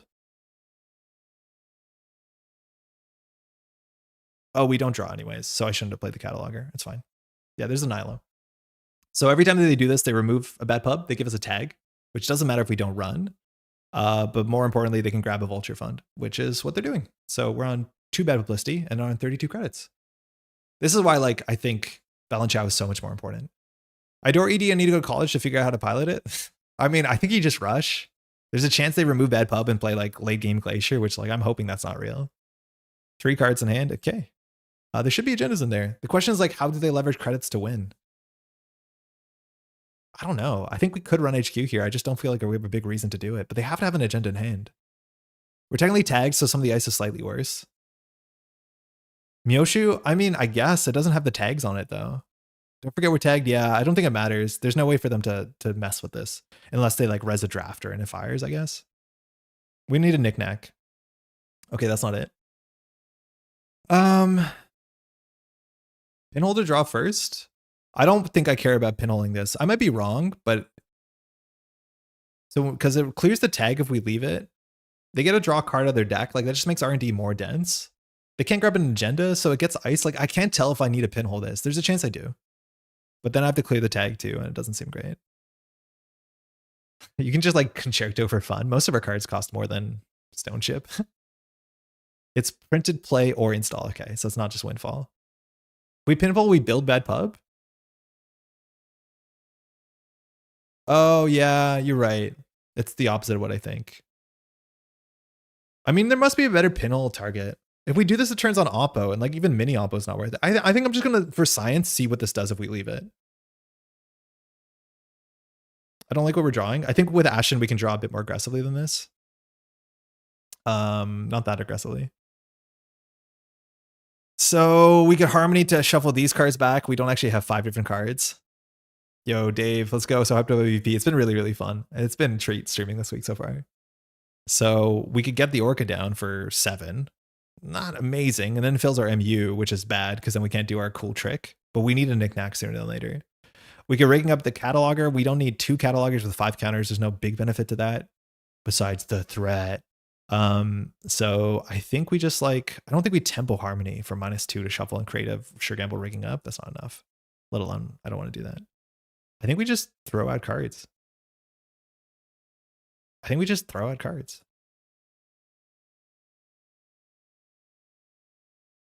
We have Ashen. Like, I don't think we have to be precious.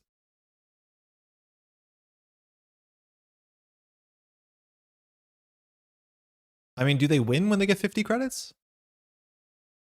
They grabbed an Oppo? Yeah, this is like what we're worried about. And if we steal a 3-pointer, we're suddenly on big Oppo territory. We just do this, right? Yeah. Yeah. Yeah. All right, we need a knickknack. I think they got Miyoshi 3 times. I mean, good luck. That's all their influence, and then they can't play Grey Ops. If they play Big Deal, yeah, maybe that's a problem. I don't know. I have no idea. Never played against Editorial. I don't think Myoshu is like super obvious. If they do, that's kind of cool.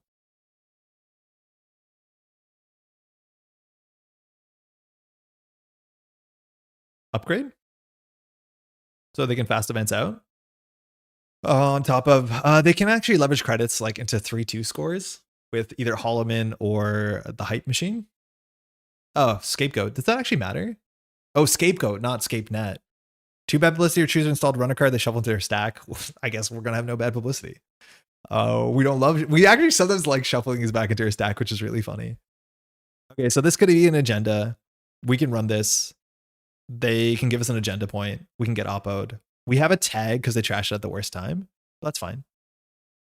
What do we do? I'm thinking. Like, we're the sort of deck that wants to win in a single turn. That's acceptable, right? What's the worst thing they can score out here? Like Crypto Crash with a Seamless, I guess? Meh. I don't mind. They just want us to run, clearly. Oh, she's good. Install credit, remove tag. Can I draw? Yeah, Nilo, yeah, we have to clear the tag. Okay, another lobby. Cool.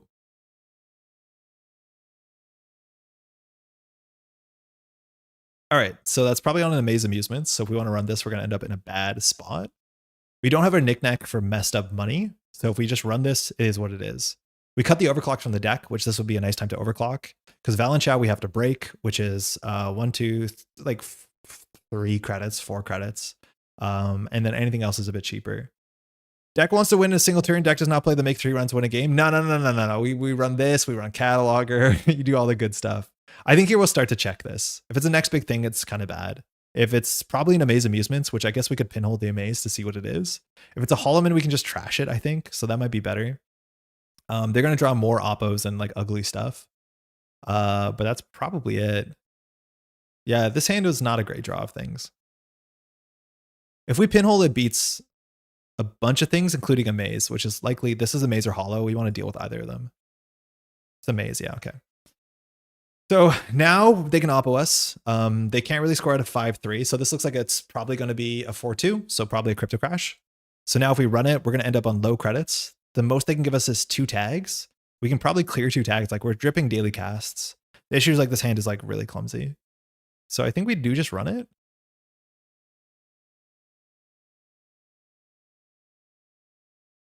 It also could easily, like, we'd rather run this and take the oppo than let them score out of ultra, what's it called? A witch hunt. There's the grubber.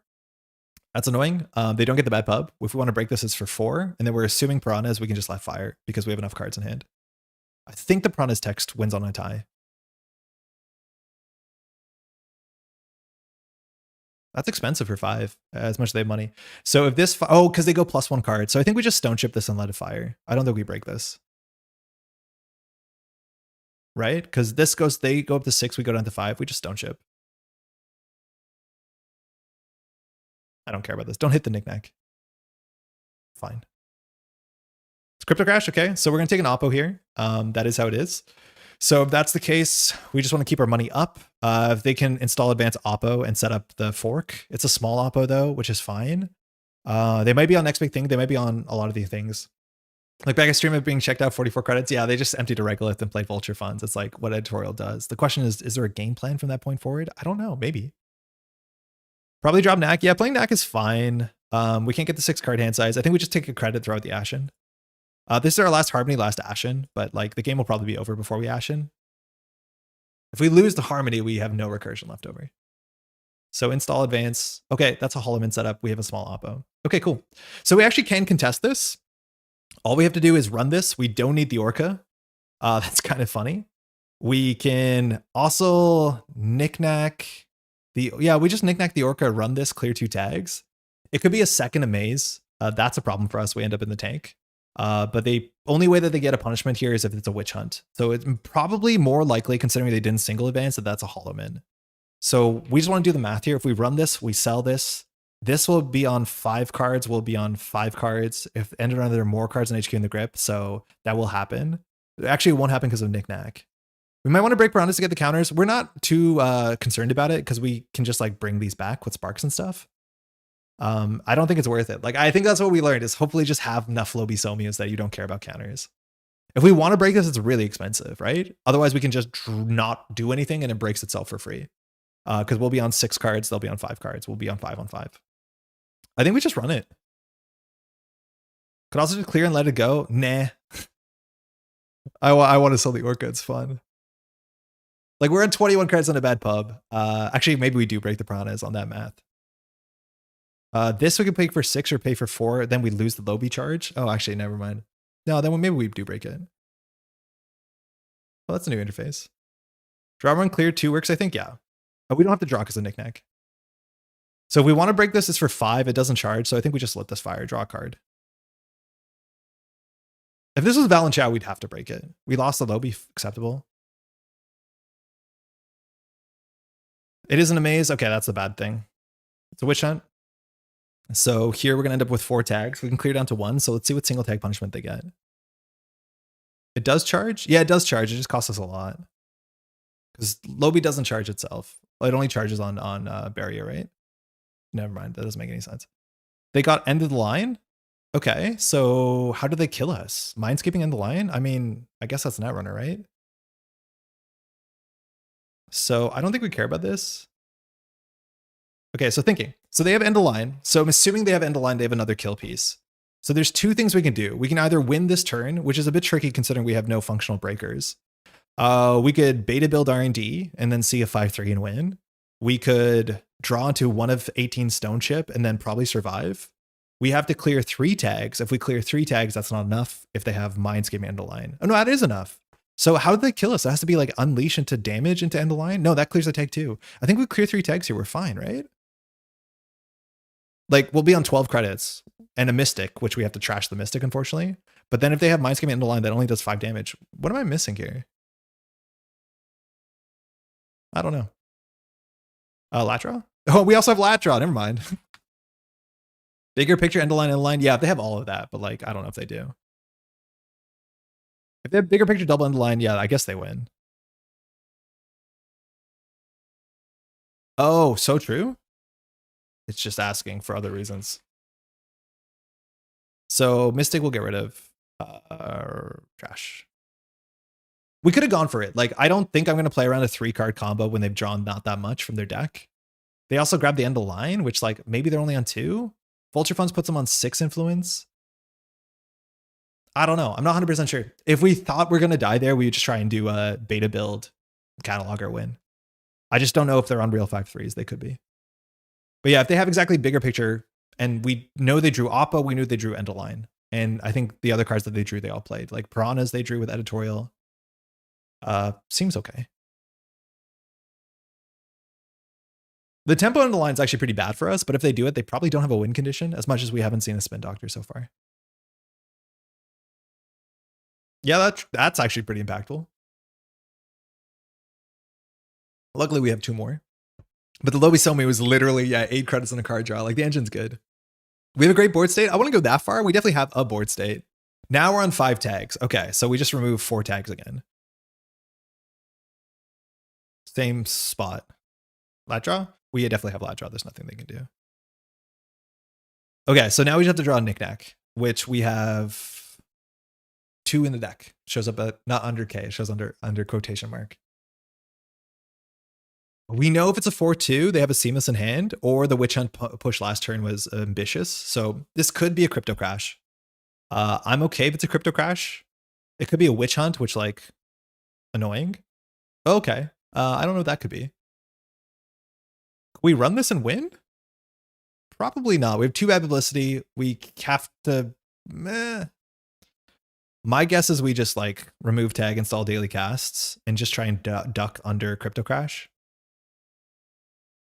Like we click to 4 to split the difference, so that if it's like, that's the hard thing. Playing around Witch Hunt is the opposite of playing around Crypto Crash. One of them you remove tags, the other one you like, sorry, you remove money, the other one you keep money. So I think we probably just do a mix of both.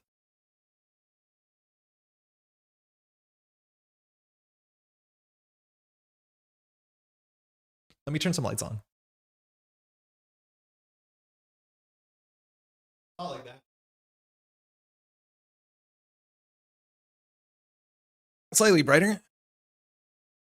All right, so Witch Hunt. So again, we have to clear 3 tags. I don't know if this is super compelling, but I mean, it is the grind that they do.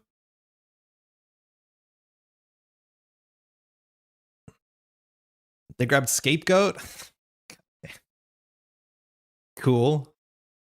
Is this good? They chose the shuffle, right? Are you having fun yet? No. They choose the shuffle. So like the worst thing for the shuffle is actually the daily cast. So I guess we're going to remove them with 2 bad publicity. I'm not sure Editorial makes fun games. I'm worried about that. Like same play pattern we've done for the last 3 turns.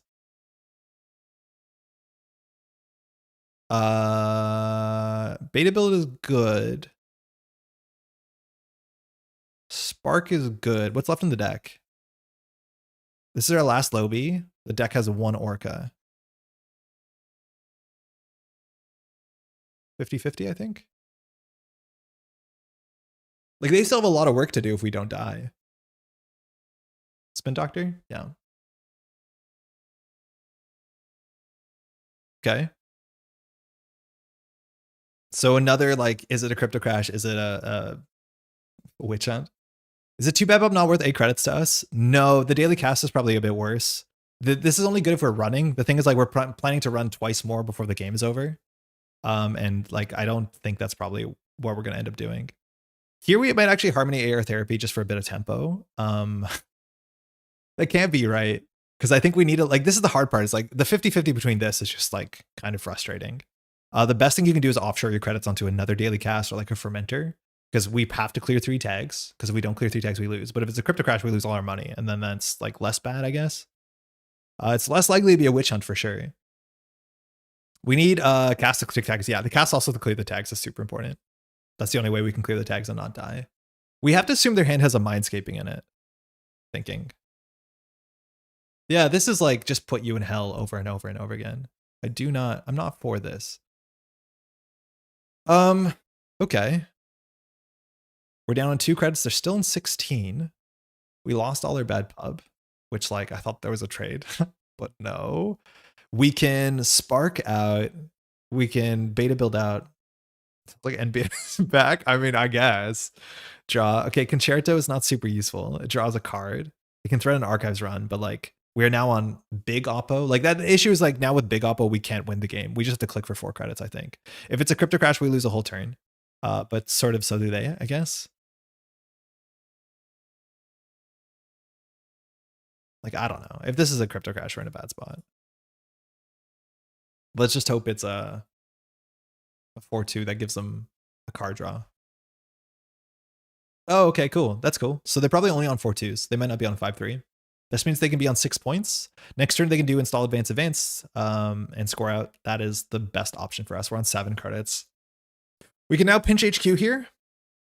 Pinching HQ, we could force a res. The face checks don't seem to be that bad. Like, they're resing on average 5 for their ice. We can take most subroutines. We have 2 knickknacks and 13, which is exactly what we want to draw. I think it's better off that we just prepare to run the remote server because it looks like they have to jam all their cards in the remote server. Harmony also to get back a pinhole might matter, so we don't have to deal with a maze again. But I'm hoping that we win all in 1 turn. And obviously this cataloger doesn't do anything with spin. That's not good. Fine. Nice. Get rid of the spark. I think we get rid of the last orca. Okay, so now we have beta build into Concerto. I guess we want to get rid of our Lobby first. That turn we probably should have ran and just sold our Lobby. I'm realizing I'm not doing that preemptively, but run the Spin Doctor, jack out. If they do the timing wrong, that's probably good for us. So this turn they can do triple advance, double advance, seamless remastered. We could lose to that, technically. That is a way we lose if they're on real 5-3s and seamless. We're thinking their influence is Vulture Fund, maybe a third Vulture Fund. That's 6 influence. End of line puts them at 7, 8, 9, 10. If they're on Mindscaping, that's 12. So they still could be on a seamless or 2. Ambient Sentry face checks are pretty bad. I mean, they're tags. Yeah, they're not good. We could run archives, and if they don't ask for this is the awkward thing, is if we run archives, we probably want to jack out, but it does force the Spin Doctor. The thing is they don't have to pop the Spin Doctor. I think we're still going to do it because this card is useless, and now we have 19 credits. We'll still make the run here, because if they oppo us, they don't score. Okay, Retribution, scary. Okay, so we don't have a rigging up. We could drop a Lobby. We could beta build the remote server. We're going to end up with 2 tags, though. It's way too late, so we can't do that. Yeah, we're not allowed to do that. Sure Gamble draws a card. Like, if they have seamless, we lose. That's, like, the name of the game. I guess we hope they don't. It has to be seamless and a 5-3. They could do score out tomorrow's headline with a click left and then like tempo end the line or retribution. They threw out a retribution. I don't know if that matters. I think we just hard cast a Lobby. How many rigging ups are left? 1. That does matter. We haven't seen our Dag and friends yet either. I think hard casting an Orca is also okay. It's weakened to the retribution tomorrow's headline play, but if they use a remastered edition on that, is it that bad for us? If that's the case, we have no more orcas until we harmony, which like, it's fine. We have a beta build. I guess we'll just install this and click for credit. I don't think they're on seamless with Vulture Fund. I think you can sneak in 1 seamless. I think it's good enough. No breakers in deck. Yeah, I think we have none. It's 2 orcas. Yeah, we have nothing in the deck. So the beta build doesn't do anything until we harmony it, which is like worth setting up because it is that good. Like Mystic seems a bit too little too late. We're definitely going to be able to build next turn, so it's like not as bad as a click for credit. I mean, I'll do it. Let's see what happens. I guess the game could be over here. Oh, Nihilo, fantastic. Yeah, it could have been a fine time to AR therapy. I think you're right. Maybe that's better than Mystic. If they're on remastered, they must have some sort of combo. I don't know whether it's like surprise mess to Chesto, got him. But this suggests that they're on more 3-2s, or they can just play never advance on 4-2s. Nihilo removes a bad pub, takes a tag. Okay. Oh, I'm stuck on the carpet. Overinstall, so we have no tag. Regolith advance. Okay, so now we have to run this because if it's a 5-3, they just double advance remastered, triple advance remastered. So what do we do? If we beta build archives, okay, so we get the spin doctor on the table sucks. So we probably have to win in a single turn, which means I don't think we proactively set up for this turn enough. We probably should have challenged the spin doctor instead of running archives when we did the last run to get a lobby. Yeah, challenging the spin doctor was better than running archives. Because of the Opos, they don't make this play. So we have to harmony back just to be able to beta build. So we spend 4 credits to get not that good. I mean, we kind of need to do it, don't we? Harmony back for breakers. We could hope this is not a sentry. Like, what sentries are they playing? Doom Scroll? Maybe Unsmiling, maybe Starlit Night. I'm not sure what else they're playing. We have card advantage in hand. They could go up to 5 cards, though, if this is a bad pub ice. But we have to run this. We have to run this as soon as possible because we're going to end our turn on 2 tags, and their hand is End the Line Mindscaping. Yeah, another grubber would be fine. But we have to run this. So the math is, how do we do that cheaply?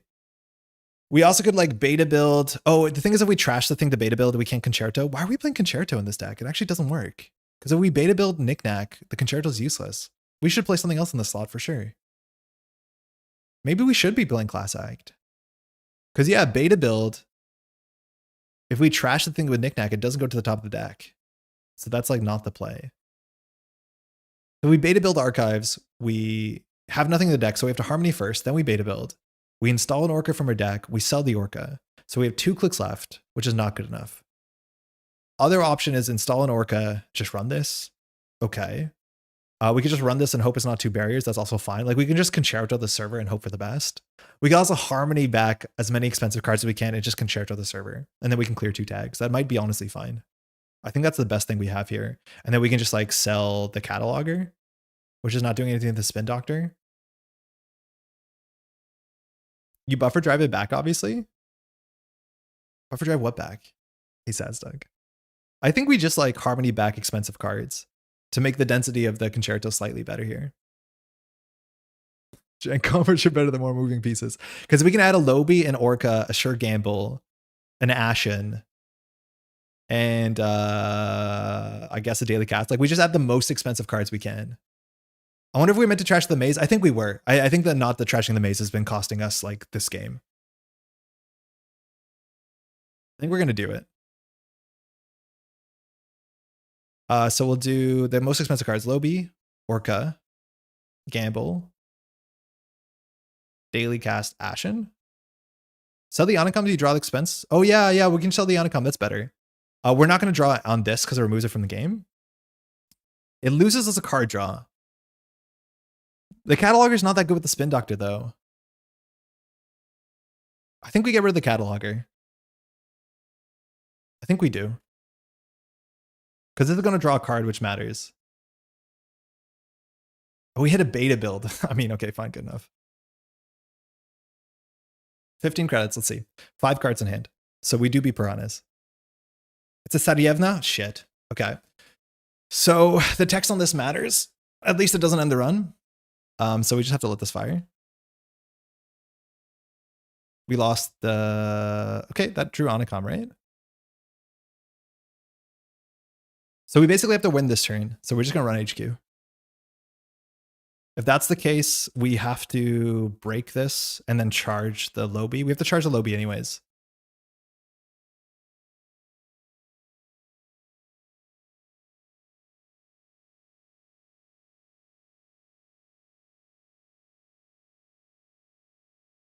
Crypto Crash? Okay.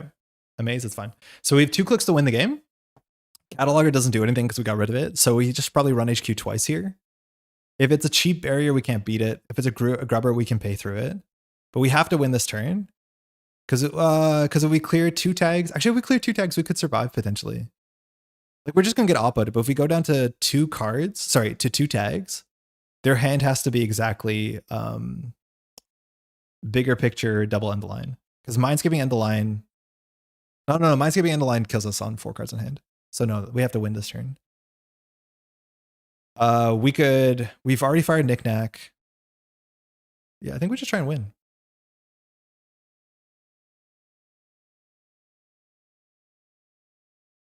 No res is scary, okay, because it means they probably don't have it. So no res is either master bluff if they don't have it. So I guess we run R&D here. I don't see what ice they wouldn't res if it mattered. Maybe that's like the coolest bluff in the world.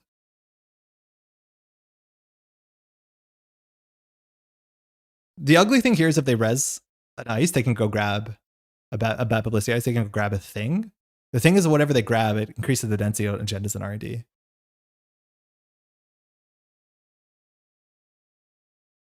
I think they should have res for the misinformation, but maybe they know that they need. What do you got? Spin Doctor first? That scared me. Ugh. Drop rates. They should remove this card from the game. We're allowed to remove bad publicity. Good game. Yeah, I think if we trash the maze, we've been fine. Wait, did they hit double end the line? Oh shit, they had double end the line. We could clear the tags. Good game. So you didn't have Mindscaping. So I could have cleared. Damn. So they're not on Mindscaping, they're on double end the line. So if we cleared the tags, we've been okay. And what was wrong too is if they were on Mindscaping, we could have kept 4 cards in hand anyways, because Mindscaping to end a line with our hand is very likely to survive because we have Onacom. Yeah, that's safe, I think. Yeah, shit, we should have just cleared 2 tags and been like, it's okay. Because the most damage they can do, I can still make you lose KK. I mean, yeah, but at least I don't lose. Yeah. Yeah, okay. What's the density on centrals? Like, I think it gives us another turn, which is actually really important. You had 1 event. I mean, yeah, but it's the best we have, right? Like, it plays around them having the chance of Mindscaping end the line, 25% of the chance. But if they don't have Mindscaping end the line and they have double end the line, we win always. There was 5 and 17 on R&D. Okay, so there's nothing in HQ. What about Concerto being bad? I mean, an overclock would have been maybe not better, but it just doesn't exactly work with what we're doing. Yeah, okay. So not the worst. Yeah, the other thing we could have done, like, I think we did misplay. So we should have trashed the Amaze, 100%, I'm pretty sure. Maybe the turn that we trashed, we couldn't clear tags if we trashed that. We should have done the Lobi Somi run not on Archives. We should have done the Lobi Somi run here on this remote server to get the Spin Doctor out. And then on the last turn where we think we're going to lose, we run Archives and then we catalog her. If that was the case, though, we would have knickknacked the cataloger or maybe the Mystic. Yeah, the remote server was ping piranhas. So he could have rezzed that. We could have broken it. Yeah, on the last round, we could have broken it. So we had a chance there. We could have played better. Thanks to the game. Not sure I'm going to enjoy playing against this thing ever. It's good to know. No bigger picture. It's a slots thing. I think also like the decks are not optimized yet, but I'm assuming one of bigger picture is like a nice little slot. It also like, you know, if they don't have money, it's harder for them to interact with you. Maybe the bad publicity makes up for it, but okay. Would we be better as Lat? Yeah, Lat seemed a lot better, but we didn't run a lot. What was good and what was bad? We drew weird. We did draw a bit weird. We could have drawn a bit more aggressively. The concertos might not be it. I could see us cutting 2 concertos for, let's try a class act. And then we can pay, 16 influence? Oh, she's 5. Okay. So then we can play like another pinel. And then like play an overclock, I guess. I could see this being fine. This seems good. Like, this is not a bad card. It's obviously it's a 1-of. But this allows us to stop doing the problem that we're running into. Which, well, let's give this a shot. Runner side. This has been so cool though. Like, in terms of the new cards, this has been a really compelling build to try and like solve. Like, this is way exciting in terms of like exploring unknown territory. New Ving, okay. 54 cards. I'm assuming we're gonna get some reanimation protocols. Our hand is Sure Gamble, Class Act, Knickknack. I mean, that's sick. Class Act, a bit of a nombo with Lat, unfortunately. Hey. How's it going? City has been playing in the Eternal Super League, if I'm not mistaken. So we'll see what the new bank is. Again, it's another deck that's going to have a lot of barriers, which that is a problem our deck will just have. Against barriers.deck, we're going to struggle. Against SDS, we're going to struggle just a bit too. Okay. He's thinking about it. We have two of our, like, our Knickknack is the most important engine piece. How are the new points treating you? Why are you playing standard if ESL submission is in 2 weeks or 2 hours, excuse me? Yeah, so if you don't know ESL, not this weekend, but the next weekend, they have to play for the new points system. They play in like 3-week blocks, where between weeks 6 and 7, for the last 3 weeks, they're allowed to change decks. Yep. For what it's worth, Scorp hasn't been doing well, but I get it. Everything else is cool. All right. I think Scorp will get targeted sooner than later by points. I just think Scorp has been having a bad time. Okay, Mulligan's great. We can keep this. This is the sort of deck where we have to play 3 measureds, beat like triple measureds. I don't know if we're going to be able to do that. We do have good money. Hopefully he's not jamming. Thanks, you too. 15. Tyranny about to continue. It's been really fun to watch. I think we saw the same narrative though, like last year. So starting with the KPI, I don't mind that. The other modes are a bit more frightening. So we shuffle a card, then we Nuveng. So that's the bad KPI. Win for the trash. 8 credits already. Like playing the 9 credit Vulture Fund, that's what I'm scared of. And I think this is the sort of deck that can play Camp Push. Push. Okay. We don't deal with push. 3 cards in hand. Could be not a Camp Push, but it could be an Anthill. We have a second pinhole, right? So we'll be fine. So I think we just do Sure Gamble, Class Act. We can also Knickknack the Class Act, which is like a fun interaction. I think now if we draw, it's a filter draw, which sucks. So Lat, when your discard phase ends, when a discard phase ends. So you actually can trigger both of them? Wait, that's incredible.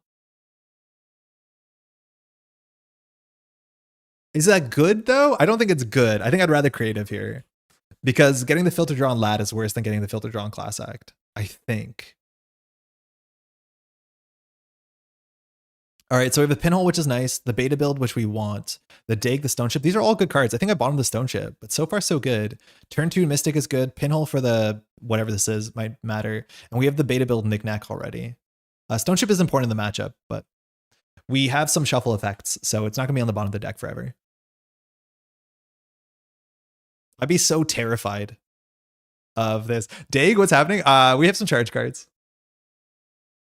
I think Dig is not the worst on turn 1. This was not used. That's good to know. Spin Doctor is something we want to challenge. It's good to know what they are. 5 cards in hand, no Nuveng that turn. So we want to install these 1, 2, 3. So we probably want to more importantly hit Lat. Nice. Class Act is good. This is more important. Playing this turn doesn't do anything, so we could just do Mystic, Dig, Credit. There's a chance like a green mail fires. I guess we have nothing to charge, so like why are we playing this? Yeah, that shows too much about our deck. We shouldn't have done that. Flat draw? I'm gonna ask. Could in theory be a Plutus. It's not likely to be a second Spin Doctor. Okay, so we have Lobby. Yeah, D-Law, what we're doing is we're doing the beta build Knickknack, making Wolf and Orca soup. I can't tell what this is. I don't expect a lot of defensives. So maybe it's an agenda that's just safer here. We could like force a face check when we only have resources. It's probably not that bad for us.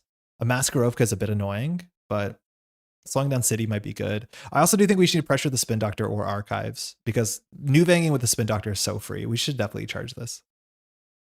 If that's the case, we'll run Archives, I think. I think we just do it. I think we should just do it. So we can do 1, 2, 3. We'll go for the Orca. We'll run Archives. We'll Knickknack the Orca. We get a Class Act, so we don't draw the Lobby. It might not have been the worst to do. Let's see if we force some stuff. So KPI Flystar Descent. So a lot of cheap code gates. We'd love to see that. Unfortunately, they're in the bin. Now 5 cards in hand. We've already done everything we need to do. So I think we can just credit. Was that good? I mean, it felt good. I'm assuming we're getting it there. Another beta build means we can just do it again. We have to watch out though, because 2 orcas will be in the bin next turn. So this is plus 6 credits in a card draw for a lot of slots. Oh, yeah. Okay, that tracks. I couldn't tell what that was. Yeah, we definitely want to contest the spin soon. Oh, advance undo. That's ugly. Unless we're going to do something else with it, because now we know that's advanceable. Yeah, sure. Immediately runs it. The issue with the beta build is we use it for the knickknack. We're not actually going to use the breaker part of it. Okay, so options here. We can beta build, run the spin doctor. That's probably a bit better for us. We should do that sooner than later as a cataloger deck. It doesn't look like we were triple advancing this just to jam. I want to get the Lobby on the table sooner than later too because of Dig.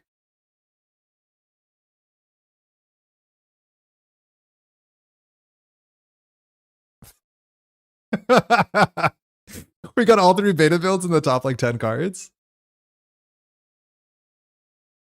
Drawn Ashen. So good.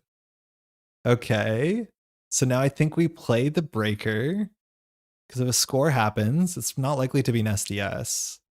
So we can install Lobby, we can credit creative, we can also draw, throw out Knickknack Mystic. We have one more Knickknack in case. I think we do just flat, like rigging up would have been really good. That's the reason not to install this. Because like there's going to be a lot of barriers here and going down to 1 counter. Yeah, that's probably not right actually in hindsight. It's just like maybe Dag fires this turn. I don't think so. I can't tell. We shouldn't be precious. We have 2 more of these. So I think we just either do draw Mystic, which means we should have done in the other order. Yeah, we should draw first. Okay, that's fine. So then we'll just do this into this. Discarding Mystic. We'll keep a Lobby. Okay, therapy means we can just do it again. Doesn't fire Onicom, still pretty good. Free cash from the bin. Yeah. Clickless 4 credits. We need to have a program on the table also for SDSs, which I'm assuming we're playing. Maybe we're just on Basalt. It's hard to tell what the new Vang agenda suite is. They also often play like seamlesses. Just above the law. Yeah. Okay, at least the Lobby got there. So we could have maybe challenged it. I think here we probably should be running HQ. Just I can't tell if we should be using Lobby aggressively. If it's a Winchester, it's not the end of the world because we have more credits and we have Link. So I think that's fine. The problem is if we beta build, it's our last Orca, so we should probably either beta build for the Orca just to immediately harmony them back, which honestly could be fine, or we could beta build a Lobby, which is just fewer cards. I think we beta build the Orca, or the last Orca, no joke. I just don't know if we should be making single. Oh, wait, we have no knickknack. Sorry.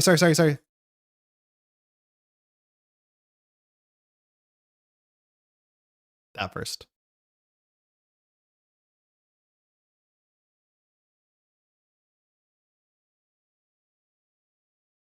Rigging up an Onicom, nice. Yeah. Yeah, otherwise that's an absurd run. The Maskarovka, okay. I mean, we could give 2 credits. We could break this. I don't think we need to be too precious for the Lobies. We've drawn through, again, this is a 54 card deck, so there's definitely agendas in hand. If it's an SDS, we have to get rid of the Lobby anyways, so like I will break it. Myoshu, I mean, can't be surprised. Drawn another rigging up, okay. I think here we can do our first Tempo Harmony. We could also run R&D here just to force the credits down. If you res any barrier that's not Maskarovka, it's a bit expensive. Like a Logjam here is expensive. You do get 2 credits back. Like, I don't know if we should be running for singles. This doesn't feel good, but if we pressure this, the remote server doesn't go anywhere. I think we still have a Docklins in the deck, right? I don't think we cut that. This deck is kind of cool.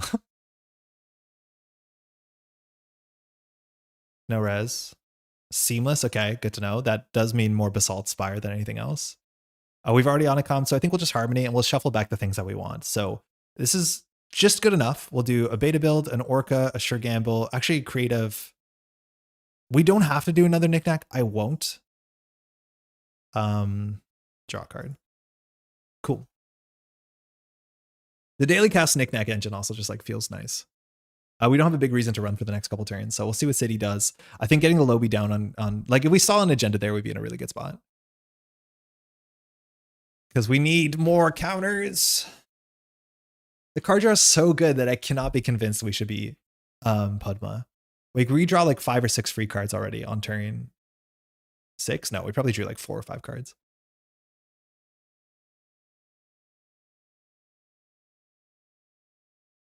So we have 2 more Lobies in the deck, 1 more Orca. We're going to need the Orca.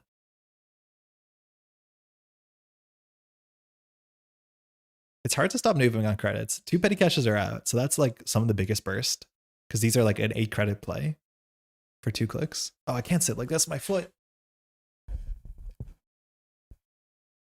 Mm-hmm.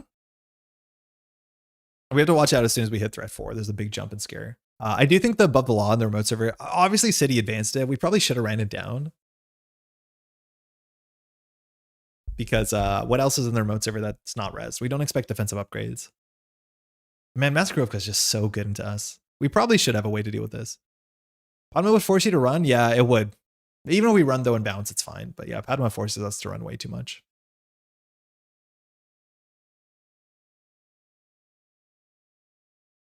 And again, we can be very aggressive just ripping through our deck because we have the Ashen. Worst case scenario is we Ashen, we'll remove like 3 Orcas from the game.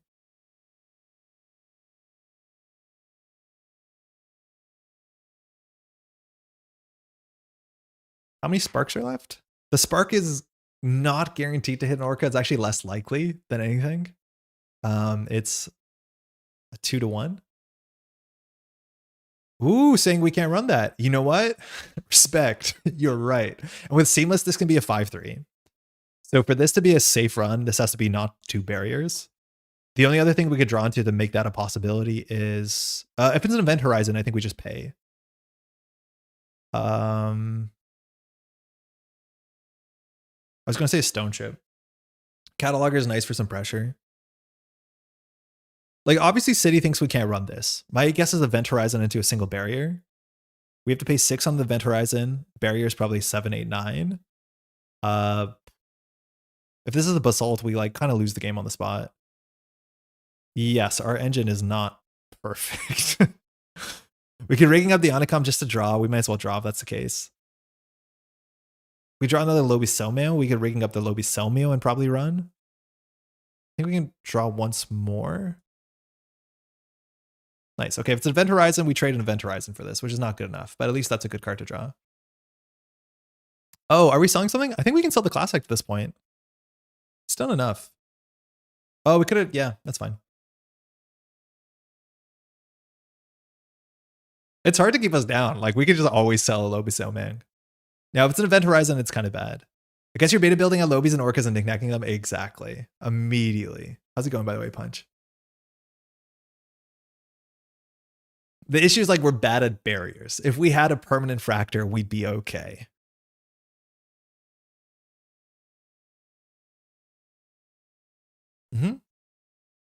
To score out Seamless Basalt, it's only 3 credits, so like we have to do a lot of pressure here.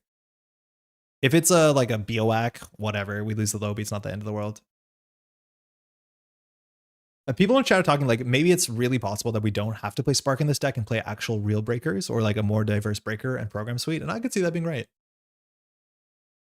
We haven't ran into surprisingly few sentries. And again, I don't know if City saw us coming, but like throwing at these code gates, these are the perfect ice for us because it allows us to charge our Lobby really cheap. So it's like the play. Event Horizon, okay, we have to pay 6. So it looks like we're going to trade the server. So this has text on it. So we have to pay 6.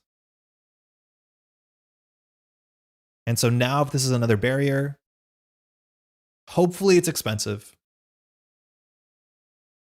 Okay, so we're just trading that. Okay, so Onicom we don't need. Again, if this is a Basalt, we just kind of lose because we can't beat attritional measured. Stone ships are really good. We will get another Lobby charge. It could be STS, I guess. We have a we bottomed. We know that we bottomed. So we don't need the Ashen. We know that we bottomed the thing. The other card that comes back. But like, they have so much Metropole Grid. Hey, Emily. That's very kind. Very happy to be able to stream like this. Yeah, Seamless Basalt. Oh yeah, right. It's even cheaper because they get Nuven credits. I forgot about that.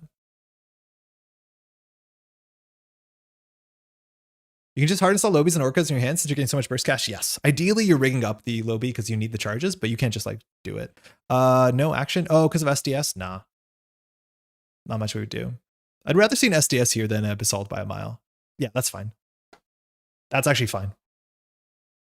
Surprisingly okay. Okay. So here we can like just do Stone Ship Cataloger and kind of mess the game up. Sorry, rigging up Cataloger. That draws a card, which is a good start. We can spark out a Breaker. It's a 2-to-1 chance to be the Lobby, but like this is way less bad for us as much as we did lose an 8-cost program. I think we do that, and I think we don't Knickknack this turn. Break Lobby Orca is like playing a stompy deck in Magic. Yeah, I guess so. I played a lot of Magic. Let's force the issue. Nothing here. We just want to get a res. If it's a 6-cost res, like a big old logjam, so be it. Drop City down to 2. One day I'll make World and say hi in person. Hey, that'll be fun. I don't know if you're planning to come to Montreal. Do we need a program for SDS? If we do find one, we just spark and then we hit the cataloger button.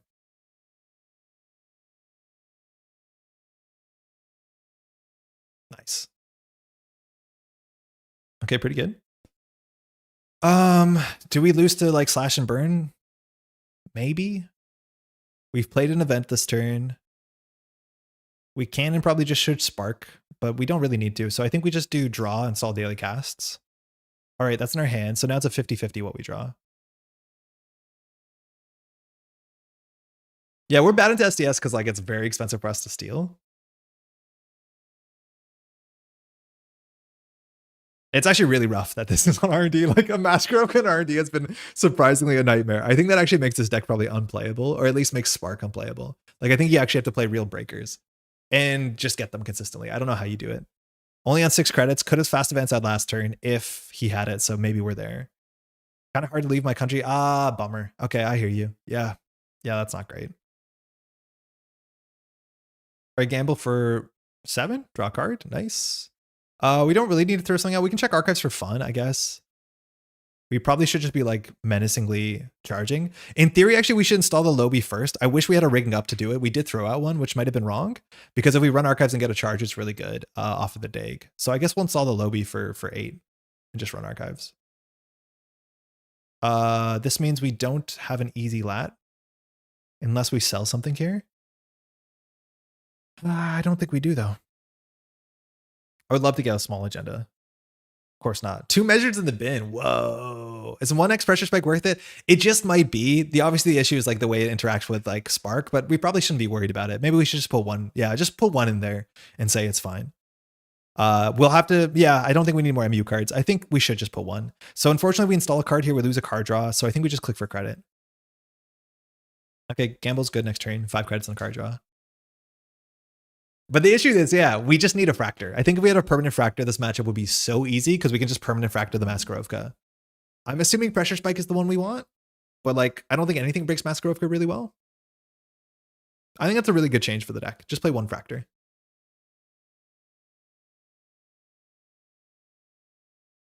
How do we break barriers? Oh, this Lobby forever.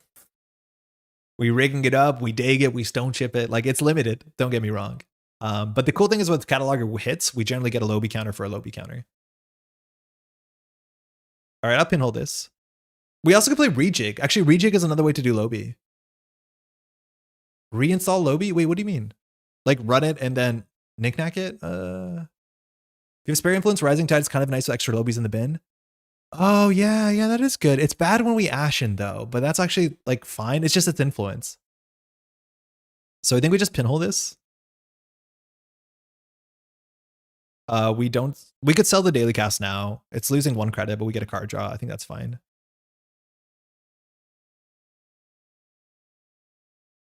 Yeah, DEG is better than it looks, let alone love to play the cat army.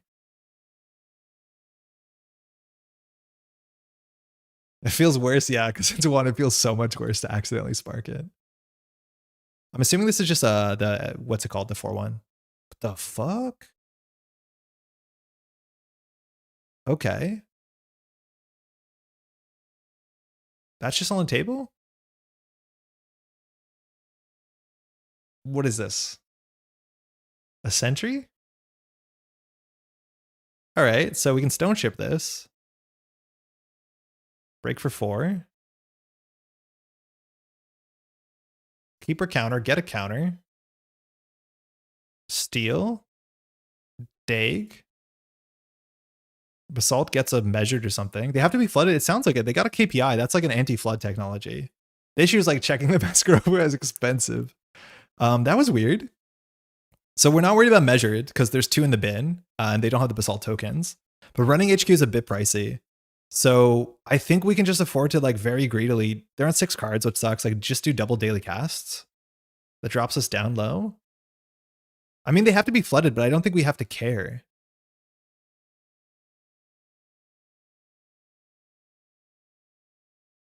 We could split the difference and do a stone ship. This drops us to 8. I don't think we lose on 8. Yeah, that was weird. Maybe the 2 hours to ESL check-in started scaring. He's like, we got to push. Chain the casts. Yeah, you're right. We might have wanted to separate the cast. That being said, I don't mind knickknacking a cast on 4, a cast on 2. If that was the case, we should do cast stone chips. Yeah, so they're off by 1. KPI to gain 2. Ice. Push.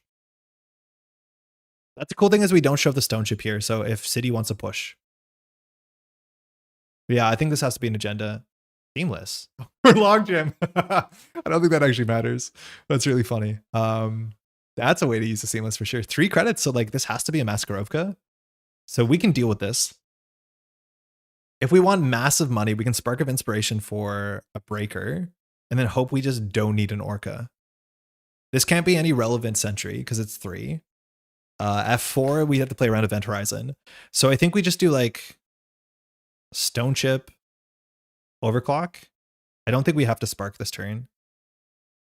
We don't have a sell. So I guess we could start with the Sure Gamble to see if there's something that we sell, but there's nothing in their deck that's sellable, right? What's left in our stack? Man, this deck is like really interesting. We have 1 Lobby in the deck, 1 Orca in the deck.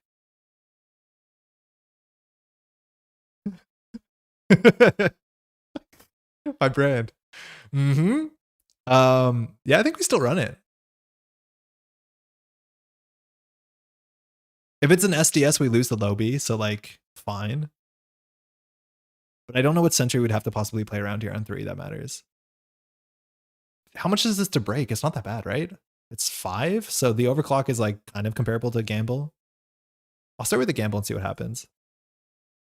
Oh, that makes it easy, right? Because you like pressure spike and do spark. I think 1 pressure spike is fine, and then your spark is still probably good. Even if you pressure spike, like get the pressure spike off the thing, it's fine. So we could beta build an Orca here, make a run. I mean, it's what we do. We have 13 cards left. 1 of them is an Ashen, or more accurately, 1 of them is the what's it called? The thing that shuffles an Ashen in, and I think we can do that. This is greedy though. We don't need to do the beta build. I think we just do Stone Chip. F it. We'll get the Orca. We'll run server 1. We'll sell the Orca. We shuffled the deck. We have 25 credits. This is probably extra. Yeah, it has to be 2 barriers. Of course it is. So we'll break for 3. Continued approach. Stone Chip. If it's an SDS, the Stone Chip is bad.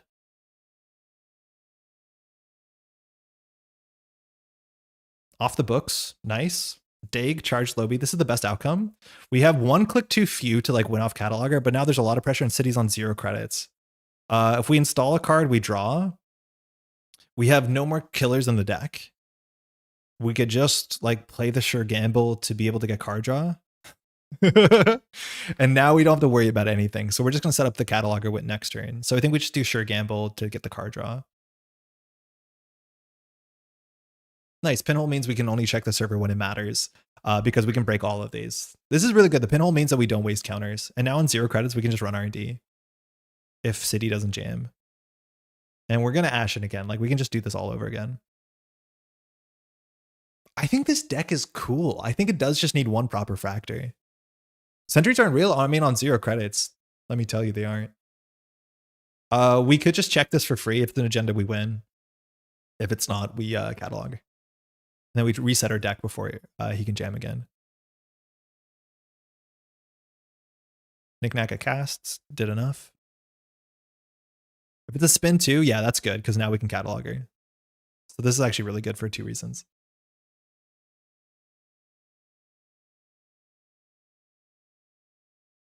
Is this sick?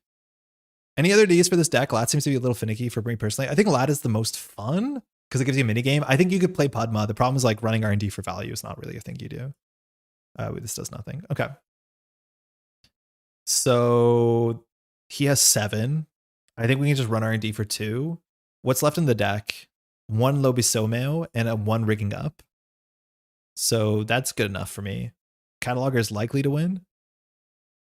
Even if we find a small agenda, it just like traits the cataloger counter. Or sorry, the Lobisomeo counter.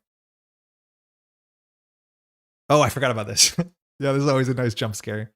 So it's Hedge Fund, Toxin, Event Horizon. We haven't once cataloged correctly. Not once. I honestly think this is a pretty perfect ordering. I think we nailed it in 1. Padma would be better at Sepa to make R&D easier to run. Yeah, maybe. I just don't think we run R&D that much. Okay, so we should just be drawing. So I think we do draw creative. Docklands is good if we want to empty this low view. We want to empty this low view this turn though. So I think we play Docklands, so we start camping HQ. That's probably more important. We've played an event this turn. We're talking about Fracture to hit on Spark. I think we pull a Pressure Spike. Padma Sepa is real and fun. I get frustrated with Padma. I really do. Click for 2, click for 3. Okay. So checking archives here is relevant. Running HQ is relevant. We know the next 3 on R&D. City's going to do credit hedge fund probably. No lat draw there. No, he was on 7 cards. We can't do it. Yeah, he hit a spin doctor, right?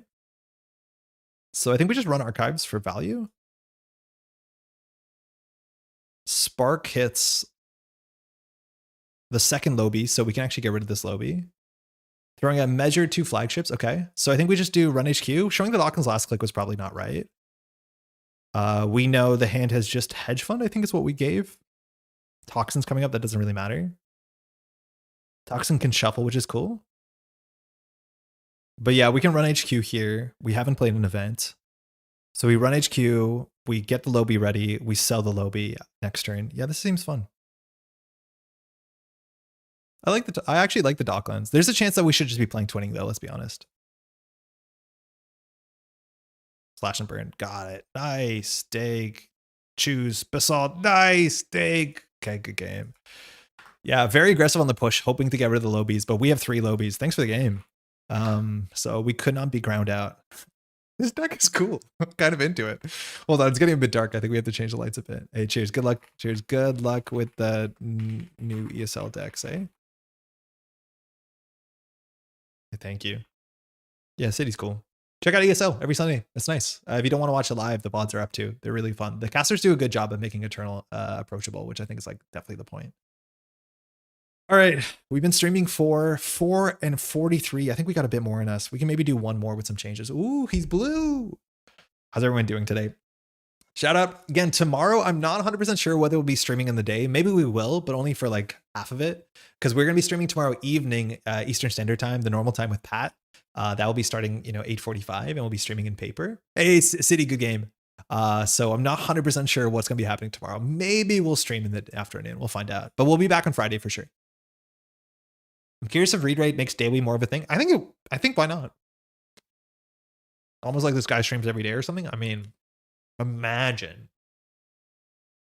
if I could make that sustainable. Oh god, it'd be so fun. Shout out to the patrons. They're kind of the best. Okay, so things are good. We want to put 1 Fractor in this deck. The question is like, what Fractor do we want to put? So let's just check Netrunner DB so we don't miss anything. More Pat, what a blessed week in Netrunner content. Tell me about it. I wonder if he built decks. Z standard S Fractor. Images, go. Okay, so Fractors we could play. We could spend influence. Some of these are gonna be ruled out. Okay, Begamot, no. Banner, probably no. Probably no. Cleaver, banned. Corsair needs stealth. Kurapira, not the best Fractor. It's an option. It's 3 influence though. Gauss is not awful, but we want something that's more permanent, not just the turn it's in, it's good. So that's an issue. Makler's no good. Marjana's no good. So I think it leaves us with only like 3 options. Firstly, Principia, which I mean, technically, that fact that it has a big number means you could KK it on times that you have to. Pressure Spike has better text into Hyperglacier in the late game, and that's usually when there's too many barriers. So I can see Pressure Spike being the option. It breaks Maskarovka for 4, which that's not good, but I think just about every Fractor does. Like Principia breaks it for 4 as well. And then Rising Tide is another option. It's Influence, though, we can move around. But in theory, in the late game, if we have all our Fractors in the bin, which we shouldn't, we need a decoder, this is okay. I think that's actually really pushing us towards Pressure Spike. I think that's the obvious option. People have time before Andre's stream. Safer and I will be recording our first episode of Measure Response starting around 7:30 p.m. Eastern.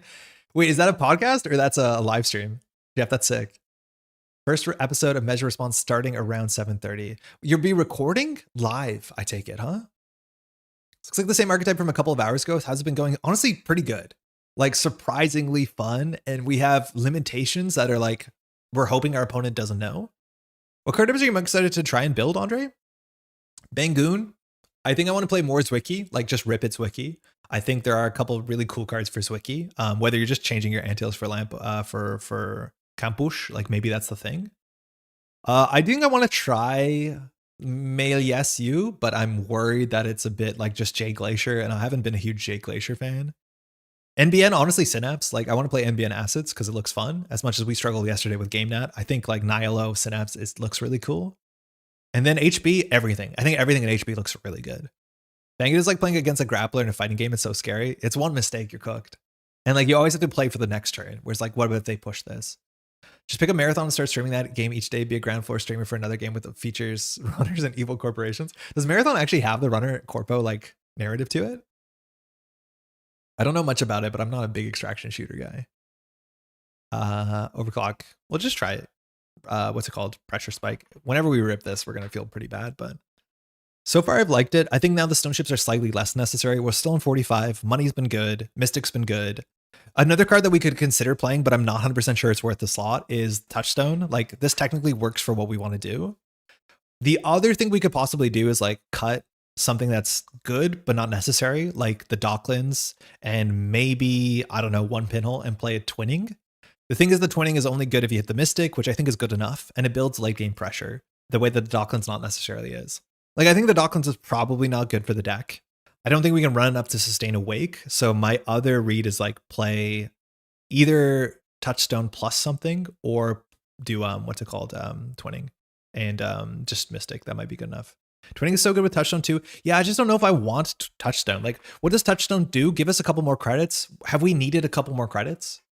Like when our cool interaction is gain 7, do we need a couple more credits? It's going to be a live call-in show? Oh, sick. That's awesome. Hey, Duckland. Good game, by the way. Twinning is cracked, put that shit on everything. I mean, influence. Maybe we don't need the Ashen. Let's see. There might be no games where we play Ashen. So we could play like third pinhole, play Twinning. I can see that being true. Is Turbine worth including this list? Turbine has been banned in Standard for a while now. I'm not sure when it got banned, but it's not.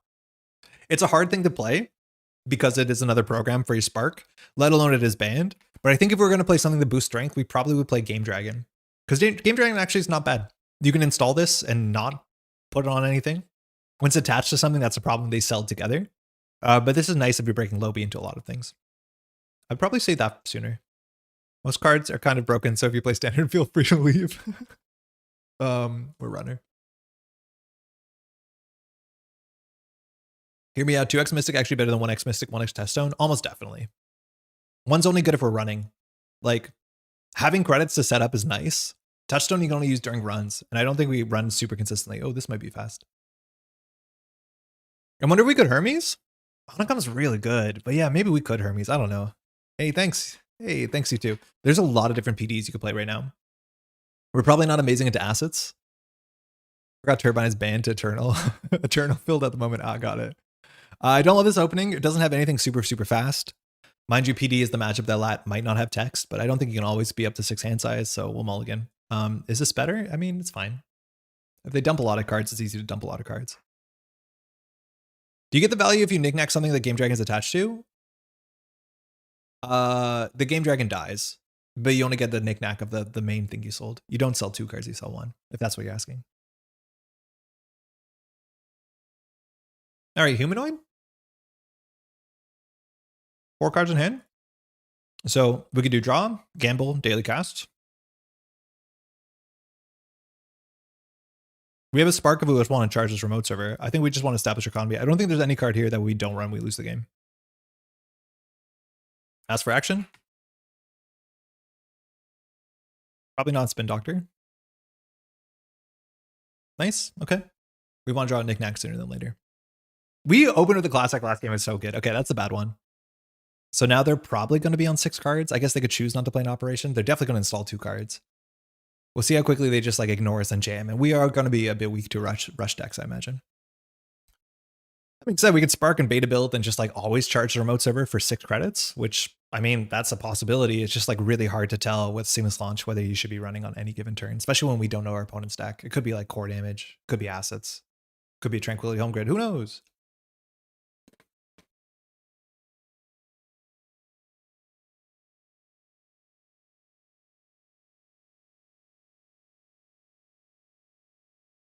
It's assets. All right, so we have to play against trashing things because they're definitely playing fully operational and probably flood the market. If you're playing this, I'm assuming you are. I think being HU or R&D just for info has been real value here. I mean, I'm so scared about setting up considering we have no setup cards that, well, I wouldn't disagree with you. I think we have bigger problems. So reverb is probably nice. We could see here. Oh my God, it's easily a Sleipnir, which like, good luck. It's a Sleipnir. I don't know what to do about that. We could face check one or both of these. Seamless launch onto the table shouldn't be that hard for them to push out. I think the face checks here are kind of bad. If it's a drafter, it's like really bad. But like I don't think we're gonna spark an Orca. We could spark an Orca. We break drafter for like 2, right? Or do we break drafter for 4? No, we break drafter for 2. Nice. And charge. Nice.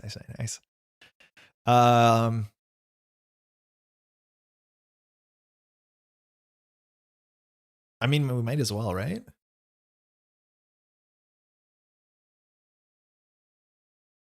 Big fish. I know this is not a fish. So show me a 1 credit reverb scatterfield. Okay, fires. Now we'll charge the other server. Until we have Knickknack, we don't have like busted economy. Okay, so we'll run server 1, server 3. This could have been a Sleipnir. Maybe this is better on this board state. We just need a trash cards and Blade of fine. So now they're in 2 credits. Shouldn't be able to res this. If it's a reverb, we got the right order. Never mind. All right, lat draw. Ow, my credits. If they have a fully op, I think we lose the game.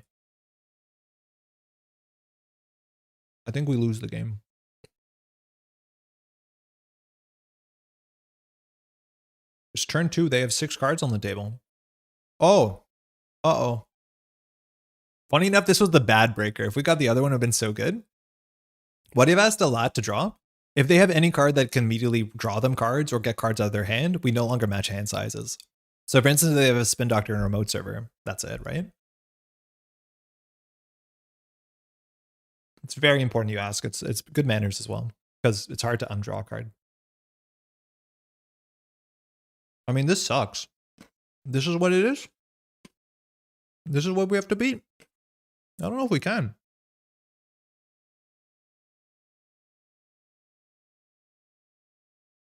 Turn 3, they have 7 cards on the table. Each of them requires an answer that we don't have. When they score out, they grab a fully op, and then things go worse. Flop should cost 2. There's so many HB cards that should cost slightly more than they do. Okay. We could beta build to go get our thing for 1 run. Doesn't seem great, so I think we should have to set up. Double daily cast, credit, double daily cast. I mean, it's probably too slow, but I think we're committed to winning later than earlier, so I guess I'll do it. No lat draw, but there's probably a spin on the table. We also are in a bad spot if there's like a powers that be, because then scoring is like super tempo positive. Yeah, maybe. Oh, that's fine.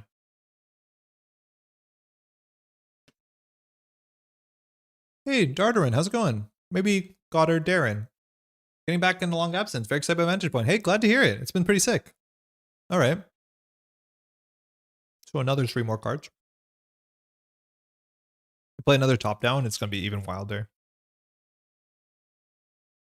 I miss Daily Cast. It feels good. We definitely want to draw our Knickknack sooner than later because of this one. We have 2 pinholes for auto, but we just need to clear these servers. Server 3 looks like it might be an agenda. I don't know what else it would be, right? Like maybe a regolith. If it was an upgrade, they would have used it by now. Yeah, another top down. Jesus.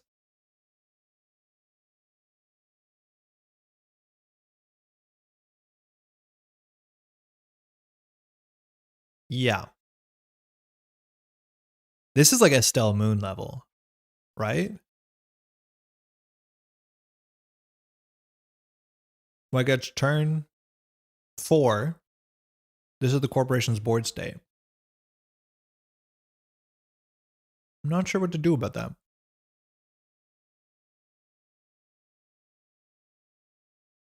If we hit a drafter, it's really bad again. There has to be an agenda on the table.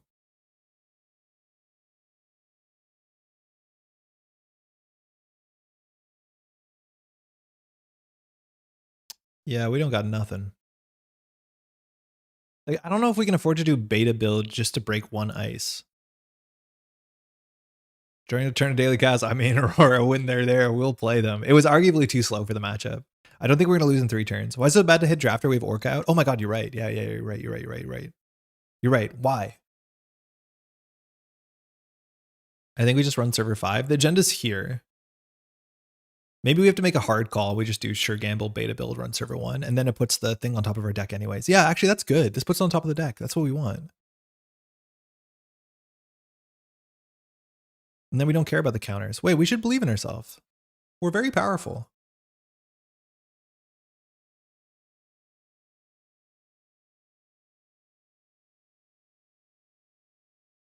Oh, I mean, that's good to go. Okay, so next turn we can draw the thing. Yeah, the agenda might be in the white space server. And the cool thing with the white space is we can break it. Are we whaling? Super whaling. We need a Knickknack to whale harder, but we are whaling. They're going a bit too fast for us to be comfortable. This might mean that server 3 is a 4-2 fully op without installing in here. Okay. So I think this is a 4-2. If they had a wage workers, they can score anything. If they had a flood market, they could score anything. Why didn't they res the cohort last turn? They just installed it this turn. It was the humanoid last turn. And they just refilled the server. But I can't tell what the server is. Are we sparking with several programs? 3 orcas, 3 lobies, 1 pressure spike.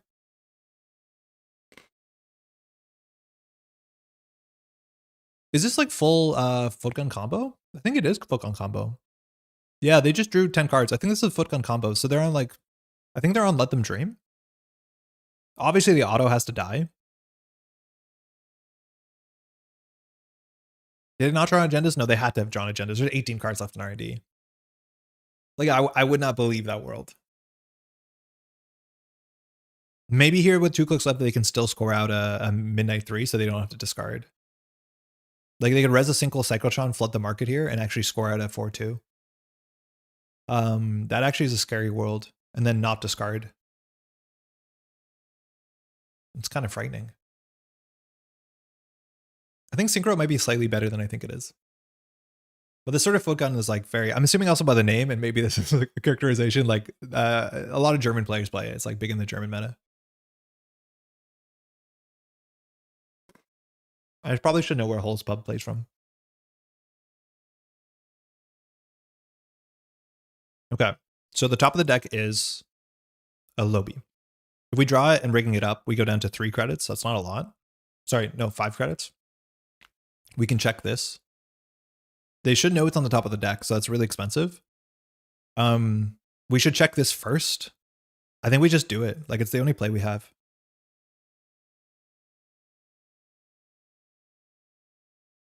This has to be a Synchro Cyclotron or an agenda, but I'd be surprised if it's an agenda. It's charges. Wage workers. Okay, so now there's an agenda on the table. I'm just gonna keep touching cards. We can trash cohorts.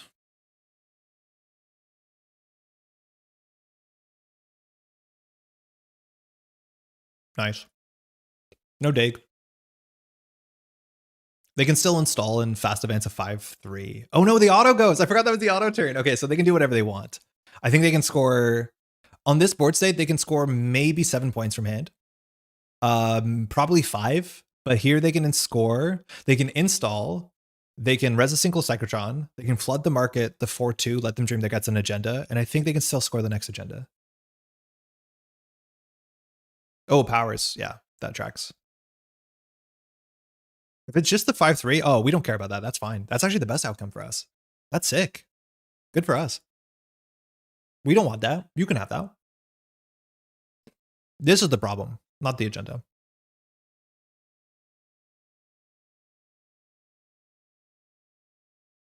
So this is a cohort. So we have to run archives. Server 6 could be an agenda. It's probably an extra wage workers. So I think we're okay. Flood the market's gonna be a problem. If we top deck a Knickknack, we're gaming. Because we can sell a daily cast and actually start touching centrals. Because they have points in hand. Dawkins Pass actually would be fine here too. We're gonna be on 6 credits. Breaking this is expensive. We know what it is. Wage workers is expensive. We have no asset tech.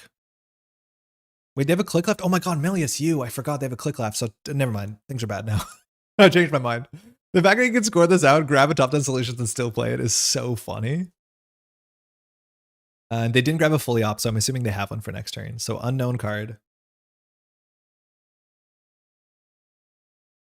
This can be important because they know we can run it.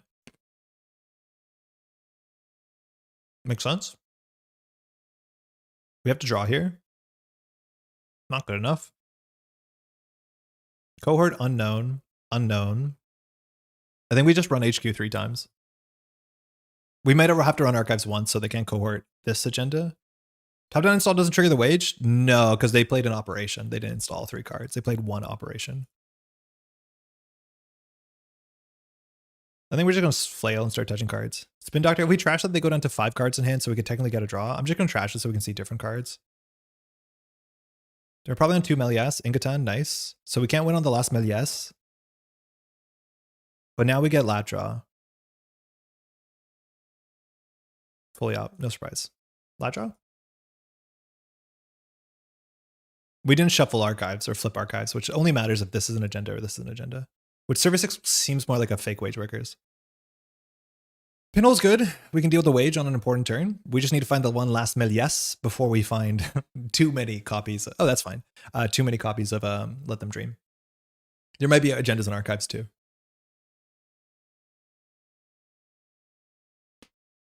Could they deck out? They usually don't. If they're on 0 agenda points, maybe. They revealed an off-world. Oh, this is an agenda. Oh, that's bad. So we had to run archives there. Couldn't tell what this was. It looks like their early game was like way worse than I thought it was, but there's an agenda in here. It's safe with Spin Doctor. We can 2-for-1 them by pinholing archives. They're going to fully operational and like play game clicks and not have to score this out. Like their money doesn't matter. We don't have time to trash all this stuff.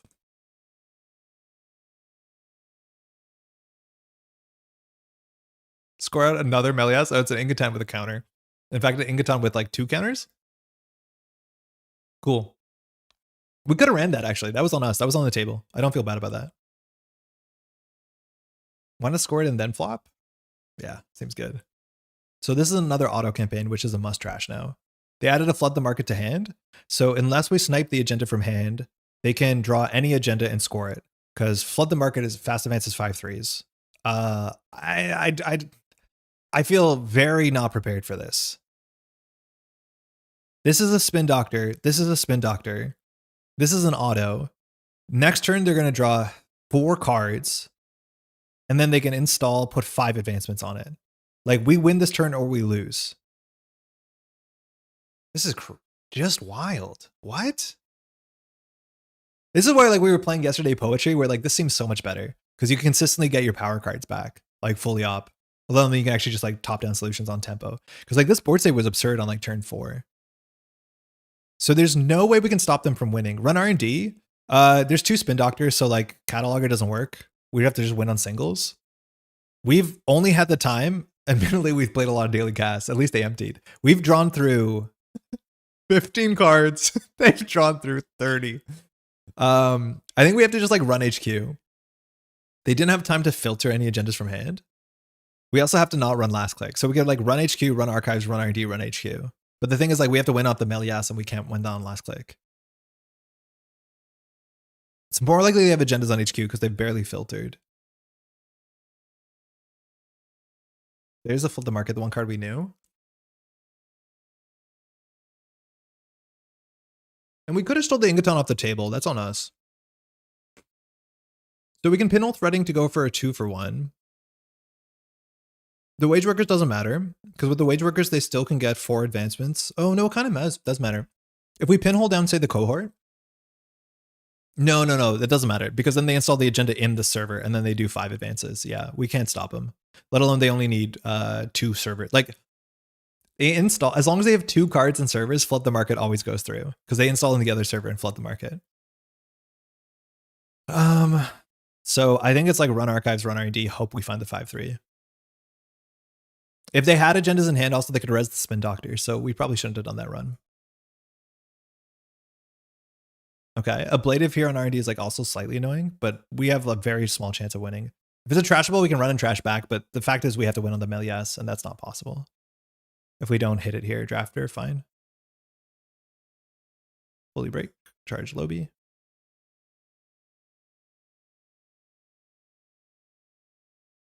Yeah, I don't think we trash this. One deep dive would be good right now. It doesn't beat Melias. It doesn't actually work.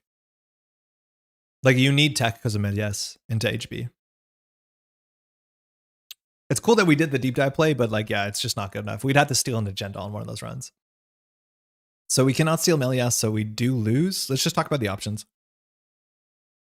We can run HQ. There are cards in there. If we pinhole the cohort, it doesn't matter. They just see 1 fewer cards. 4-2 in hand, we snipe it. Yeah, but the problem is they can draw 4 cards. It's like the best play we have. If we trash the cohort, it doesn't matter. They just draw 1 fewer card. They have enough money. We'll just go find this deck. I'm not 100% sure because it's not that good of a setup card. We don't run that much. This is like the, we've been playing against conventional Netrunner, like Glacier remote, 1 remote. This is like turn 3. There's so many problems. Like if we didn't draw Sparks or beta builds, we're cooked anyways.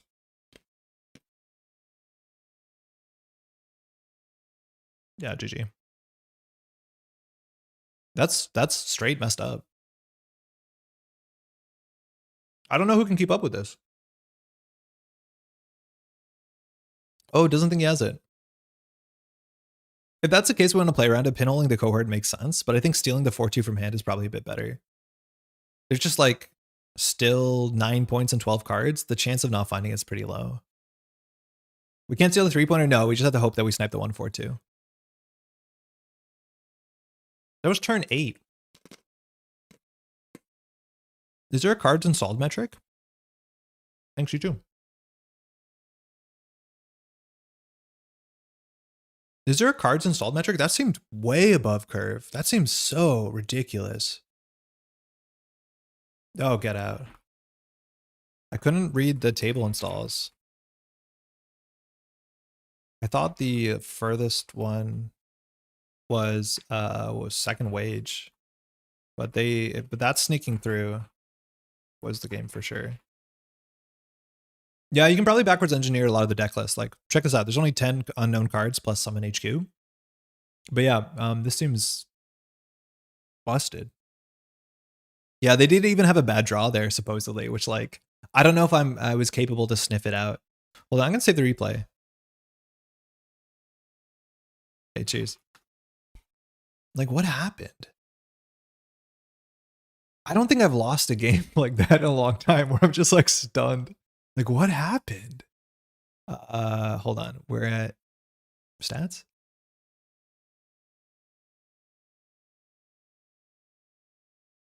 All right, let's flip it. Corp view. Oh, our replay's busted?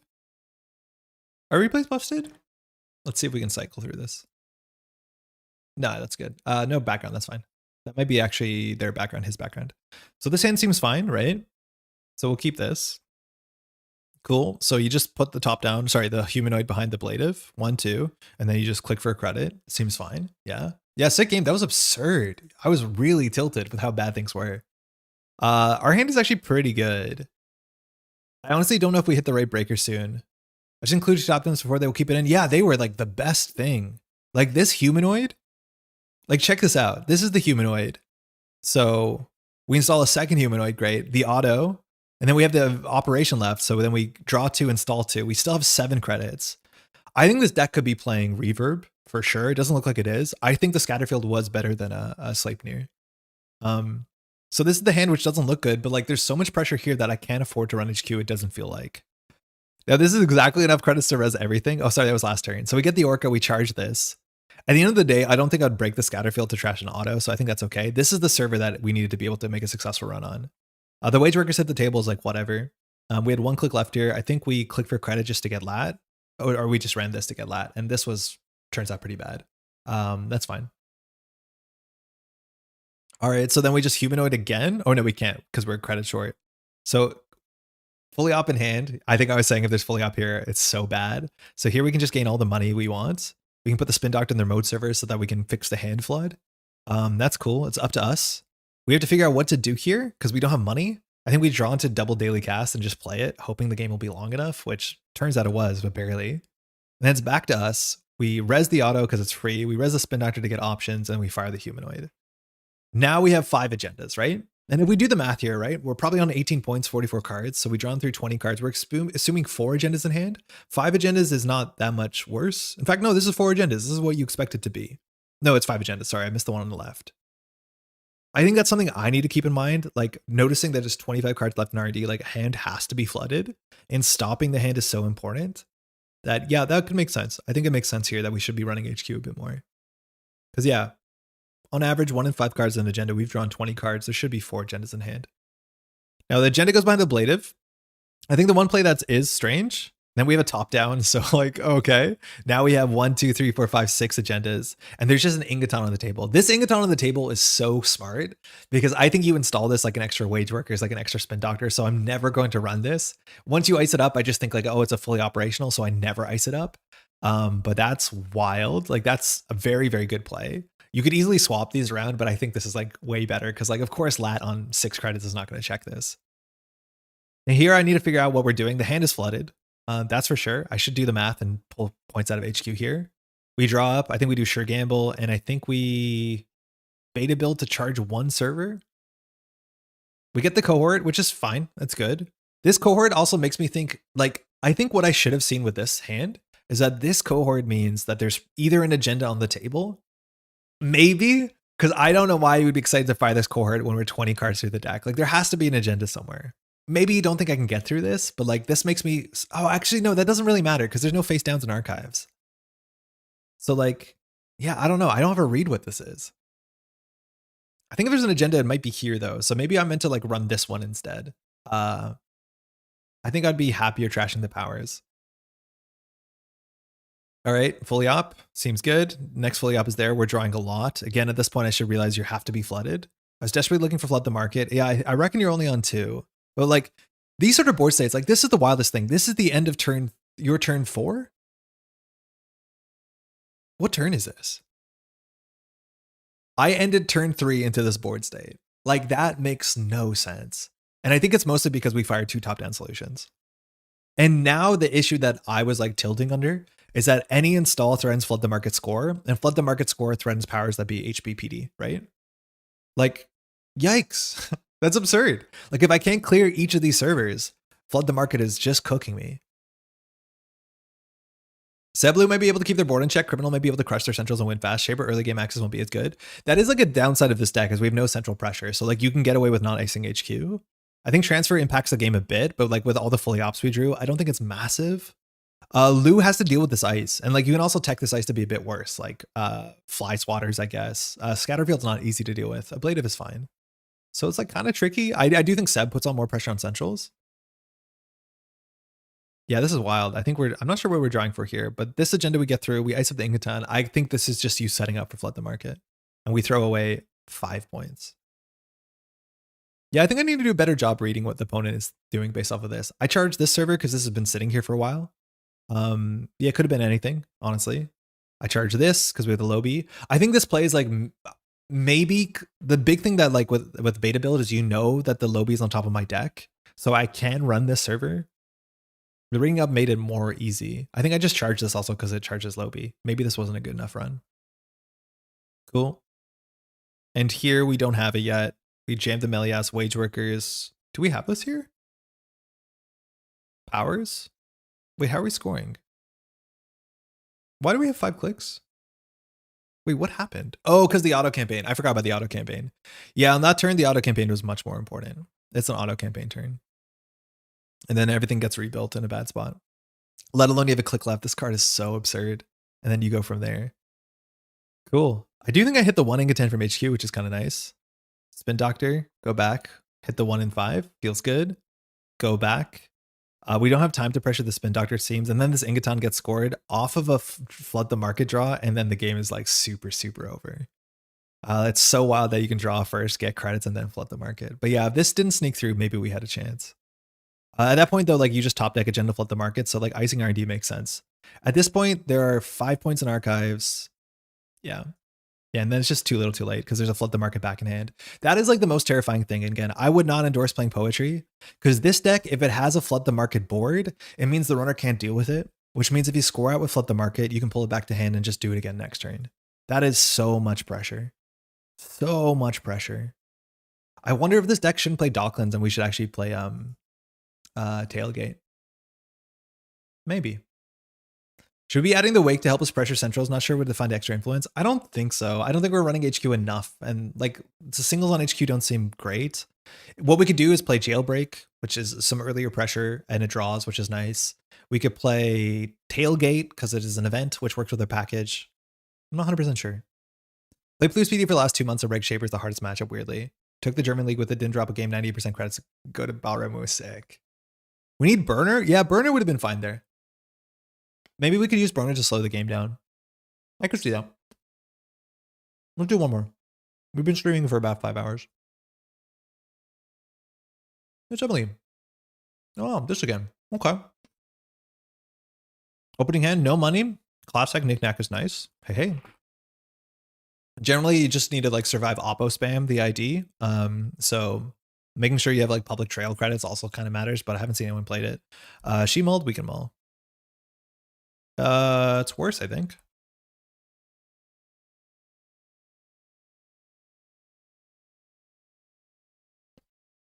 Yeah, we definitely could have played the PD matchup a bit better.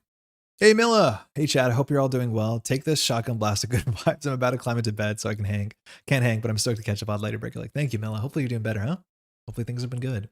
Thanks for dropping in. How has Ad Nihilum felt so far? The editorial? I've only played against it once.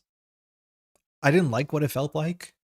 It just gets big money early and then puts in a remote server over and over again and says, can you survive Oppo now? Can you survive Oppo now? Can you survive Oppo now?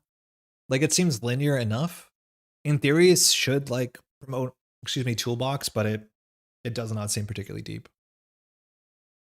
This probably is a Nihilo agent, which maybe is worth something, but I think our hand here is really bad. We need to draw creative. All right. That ain't it. Ooh, this is not good. All right. We should get a card draw here. We definitely throw out the pressure spike. It's yes. Credit.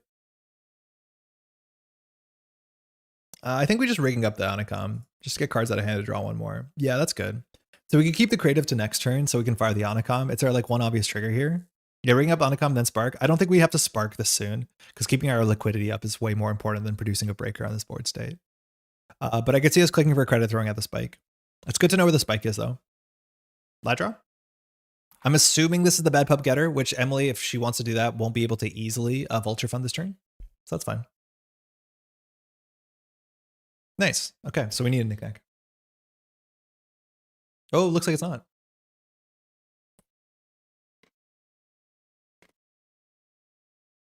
Maybe she don't revanchel it. Seems like a card you want to play because it's a new card. It doesn't make a lot of sense with bad pub though.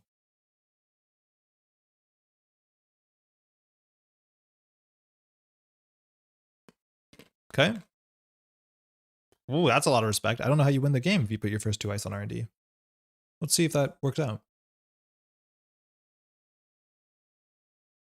We probably should run archives to force some shuffles. Like maybe we get stink tanked. What's up? Oh, I figured it out. Yeah, that makes more sense. I'm assuming it's R&D HQ. Yeah, do it up. No, not at all.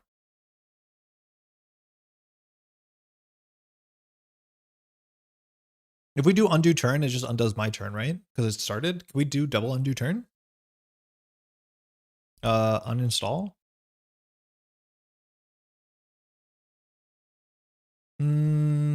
Let's try double undo turn.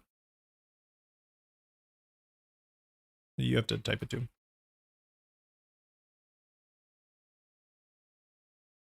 Once more? Doesn't work. Okay. What do you do? Easiest way to drag ice to hand. Yeah, I think you can. You should be able to drag the ice back to hand. Can you? If she's not on a tablet. That's the hard part. The thing about having a consistent toolbox is that if one of your tools is a gun, you just keep using the gun. Yep. Yeah, perfect. Perfect. Okay, cool. All right, so I'm not really stressed to run this. No, seriously. You see the sort of undos we do out here. This is nothing. Yeah, so we just want to find a knickknack and set up our economy. +1 cred. Oh yeah, +1 cred.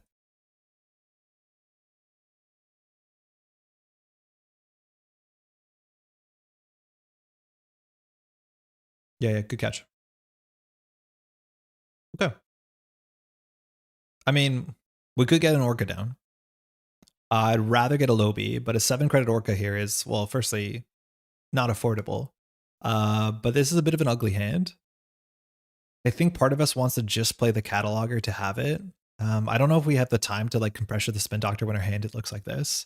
We have to not be super super precious about our hand.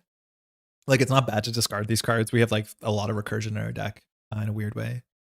We could just spark here and see what happens. Yeah, that's fine. Yeah, that's fine. Yeah, that's fine. That seems fine. Okay. Now we just do credit creative. Discard. Honestly, I don't know what we discard here.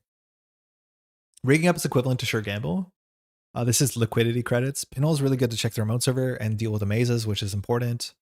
I don't think we need a cataloger that early, let alone the spin doctor keeps it dead. These pretzels are making me thirsty.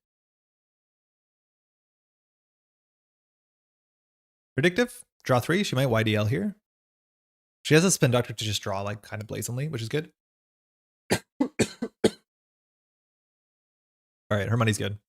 Hey, Delbulb, how's it going? How's Vantage Point been for you? I'm assuming you probably want to do some whale and wolf soup at some point. Seems like your kind of thing. I can't tell what's in the remote server. Amaze, Garbage 3-1, Ladisburg City Grid, Bite. All right, Mystic is good. She's on 5. I don't know if there's anything on the table we care that she scores out. We could play the creative this turn. I think we might be better just doing Mystic credit and playing the creative next turn to draw. Like, we're not doing much very quickly. The best is we have is lat draw. I don't love this style of play where we don't do anything. Run something? I mean, we don't have a big reason. No?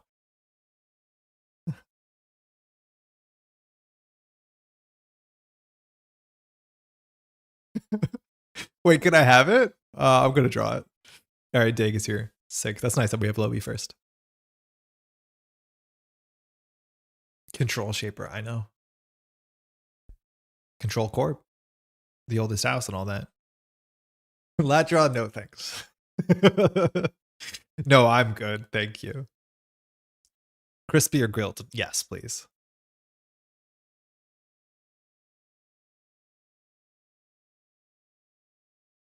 I built this, but with the disposable breakers, hand and deep dive, and just use whale kill package Zcon. Can't really rely on Lobby as a breaker long term. No, we've had to put a pressure spike in it. I think like actually running real breakers and not spark makes sense. I fundamentally don't want to play deep dive. Oh, she's on 17 credits now. What happened? Where did that come from?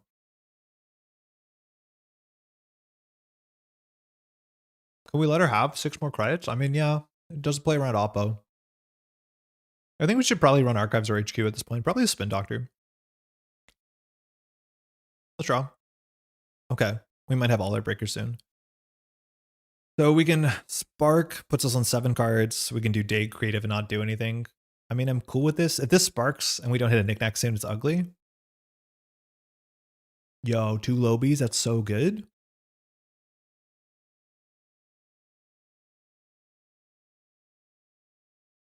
Kind of ugly. We need a knickknack soon. 3 and 26, we'll get there. Look at us both just posturing. And at any point we drop knickknacks, like we go up 6 credits in a card draw, which is nice. We just need the soup guy to show up. If they're on the bottom of our deck, I think we're in a bad spot. You could always play a rejig here if you need to. And that's actually maybe a nice way to deal with the Lobiso in downside. Just like put it back. There's no cookbook, right? Shit. Oh, less shit.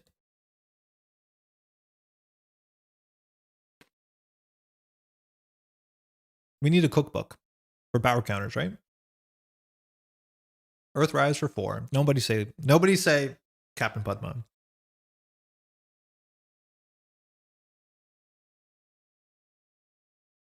Was it a 50-50? Yeah, it was a pure 50-50. Okay, not good. Yeah, this feels bad. This feels like we're not doing anything.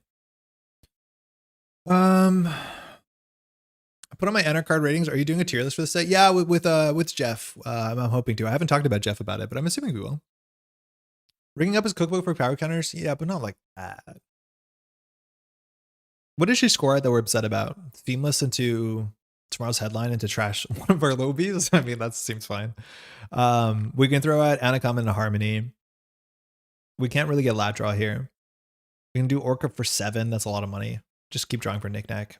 I mean, we could play this. We can't really afford to run last click because of headline. I honestly don't know if I love this. It does put pressure on. I'll try it. Do we have an event to play here? Actually, yeah, hold on. We have an event to play here.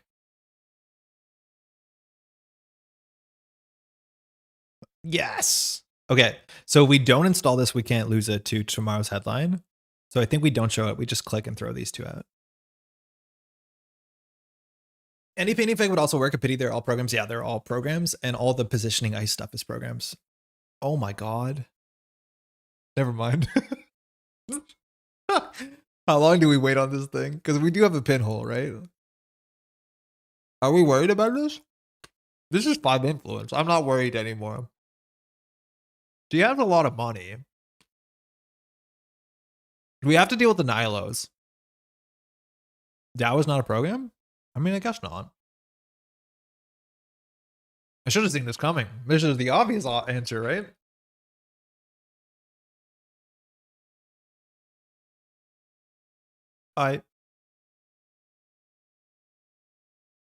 Headline. Whoa. Okay. Mystic.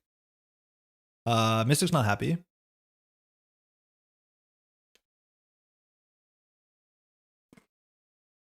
Wasn't expecting that. I think we can just tempo Harmony here.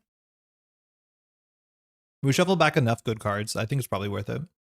It's a shame that we didn't do a beta build, but that's next turn's problem. Pinhole the hole. No, we're going to wait until we have more bad pub. Like, I want her to spend all her time flooding up, and then we just pinhole this. We're probably going to get oppoed anyway, so I don't want to spend the 4 credits now. Like, if the more cards she takes out of her deck, like immediately here it allows her to grab oppo, but it's a 2 oppo. I don't think we care. I think we will just play this. If we don't, we can't let Mystic fire. So 5 cards back. We'll do creative. We'll do the second Harmony. We'll do gamble. We'll do. I mean, we have one more cataloger, so I don't think I think it's like Spark rigging up. Actually, we probably do a Lobby back because we have all our beta builds. Spike is fine, yeah, but we haven't seen any ice yet. We'll get a Spike back eventually. Maybe it was the safer thing. I just don't want to have it in their deck while we're still like ripping Sparks. But it wasn't bad. It beats like it beats Ping. Grubbers we could pay through if we need to. Let's see if she grabs Oppo here. Oh, public trail. Do we care? In theory, we need to keep 5 cards in hand, right? Because public trail, mind skipping it into line is 5. Good old game over. She's already taken bad pub this turn though, so she loses some value on this. So she's gonna make us pay for Mystic, Dag, and Knickknack, and they're worth 3 credits each. In fact, Dag is not worth it. Please don't tell anyone I sent Dag out for 3 credits. So this chooses a type. She chose resources. Mystic is worth 2 credits, so that's fine. Knickknack is worth 3 credits, so that's fine. Dag is probably not worth 3 credits. I'm gonna pay 3 for Dag just to make everyone happy. Just to be happy there, we're gonna keep Bucha and Squee around. We get another bad pub, which is good. We're in 3 bad pubs, so running should be cheap. That's maybe another reason to grab Pressure Spike, because running cheap is good. But the borehole do be boreholing.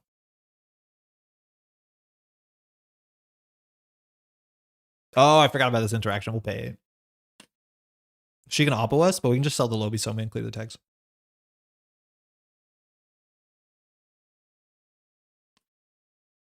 You've upset me by just keeping Dag? I didn't consider that. You're right. There's 2 sides to this conversation. I feel like every time editorial division takes a BP from Boral, they must regale us with the thematic reasoning for ED division boring the hole. It's where they put the stuff they delete, right? Like, where does it go? The answer is they dug a big hole, and that's where they're putting, like, the idea of Hiram. Ultra fun. So she took 3 bad pub in the same turn, only fired editorial once. That seems good for us. All right, I think we can just beta build for 10 credits. Run HQ C2. If we lose the pinhole to like a snare, we're gonna be pretty upset. Orca, HQ, sell the Orca, make soup. We should definitely deal with the Spin Doctor. Seraph, a Retribution, scary. Spin Doctor will get it shuffled. Free runs are good. I mean, yeah. Seems good. So here we can just do daily cast credit and then get the Knickknack. And we want to like technically separate our daily casts because of the thing. We're on 8 credits, that's just enough. In theory, we always want to be on 8 credits, so she can't do like Public Trail Retribution. It's not the end of the world, mind you. Public Trail Trash Knickknack is actually a bit worse. What ice could possibly be big enough to stop like 5 bad pub? Lethe is annoying, like you don't want to break all of it. Seraph is annoying, it has text. Ashen and Levi both, yeah. We have 2 ARs, we have 1 Ashen. I mean, our deck is all about this combo of beta building our stuff, so like, there's a chance the Ashen's not necessary. We haven't played it yet today. Trust op? Oh, that's scary. We should check archives. I guess it doesn't matter. That's 3 influence though. That's less scary than unleash. Oh no, 3 ice on the server. I'm gonna feel so bad when we pinhole this. So when do we lose? When it's empty. So when a turn begins in 3 turns. I mean, that's wild. Draw. Okay. I think we don't run for a bit. So I think we just do draw, cast Stone Ship. I mean, we could beta build another fish. We have 1 more Orca in the deck. Therapy, nice. So we can reset the combo. Maybe they have Interstellar Ice? Wait, that's not real though. Wait, what? Like the ones from those rotate a long time. What are Interstellar Ice? There might be something I'm not thinking of. I'm thinking of Honor Order and Chaos Ice, which hasn't been around for a bit. What did they grab? They just shuffled R&D. Whoa! You can just shuffle R&D. I don't think she grabbed anything. She just did the shuffle. The black hole? Oh, that? Event Horizon? I mean, that's fine. We still pinhole archives, right? We have 2 pinholes and we can shuffle them back. We should just run HQ and C2 every turn. Let's be honest. Okay, never mind. That's going to be a Seraph. Okay. Can't imagine trashing stuff being that expensive. Let's beta build again for more credits. We have the only Orca in hand. That's fine. If this hits all our recursion, we're in a bad spot. Oops. Gain a lot. Send a message. Okay. I guess she can big oppo us. There's the Seraph. It is unique. She can big oppo us for 7. We're kind of incentivized to go HQ here. I guess if this is a sentry, it's bad. What does Seraph do? It's probably bad. She might be on Snake as well. Okay, so I think we just click 3. Like, maybe we just pinhole this thing down now, but then she can push in the remote server. If she just does oppo, like, we don't lose. No, we have to do it now, yeah, because if she oppos us, we can't do everything. So yeah, I guess we do. This feels so bad. Like, we trashed this for 2 credit. For free, sorry, it's for free. It's literally for free.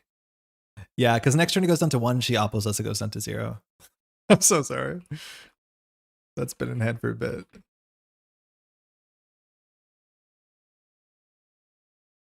Yeah, so we can just clear the oppo tags. If she jams agenda, she has some work to do, so it's like probably acceptable. It is a common card. Ooh, that's new. And we're on 22 credits, so doesn't seem that big of a deal. I don't think we want a Temple Harmony. I think we'll just do this and just keep money up. Yeah, this is what happens like where they don't force you to interact all the time. Like you do end up with buckets of credits. And like eventually the one cataloger in 16 can end the game pretty quickly. She might not be on that many agendas. And her density on the R&D is like ob-like because she pulled out a lot of operations. It's a bit higher than we'd want. Or than she'd want, maybe. Upgrade? There's the oppo. Clear 4 tags. Like, in theory, we have the headline, so we're no longer worried about headline into retribution or something. And also because we're probably on game point, she still could be on Stink Tank or Let Them Dream. We don't have to worry about game over, which like is annoying when you have this many resources.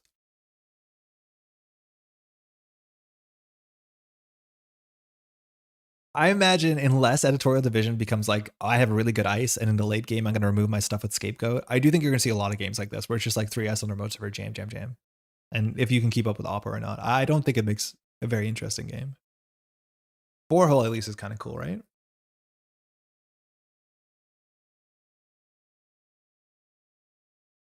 We didn't shuffle the cataloger back, which is probably correct. We have one more in 16 cards, and we can shuffle a second one in if we want to. Mind you, Harmony's up to 5, and sometimes it's right not to do 5.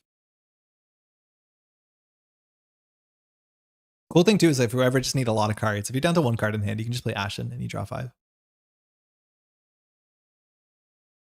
Okay, I'm suspicious of this. Draw. Okay, rigging up Orca gets it onto the table. That's our last Orca. Drops us to a bit less. If we hit this, can we survive measured? Yeah. Can we survive public trail? Can we survive oppo? Yeah. Casts. I found myself just red cribbing through the centrals at lightning speed with Chesm the BP. Yeah, that's why they have to just keep pushing things in remote servers. Okay, this doesn't matter. She technically reses us at a window that we have to touch it. We can't jack out anymore. So technically we've turned on public trail. But in theory, you should ask access and all that sort of stuff. But people shortcut that all the time here, so it's fine. I don't want to run an HQ last click. This could be an Amaze Amusements, which is not great. So I think we just try and find our cataloger and win from there. Latra? When did this card go into the remote server? It's been there for a couple turns, right? It wasn't this turn. It would be orange, I think. No thanks. Still gets me. No, I'm good. But she has a lot of work to do. So like we don't have to run the card in server 2 until she starts advancing it. What does Seraph even do? I've never broken one of these. I've never seen one of these. They have to either lose 3 credits, suffer 2, or take a tag. I mean, 3 is fine. Okay, she advanced it. So we can run it right now. If it's a trap, we have time to clear 3 tags. Knickknack. We can Knickknack Dig, but we're now in for the ride with Dig. It's probably correct to Knickknack Dig.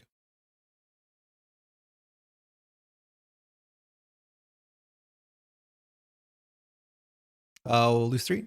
We can't lose Bad Pub. That change actually does matter for this card. We'll break it for 4, which is obviously like pretty wild. Well, technically for free, charging Lobby.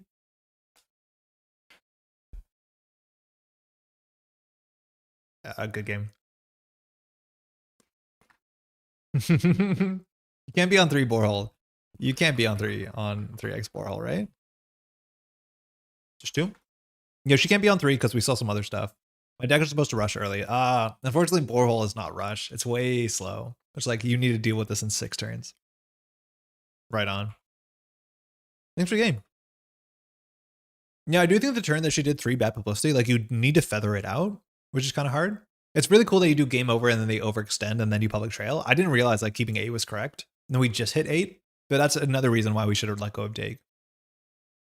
So that we can have easier 8. But our money was good.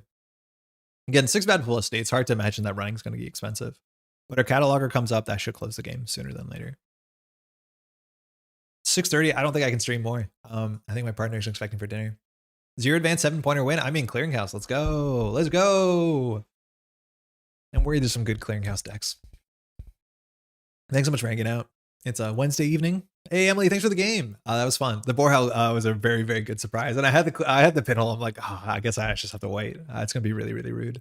It's still nice though that you draw a card every turn. But yeah, it's kind of the camp push. I think Luana is like worth trying out as well.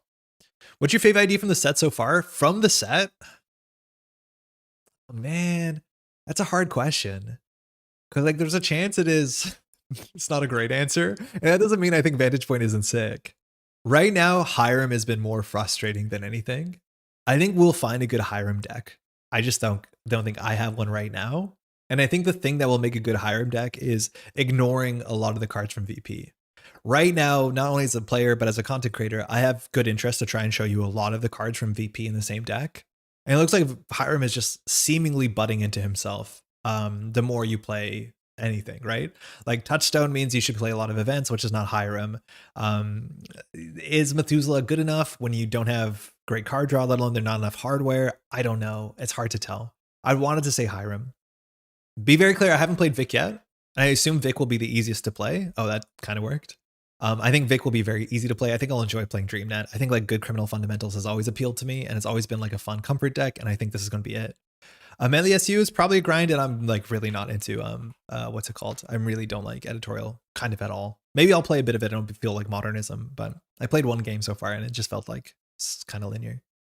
Without even a single turn of one tag, I can't do much. Oh yeah, I hear you. If you want to be really mean, Emily, you can play Distributed Tracing, especially on a turn where they steal Witch Hunt, which I'm not sure you're playing. Like, this is guaranteed. As much as that is a lot of influence and it's kind of expensive. I've been trying to make Lampedes work. Yeah, there's a couple things that we still need to do this week, and I don't think we're going to have enough time this week to do it. Like, Lampedes and probably an Anarch, as much as this is a nice Shaper card because you can pull it consistently, this is a good card. This card has good text. And a lot of the things that we're losing to, like the things that we don't think we can interact with, this beats it. Like, that's kind of nice. The other thing I want to try, and like this is another card that would have been good into the HB matchup, and as much as it's much harder to build a deck around, is Chain Reaction, right? Like if they don't ice up centrals, like playing a destructive Chain Reaction deck seems fun. It's way harder now because you don't have Banhar, so you have to use your cards on the table to interact with the corporation. So they're going to trash something. I just don't think that something is that bad for you. But it's not like you can boomerang and make 3 runs without Hannah. So maybe we do just play tempo Hannah and blow stuff up. Borehole so much influence, even one copy. It's Borehole day 1 though. Yeah, and you can grab the Borehole consistently, which is kind of fun as a 1-of. Yeah, I don't know. I think there's a lot of stuff still to try. I think the HB stuff looks like pretty good and like really consistent. Like HB didn't get a bad card, I don't think. Maybe Vertigo will see no play, but I think HB cards just look really good. Like, do you play some sort of deep dive deck because I don't know what sort of deck to build around it? Andrew, how's it going? I probably won't for a minute because I just like fundamentally don't like deep dive. From what I've heard from people, deep dive is actually not doing incredibly well in the format, which is like a really good thing to hear. But if you want to just see a deep dive deck, it's really easy to just search a deep dive deck because they're all like kind of the same.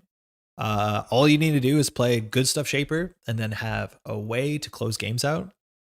Lunari's deck is probably a good start. This is probably a good start. I think the ones that I also want to see are the ones that are doing this. Like this is a thing to try out as well, is play Swift. I think people need ways to get clicks, and there's Hannah, and I think Swift is like maybe even easier. So Second at Worlds 2024, this is probably playable. I want to find like one of Wenjong's lists. I don't know if I'm going to.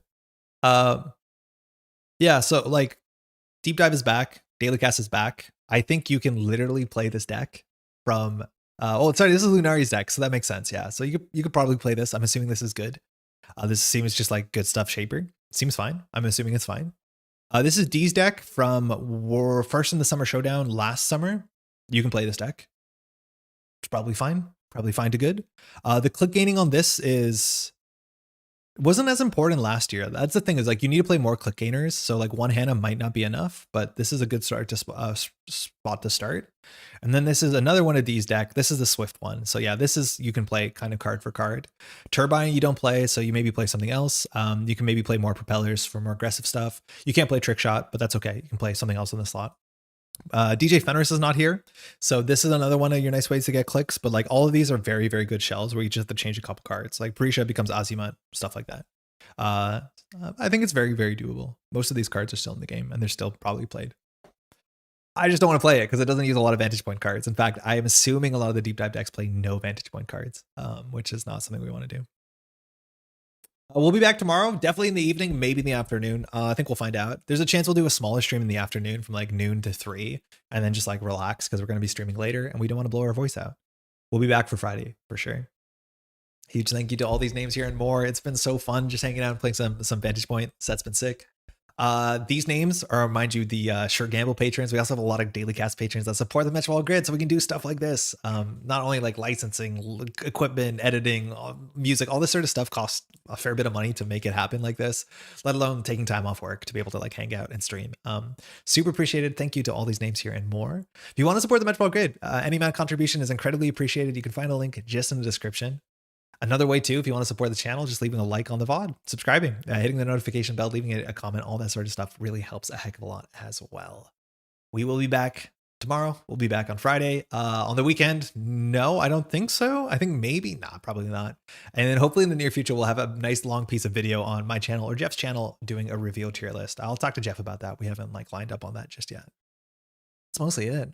Thanks so much for hanging out. It's been really fun. Again, if you're not sure, in the description of the YouTube videos, I always put all the deck lists I play. Sometimes I'll miss an iteration, so we'll try and get the most modern iteration, but I do always link the deck list in the description. You just have to hit the more button alongside with the timestamps.